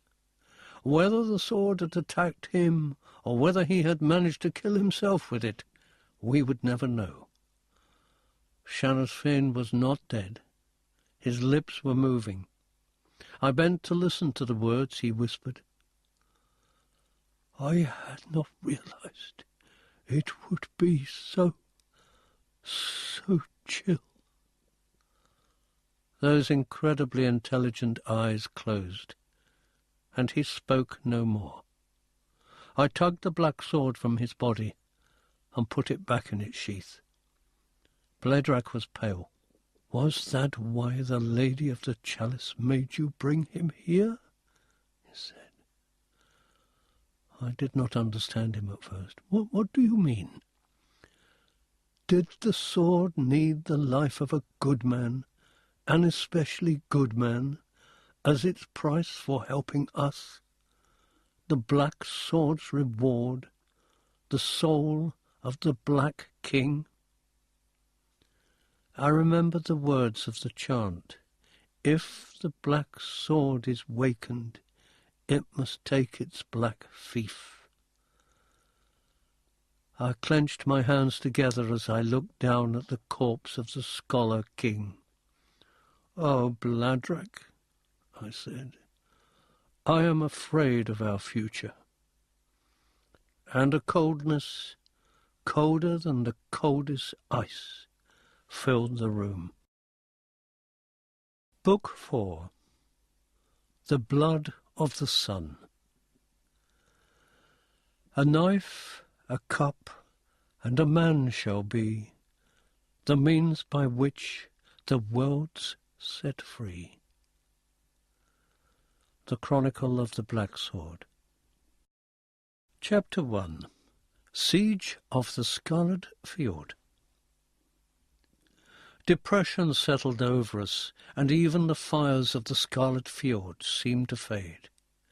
We lived in the shadow of the Black Sword, and now I had an inkling of the reasons why I had wanted to rid myself of it. One could not master the sword. It demanded lives as some greedy Moloch, some fierce, barbaric god of ancient times, demanded sacrifice. And what was worse, it often chose its own sacrifices from among the friends of the man who bore it. A jealous sword, indeed. I know that Bladrak did not blame me for what had taken place. In fact, he claimed that the fault was shared between himself and the Lady of the Chalice, for they had encouraged me against my will to awaken the black sword and use it. "It has already aided us," I pointed out. "Without it, I should not have survived in Roanoke, and we should not have learned from Shanosfane the truth of Belfic's status and the nature of his hold over the Silver Warriors." "It has been well paid for its work," Bladrak growled. "If we knew where Belfic hid this queen," I said, "then we could free her. The Silver Warriors would refuse to serve Belfic, and the threat would be over. But we know not where in the whole world she is." "If the Lady of the Chalice were to be asked," I began, but Bladrak silenced me. Page 328. "I am not sure that the lady works entirely in our interest," he said. "I think she uses us in some larger scheme of her own." "Aye, you could be right." Now we walked along the quays, staring down at the red-stained water, at the many boats we were preparing for our war against the Silver Warriors. The knowledge that the slender, awkward aliens fought us only because they had been forced to do so by Belfic took some of the savagery out of our feelings, and our work had slowed accordingly. Unable to hate the Silver Warriors, it was harder for us to contemplate killing them. But we should have to kill them, or see the whole of humanity slain or enslaved. I looked across the fjord to the mysterious source of its heat and light, the honeycomb cliff from which the scarlet radiance issued. There was a power there, but I could not begin to guess at its nature. Something created millennia before, which continued to burn at the same constant temperature while the rest of the world grew cold. Once, I thought, the Scarlet Fjord had been something other than a camp for the outlaws who chose not to live in the soft decadence of cities like Roanoke. Was the Lady of the Chalice the last descendant of the scientists who had dwelt here? Perhaps Shanasfane could have told us. Perhaps that was why the Black Sword had killed him.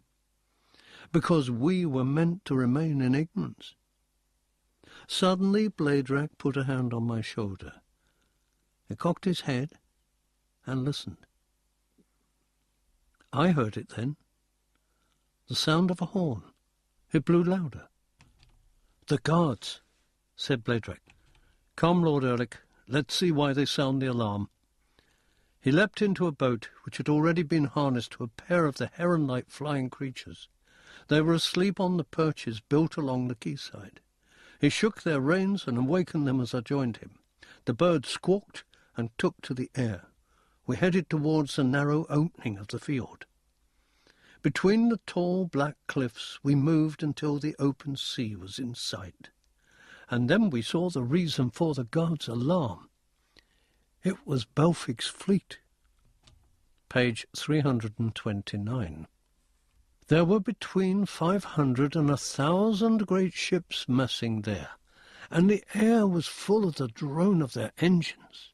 Low, sluggish waves rocked our craft as their wash reached us. "Belfig brings all his strength against us," Bladrach rasped. "Our boats could never hope to beat those huge craft." "But in one thing their size is against them," I pointed out. "They can only enter the fjord one at a time. If we mass our warriors on the cliffs above the opening, we might be able to attack them when they try to enter the approach to the Scarlet Fjord." He brightened a little. "Aye, it might work. Let's get back." We were waiting in the heights when the first of the great craft, with its strange pyramidal arrangement of decks, nosed its way between the cliffs. We had arranged boulders on the ledges in readiness. The ship came directly beneath us, and I drew the black sword and shouted, "Now!"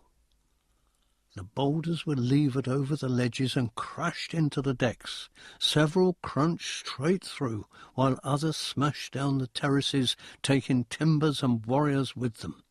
A mighty cheer went up from the warriors of the Scarlet Field as the ship keeled over, and the soldiers in their silver armour were toppled into the viscous sea, which sucked them down as they struggled and screamed in their strange high-pitched voices. As I watched them die, I thought that these poor creatures were as much victims of Belfig's perfidy as were we. Yet what else could we do but kill them? They fought so that a queen they loved more than life would not perish. We fought for our freedom. What Belfig himself fought for I was yet to learn. Page 330. Another ship tried to enter the gulf, and again we jarred down our boulders, and this ship split in twain, both ends rising steeply out of the water like the slowly closing snout of some sea monster, sandwiching those who had survived and crushing them before there was a burst of white hotness from the centre and the waters bubbled and steam struck our faces. I realized that we had destroyed one of the engines. They seemed unstable things. Perhaps we had found another weakness of the Silver Warriors. After 2 more attempts, the ships withdrew, surrounding the entrance to the fjord in a semicircle many craft deep. The siege of the Scarlet Fjord had begun in earnest. Bladrach and I conferred in his apartments again. His spirits had lifted with our victories, but now, as the implications dawned on him, he began to frown. "You are afraid that we cannot sustain a long siege," I said. He nodded. "We grow much of what we need in our cavern gardens, but the slaves we have rescued have tripled our numbers, and the gardens cannot support so many. Our raids brought us the extra food we needed, but with Belfig's ships blocking the field, we can do no more raiding." "How long do you think we can last?" He shrugged his shoulders. 20 days or so. We have no stores. They all went to feed the newcomers. Crops continue to grow, but not fast enough. Belfic probably knows this. I am sure he does, and is counting on it. What are we to do, Lord Erlich? Go and do battle? At least we will die swiftly. That is the last resort. Is there no other way out of the fiord? Not by sea, and the path across the mountains leads only to the ice wastes. We should perish there as quickly as we'd perish here. How long does it take to reach the ice? On foot? 8 days, I think. I have never made the journey. Page 331. So, even if a foraging party was sent out, it could not expect to find food and return in time. Exactly. I rubbed at my beard, thinking deeply. Eventually I said, "Then there is only one thing to do at this point." What is that? We must seek the advice of the Lady of the Chalice. Whatever her motives, she seems to want Belfic defeated. She must aid us, if she can. Very well, said Bladrach. Let us go now to the cavern where the dark staff is. Lady, Bladrach looked around him, his face shadowed in the soft, weird glow from the stalactites. The strong smell of salt was in my nostrils. While Bladrach called the Lady of the Chalice, I inspected the short staff that was embedded in the basalt of the floor.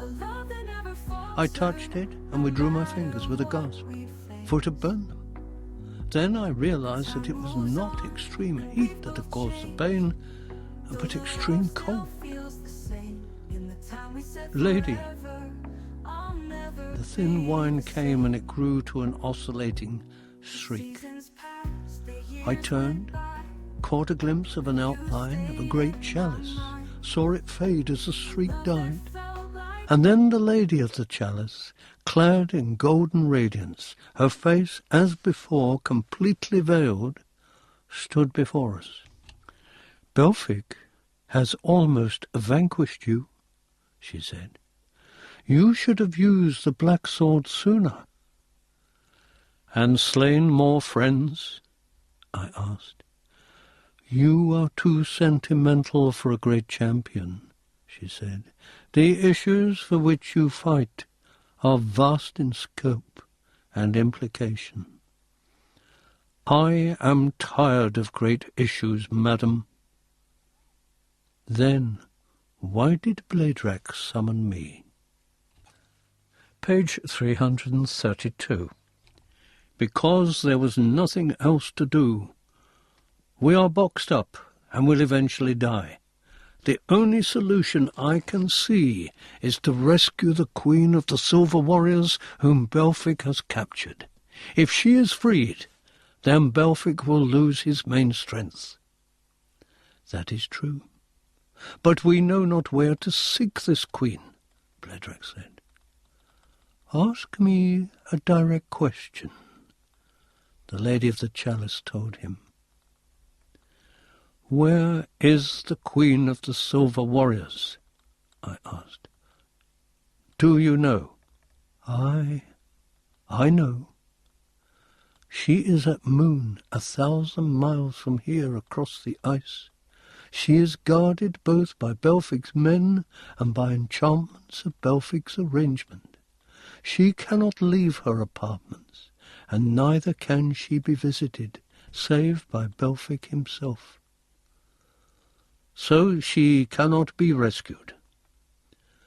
She can be by one man, by you, Erlich, with the aid of the black sword. I looked at her sharply.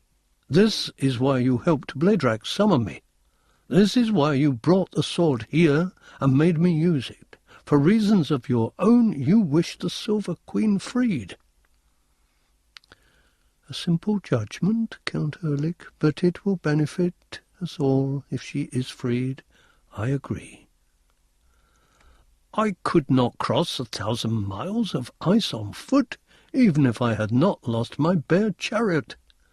I would not be able to get there in time to free the Queen and save the Scarlet Fjord. There is one way, said the lady of the chalice, a dangerous way. By using a boat as a sled and having the herons drag it, I said. They would not last that long, and I suspect that the boats are not sturdy enough to— I do not mean that. Then explain quickly, lady, I said grimly. The people who created the Scarlet Fjord were engineers who experimented with many devices. Many were unsuccessful. Many were partially successful. When they went away from here, having found a means of travelling through time, they left some of their inventions behind them. Page 333. One of these was sealed in a cave in a mountain on the far side of this range, near the ice wastes. It was an air chariot, flying under its own power, but it was abandoned because of one defect. The engine used radiated a substance which enfeebled the pilot, blinded him, and eventually killed him. And you want me to use such a craft to go to Moon? I laughed. And die before I reach the place. What would be accomplished by that? Nothing. I do not know how long the radiation takes to kill. It could be that you would get to Moon before that happened. Are there any permanent effects of these rays should I survive? And none that I know of. Where exactly is this craft hidden? There is a pass that leads through the mountains to the ice. At the end of the pass is a mountain that stands alone. Steps are carved into the mountain, and at the top of the steps is a sealed door. You must break the door and enter. There you will find the air chariot.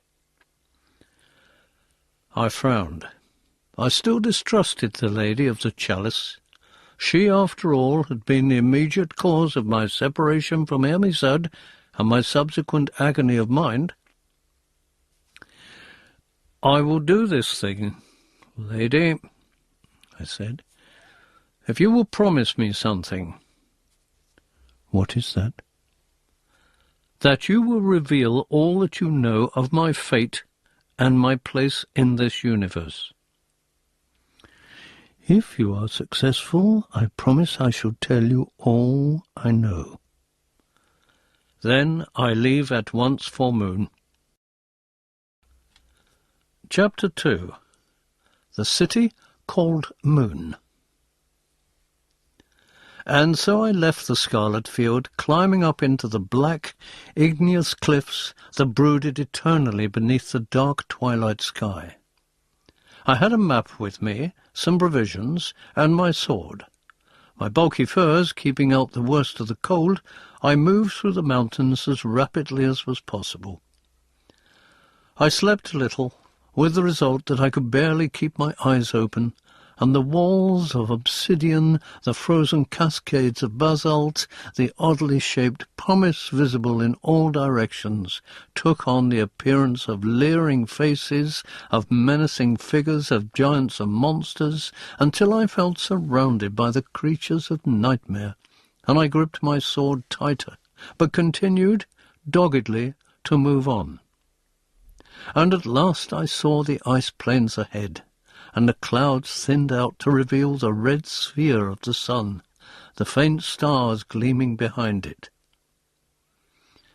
I welcomed that sight. If I had thought the ice gloomy and bleak when I first found myself in this world, it had been nothing compared with the mood of the mountains which surrounded Earth's last dark sea. I trudged over the smooth, glassy rock of the pass, and I saw the mountain ahead of me.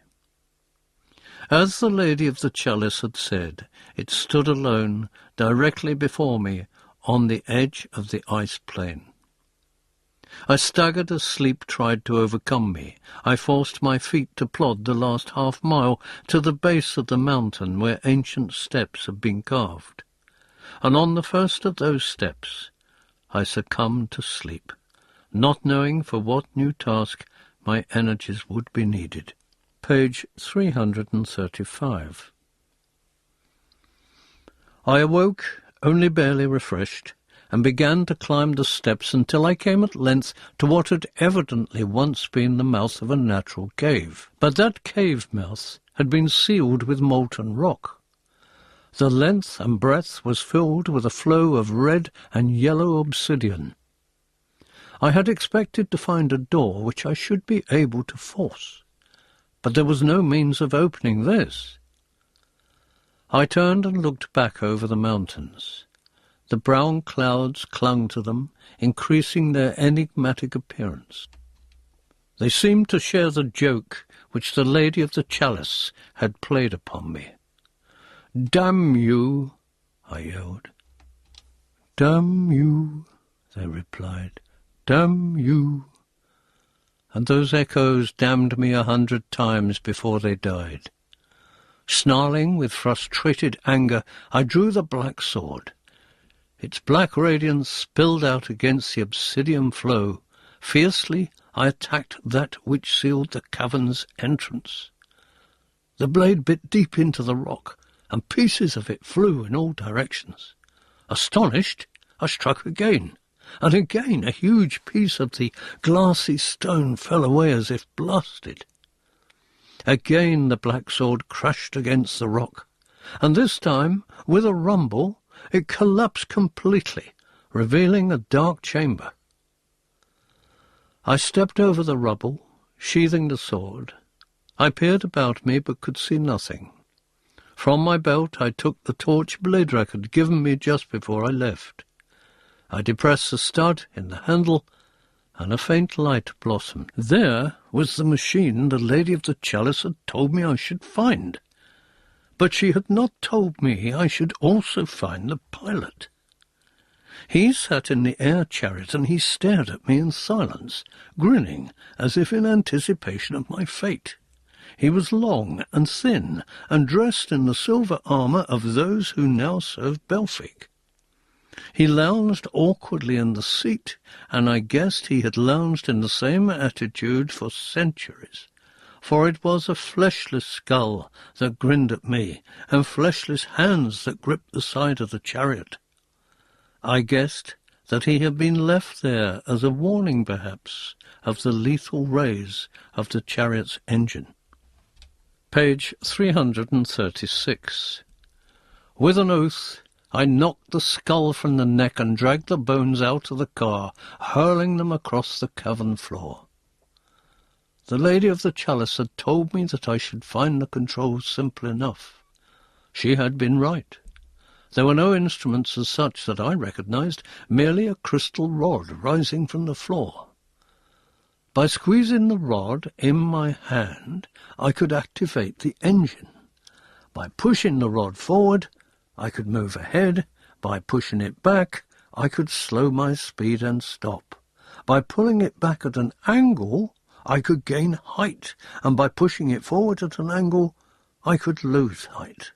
Similarly, the crystal rod could be moved from side to side. I was anxious to leave the former pilot behind. I got into the chariot and squeezed the rod. Immediately, the whole chariot began to glow with a pink luminosity, so that it resembled flesh.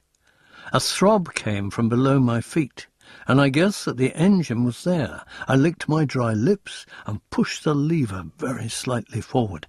The air chariot began to move towards the entrance of the cave. I took it into the air a few feet to avoid the rubble, and then we were in the open air again, and I discovered that quite small movements of my hand would control the craft. I inspected my map and took a bearing from the compass embedded in the top of the lever. Then I increased speed and headed for the city called Moon.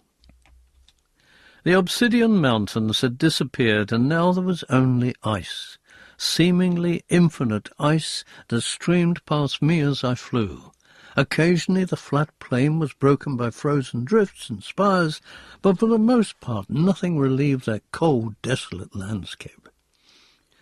I began to doubt that the Lady of the Chalice had been right when she had mentioned the engine's poisonous radiations, but soon I realized that my vision had dimmed slightly, that I felt lethargic, and my bones ached.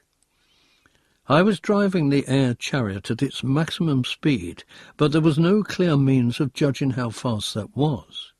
The cold air bit at my flesh, and frost rimed my beard, and my thick coat was blown about as the white breath was whipped from my mouth. Page 337. The discomfort increased. It also seemed to me that I was leaving the sun far behind, that the world was growing darker. Soon the sun was close to the horizon, and the stars blazed more brightly in the sky. But by this time I'd fallen back against the support of my seat, and nausea shook my body. I was dying. I was sure. At one stage I was forced to slow my speed and vomit over the side of the craft. I wanted to stop altogether, to get away from the source of my discomfort, but I knew that to leave the aircraft would be to ensure my death. I increased speed again, and then I saw it ahead. It was a huge white mountain, pitted with great craters, rising out of the ice. I recognized it, of course, for it was the moon itself. How many thousands of years had passed since it had crashed into the earth? A dim memory came back to me. I was sure I had witnessed this sight before. A name, an impression of despair. What was the name? It had gone. With the last of my strength, I brought the air chariot to a skidding halt on the ice and pulled my aching body from it. Then I began to crawl across the ice towards the towering mountain that had once been Earth's satellite. The farther from the air chariot I crawled, the more my strength began to return. By the time I had reached the curved side of the mountain, I felt greatly recovered. I could see now that even the mountain was covered with a thin layer of ice in some parts, but not enough to obscure its outlines. Above me I could see a light gleaming, and wondered if this was an entrance to the city the Silver Warriors had been forced to desert when they joined Belfic in his war against us. There was nothing for it but to begin to climb.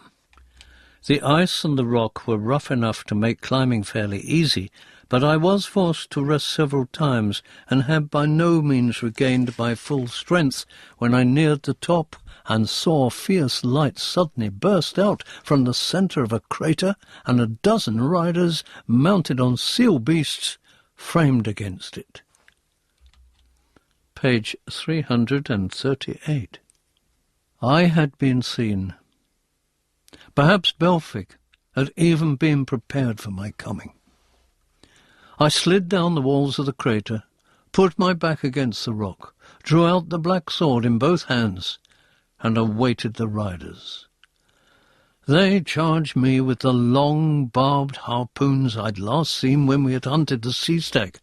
One of them would rip me from chin to stomach if it pierced my armour. But the black sword itself seemed to be lending me energy. With a single movement I swung it so that it sheared through the head of every harpoon. They clattered to the rock, and the useless shafts thudded into the stone as the astonished riders pulled their beasts up short. I plunged the blade into the throat of the nearest seal beast, and it coughed and collapsed, tumbling its rider forward so that I could bring the sword crashing down to shear into his back as he fell. The laughter began to bubble from my lips now. I jeered at them as I slew them. They milled in confusion, drawing axes and swords from their scabbards, shouting to each other. An axe struck my mailed shoulder, but did not cut through the links. I killed my antagonist with a stroke that cut his face in half, and the impetus of my swing clove the body of the man beside him. They tried to press in, to hamper my movement so that they could cut me down, but the black sword would not let them. It moved so rapidly that it opened their ranks every time they managed to close them. A hand, still clutching a sword, flew away into the shadows. A head dropped to the ground. A body spilled entrails over the high saddle. Everywhere the black sword swept it left red ruin in its wake. And at last they were all dead, save for a few seal beasts that lumbered back towards the source of the bright light. I followed them, still laughing. Page 339. Instead of exhausting me, the slaughter seemed to have filled me with extra power. I felt light-headed, and light-footed too. I raced after the seal beasts, blinking in the light, and saw them moving down a long metal ramp which curved into the bowels of the fallen sphere. More cautiously now I began to move down the ramp. I was just in time, for 2 doors began to move across the opening, and met. I prayed that I had not entered a trap. Down and down I went until I could see a floor below me.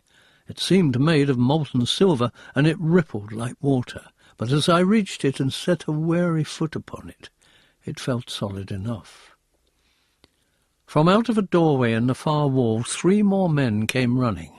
They too were dressed in the bulbous armour of Ragnarok, but they carried the double-bladed halberds I had until now only seen in the hands of the silver warriors. These men were more skilled with the weapons. They spread out and began to swing the things around their heads. I watched them all warily, seeking an opening. Then one released his, and it whistled through the air at me. I flung up my sword to block it, and just managed to hurl it aside as the next halberd flew, and then the next. I dodged one, and was caught a glancing blow by the other. I was flung to the ground, the black sword leaving my hand and skidding across that floor of rippling silver. Weaponless, I rose to my feet as Belfing's men drew their swords. They were grinning. They knew I was doomed. I looked for the sword, but it was too far away to reach in time. I backed away from the warriors, and my foot struck something. I glanced down. It was the haft of one of the fallen hauberks. They saw it at the same time and began to run towards me. I picked up the halberd, knocked one swordsman in the face with the butt, and rammed the spike into another's throat. Then I burst through them and ran for the sword. But they closed with me before I could reach it. Page 340. I turned again, blocking a thrust with the shaft, and then reversing the movement to bring the axe blade down onto the helm of the second man. He staggered, dazed, and I skidded across the floor to the sword.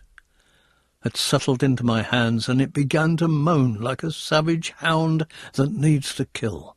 I let it kill. I split my first assailant from skull to midriff, and I chopped the body of the second man in 2. Then I shuddered as the battle fever began to leave me. Sheathing the sword again, I ran towards the entrance through which the warriors had come. I was in a long, twisting corridor. It was more like a tube, for it was completely round, and the floor curved steeply upwards on both sides. Down this I ran, and emerged at length into a spherical chamber. I had a feeling that these passages had not originally been used by human beings, but had possibly carried traffic or liquids of some kind. Steps led up to the domed roof of the chamber. I climbed them, and emerged in a circular room which had a roof like frosted glass. I peered through the glass, and realized that it formed the floor of the chamber above me. But I could see no means of reaching that chamber. Then I thought I saw something move in the room above. I drew my sword. An opening suddenly appeared in the smooth ceiling. A perfectly round opening in the exact centre of the circle. Then a kind of clear tube descended until it was only a few feet above the floor of the lower chamber. There were handholds on the inside of the tube. Still wary, I approached the tube and began to climb, the black sword balanced in my right hand. I poked my head over the top, and there was a sparsely furnished room of great size. Walls and floor were of the same rippling silver. A white bed was there, and various chairs and objects whose use I could not guess. And standing near the bed was a woman whose skin was silver, whose eyes were deep black, and whose dress was blood red. Her hair was nearly white, and her beauty was ethereal. She smiled at me, and she moved her lips, but I could not hear her. Page 341. I advanced across the transparent floor towards her, and suddenly my face struck something cold and hard, and I recoiled. I put out my hand and felt smoothness.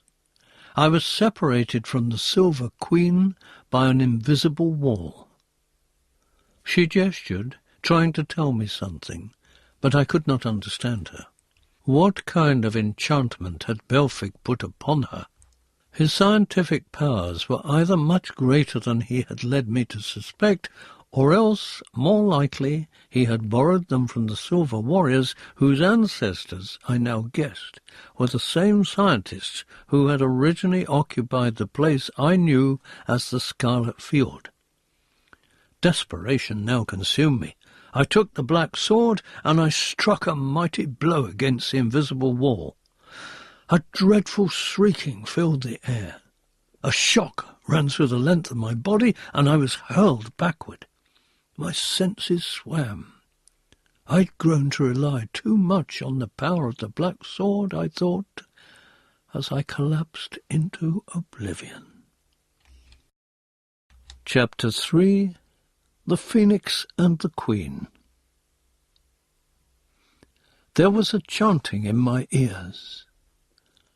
Black sword, black sword, black sword. The blade of the sword has the blood of the sun. I opened my eyes and saw the stars in the dark sky. I turned my head, realizing that I was in the air chariot again. At the wheel sat a man in silver armor. This must be a dream. I was dreaming that the skeleton was piloting the chariot. If not, then I was a prisoner of the Silver Warriors.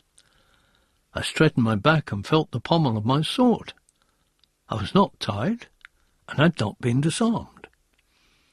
The pilot in silver armour turned his head, and I saw that it was no man at all, but the woman I had seen just before I lost consciousness. She had a sardonic look in her black eyes. "I thank you for your valour in saving me," she said. I knew the voice. "Your sword shattered the barrier. Now we return to the Scarlet Fjord, so that I may tell my warriors I am free, and they need do Belfic's work no longer." "You are the Lady of the Chalice," I said incredulously. "That is what Bledrek's people call me." "Then all my fighting was in vain. You were already free." She smiled. "No. What you saw was only a manifestation. I could not have appeared anywhere else but in that chamber, the chamber of the staff. Belfic did not realize that I had a means of communicating with his enemies." Page 343. "But I saw the chalice at sea." "The image of the chalice could be projected to a few other places, true, but I could not transfer my own image there." I looked at her with deep suspicion. "And how came you by the black sword?" "The folk of Moon have much wisdom, Sir Champion. We were great once. There was a prophecy that you would come again, awakening from your frozen keep. It seemed nothing but a legend, but I studied it, for I needed to hope. I discovered a great deal. And you promised to tell me everything you learned. I did. First, you could inform me what Belfig's ambition is. Belfig is a fool, though cunning. He knew of Moon, and he found it eventually, having trekked for weeks across the ice with his men, having forgotten that war existed. We trusted him. He learned many of our secrets, and then one day imprisoned me as you found me. He then forced the Silver Warriors to serve him, as you know. But why? The Silver Queen swayed in her seat, and I realized that the rays of the craft's engine were affecting us both. He had a scheme, but it needed more labor than the warriors themselves could supply. Ultimately, he desired to build a vessel that would travel through space. He wished to find a new sun that had not grown old. It was a stupid scheme. We have the knowledge for building such a ship, but we do not know how to power it or how long it would take to travel to another sun. Belfig would believe none of this. He felt that if he tortured me and my people long enough, we would eventually reveal everything to him. He is insane. Aye, I said, and his insanity has caused much grief on this already grieving planet. Page 344. She moaned. My eyes. I cannot see. I hauled her out of the seat and climbed in myself, grasping the crystal rod and keeping the craft on course. So you conjured up the black sword, I said, and the chalice of gold. And did you send those dreams to plague me? I sent no dreams. I thought not. I do not believe you understand everything you have been doing, my lady. You used the legend and you used me. But I believe that the Black Sword, or whatever power controls it, has used us both. Do you know of Tanalorn? I know where it is said to be. Where is that? At the centre of what we call the multiverse, the infinite matrices, universe upon universe, each divided from the other. But there is a centre, it is said, a hub about which these universes revolve. The hub is a planet, some think, and that planet is mirrored in many of the other worlds. This Earth is one version. The Earth you came from is another, and so on. And Tanalorn is mirrored elsewhere, but with one difference. It does not change.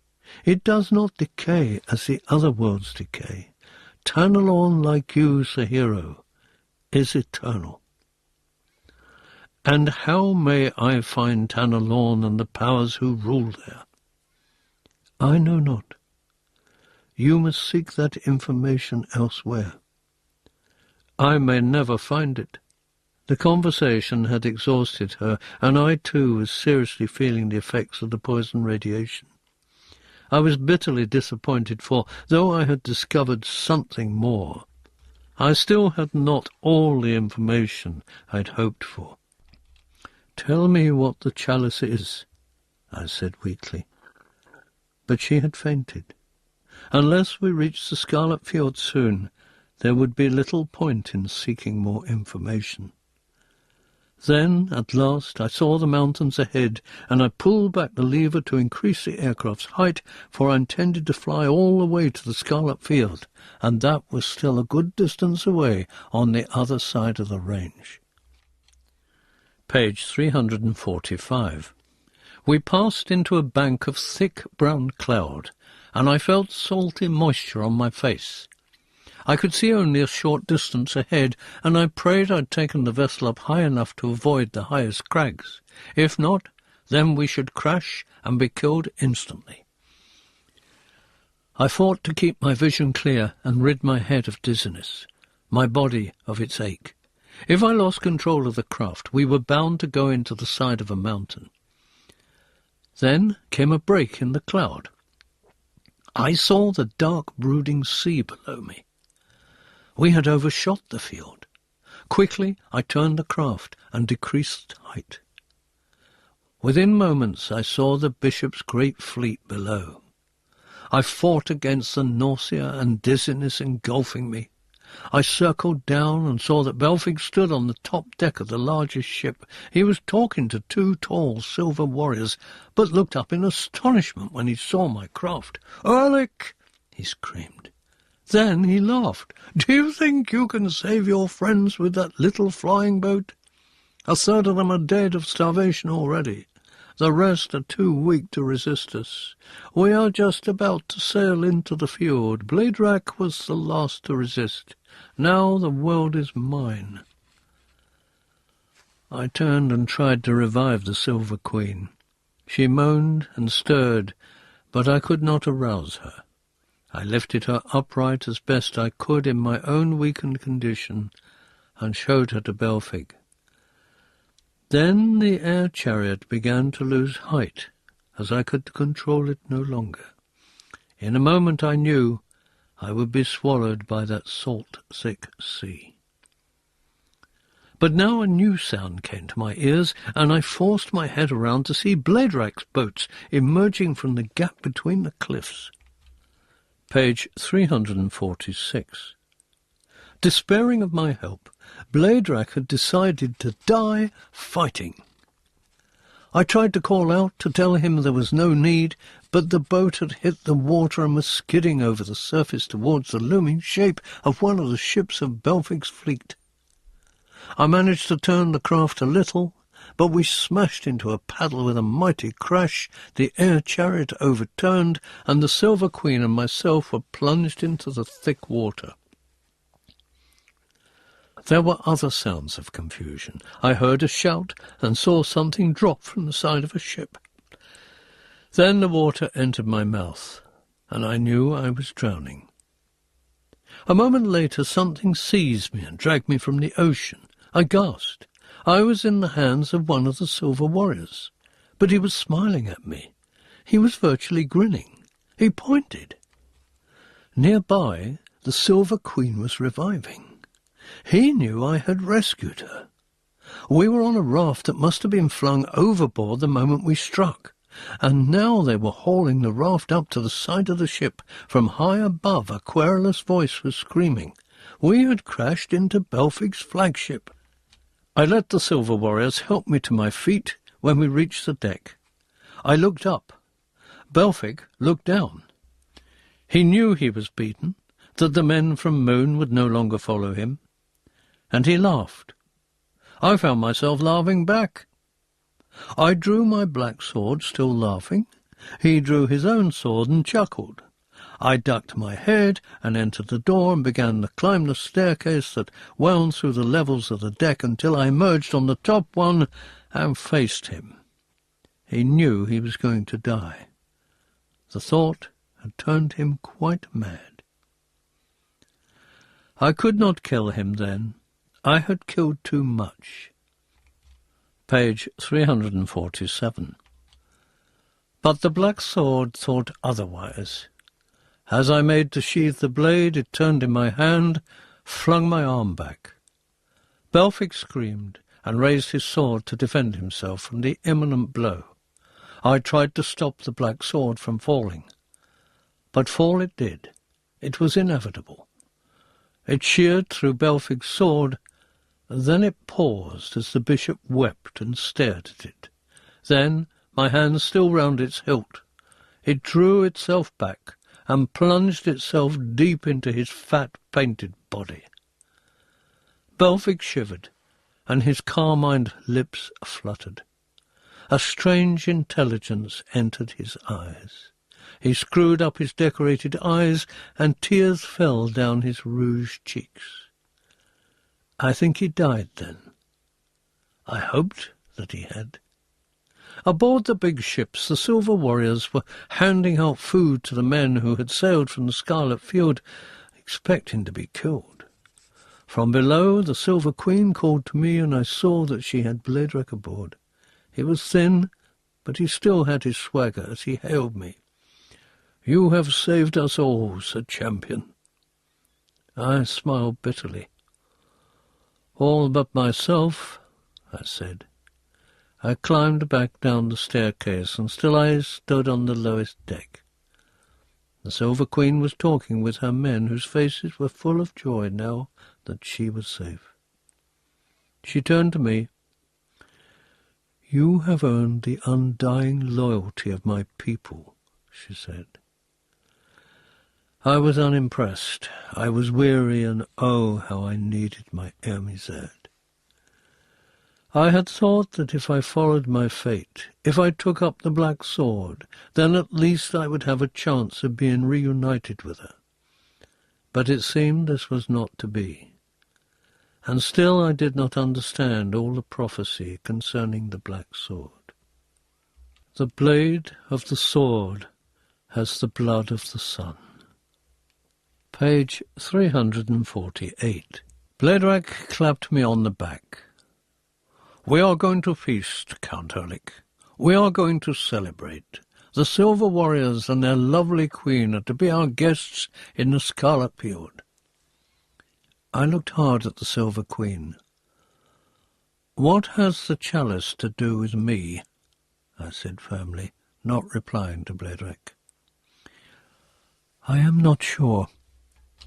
"You must tell me what you do know," I said, "or I will kill you with the black sword. You have unleashed forces you do not understand. You have tampered with destinies. You have brought great grief upon me, O Queen in Silver, and still I think you do not understand. You sought to save a few lives on a dying planet by scheming to call the Eternal Champion. It suited those forces of destiny which control me to help you in your scheme, but I do not thank you for it, not with this hell sword hanging from me, this thing I thought myself rid of." She stepped back, the smile fading, and Bledrek looked grim. "You have used me," I said, "and now you celebrate. But what of me? What have I to celebrate? Where am I to go now?" And then I stopped, angered at my own self-pity. I turned away, for I was weeping. The Scarlet Fjord rang with merriment. Women danced along the quays, men roared out songs. Even the Silver Warriors seemed lusty in comparison with their former demeanour. But I stood on the deck of the great sea chariot, and I talked with the Silver Queen. We were alone. Bledrek and the rest were joining in the merrymaking. "What is the golden chalice?" I said. "What do you mean by using it to such a petty end?" "I do not think the end petty. How did you gain the power to use the chalice?" "There were dreams," she said, "and voices in the dreams. Much of what I did in a trance." I looked at her with sympathy then. I had known the kind of dreams she described. Page 349. You were told to call the chalice as you were told to call the black sword. Aye, and you do not know what the chalice is or why it makes that sound. The legend said that the chalice is meant to hold the blood of the sun. When that blood is poured into it, the chalice will take it to the sun, and the sun will come to life again. Superstition, I said. A folk tale. Possibly. She was subdued. I had shamed her. Now I felt sorry for my outburst. Why does the chalice scream? It calls for the blood, she murmured. And where is that blood? Suddenly I looked down at my sword and grasped the hilt. The blade of the sword has the blood of the sun. I frowned. Can you summon the chalice again? Aye, but not here. Where? Out there, she said, pointing beyond the mountains. On the ice? Will you come with me to the ice now? I owe you that, she said. Chapter 4. The Knife and the Cup. The Silver Queen and the Eternal Champion were 2 weeks departed from the Scarlet Fjord. They had gone in a boat which had taken them to deserted Roanoke. They had sought the chariot in which the Eternal Champion had come to Roanoke. They found it, they fed the beasts that pulled the chariot, and then they climbed into it and were borne through the mountains out to the plains of the South Ice. Now the Silver Queen and the Eternal Champion stood surrounded on all sides by ice, and a wind came up. It blew our cloaks about our bodies as we stared up at the small red sun. You affected many destinies when you chose to summon me, I said. She shivered. I know, she said. And now we must fulfill the whole prophecy, I said, the whole of it. If that will free you, champion, it might bring me an inch nearer to that which I desire. I told her. No more. We deal in cosmic matters, Silver Queen. Are we only pawns, said Champion? Can we control nothing of that destiny? Precious little, Queen.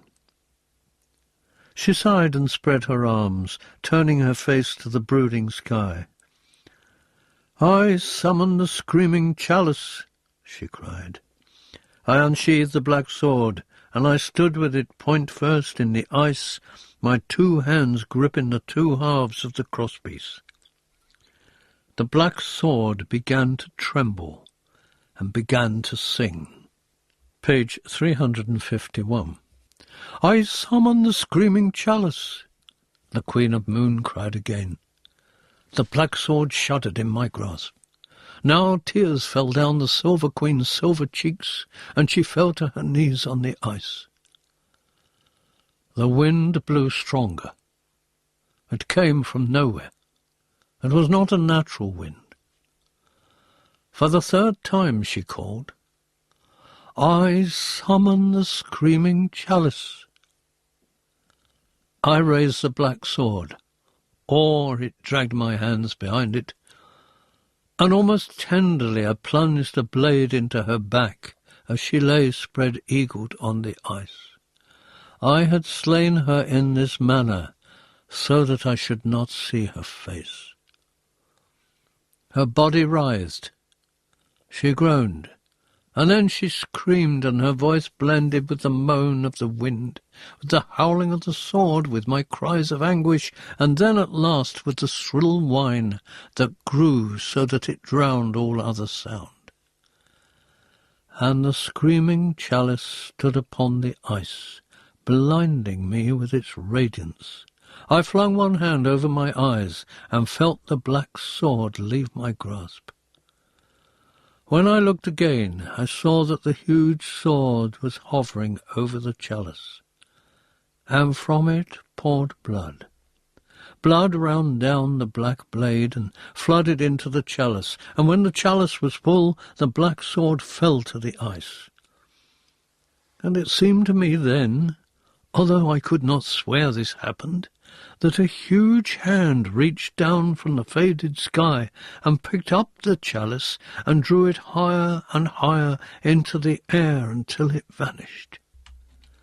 And then I saw a crimson aura spring around the sun. It flickered and was hardly visible at first, but then it grew brighter, and the twilight turned into late afternoon, and I knew that soon it would be morning again. Do not ask me how this came to pass, how time itself was turned back.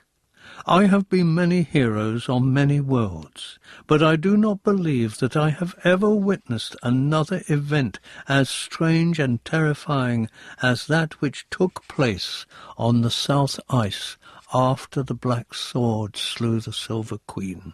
South Ice after the Black Sword slew the Silver Queen. Page 352. The prophecy was complete. It had been my fate to bring death to this dying world, and now life. I thought of the Black Sword differently then. It had done much that was evil in my eyes, but perhaps the evil had been to accomplish a greater good. I walked to where it had fallen. I stooped to pick it up, but the sword had gone. Only a shadow was left on the ice. I removed the scabbard from my belt and put it near that shadow. I walked back to where I had left my chariot, and I climbed into it. I looked at the corpse of the Silver Queen, stretched where I had slain her. To save her people, she had conjured up cosmic forces of indescribable power, and those forces had brought about her death. Would that they had brought about mine, I murmured as the chariot's wheels began to roll. I did not expect to be much longer on the South Ice. Soon I knew I would be called again, and when I was called I would try once more to find my way back to Ermizad, my Eldrin princess. I would look for Tanalorn, eternal Tanalorn, and one day perhaps I would know peace again.